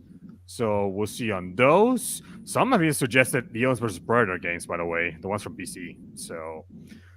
Yeah, those games could definitely use the remaster treatment. Mm-hmm. Well, in the case of Classic 2000, another. Yeah, so yeah, they definitely got their suggestions of 2000s games. So they definitely would have to tinker with the Kex engine. But I think the Kex engine and the reputation is probably the main reason why they either they catch the eye of Disney, or they did go and talk to Disney. I know it's Lucasfilm Games, but let's be real, Disney owns them, so it's either one. They went to talk to Lucasfilm Games, and they are pretty much like, hey, we could do Dark Forces and with the Kex engine and everything, so shall we do it? I was like, and Lucasfilm Games was like, probably, okay, sure, we'll just give it this price, and you got this release date, that sort of stuff. Like, because I do have confirmation that NightDive doesn't set the prices, so the reason why it's $30 is mostly on Lucasfilm Games / Disney. So definitely has to be a combo of NightDive wanting to do it and Lucasfilm greenlighting it. It will have to be that. Now, as for why Asper is the one doing Star Wars releases, it probably would have to do with their history of doing Mac ports back then for Star Wars games in the 2000s. So basically, they're already having the reputation of doing those ports, and then they did some ports for mobile, and then a few for PC before eventually starting to do no more Mac ports, and now doing ports for the Switch and the PS4 a few times for the Xbox and to some extent PC. So that would have to be why. So yeah. And we'll have to see following Battlefront Classic Collection's explosion whether Aspyr will keep the rights to do Star Wars ports for much longer. I honestly don't think so, to be honest. They'll probably stick to remastering IPs that are owned by Embracer. Tomb Raider, Deus Ex, and Legacy of Kain, and certain others. It'll certainly be interesting to see the fallout of all this. How well did the Dark Forces remaster sell? I don't have any numbers on that yet, but I have seen plenty of solid reviews all around.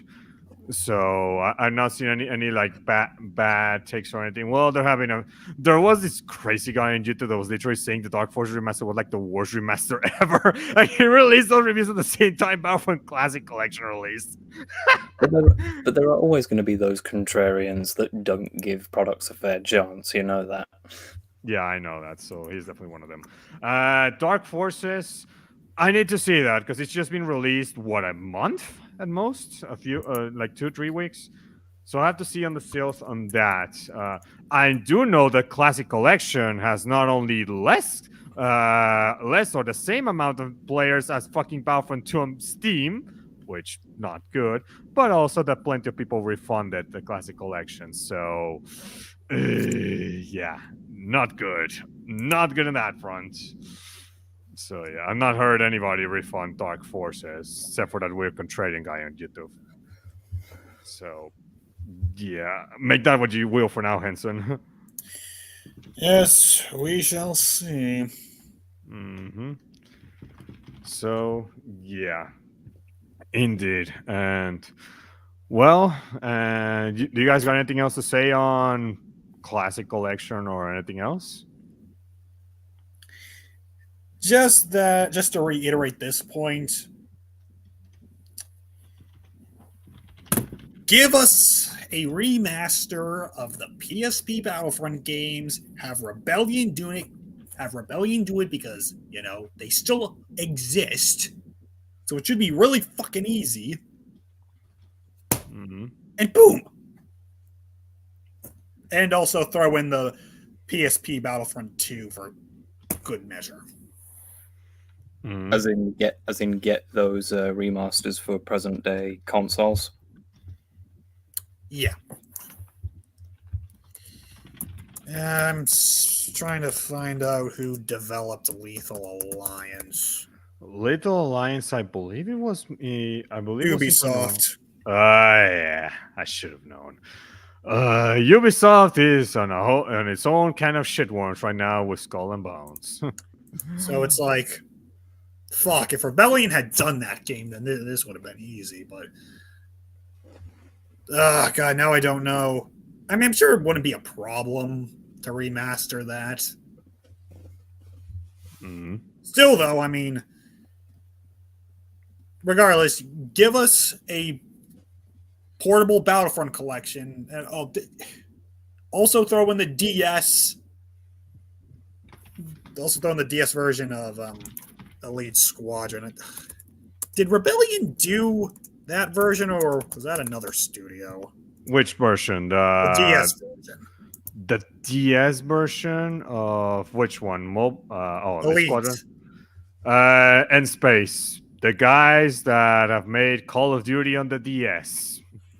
And The Force Unleashed, apparently. Okay, so what you're saying is we could get a DS collection. Mm-hmm. Or an N-Space collection with those two games. In theory, yeah. Of course, I mean, preferably, the way I would do it is how Castlevania is currently doing their collections. Yeah. Kind of, sort of. I mean, that first release was kind of all over the place. But, you know, we had a specific collection for the GBA games. Still waiting for a DS collection. But, yeah, I would want something like that. You know, give us a GBA collection. Give us a DS collection. Give us a PSP collection. Because for these portable games, it just makes sense to bundle them with other games instead of doing single releases. Yeah, definitely. I think that would be the way to go since, well, we're clearly not doing the make the definitive versions of the games route.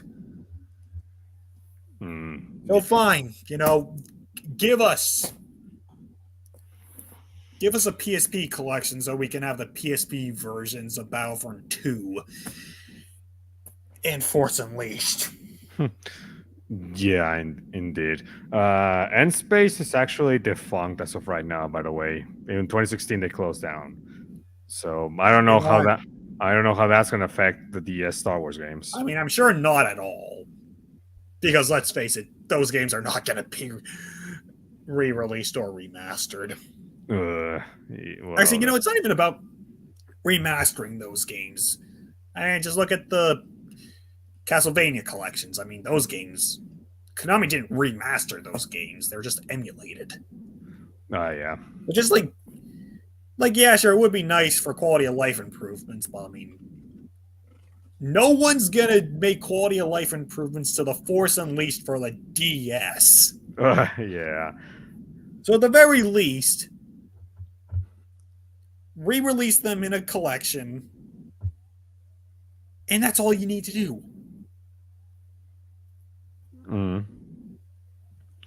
Yeah. Yeah, I agree. Indeed. So yeah, look, anything to final say? Yeah, I would say if we are going to get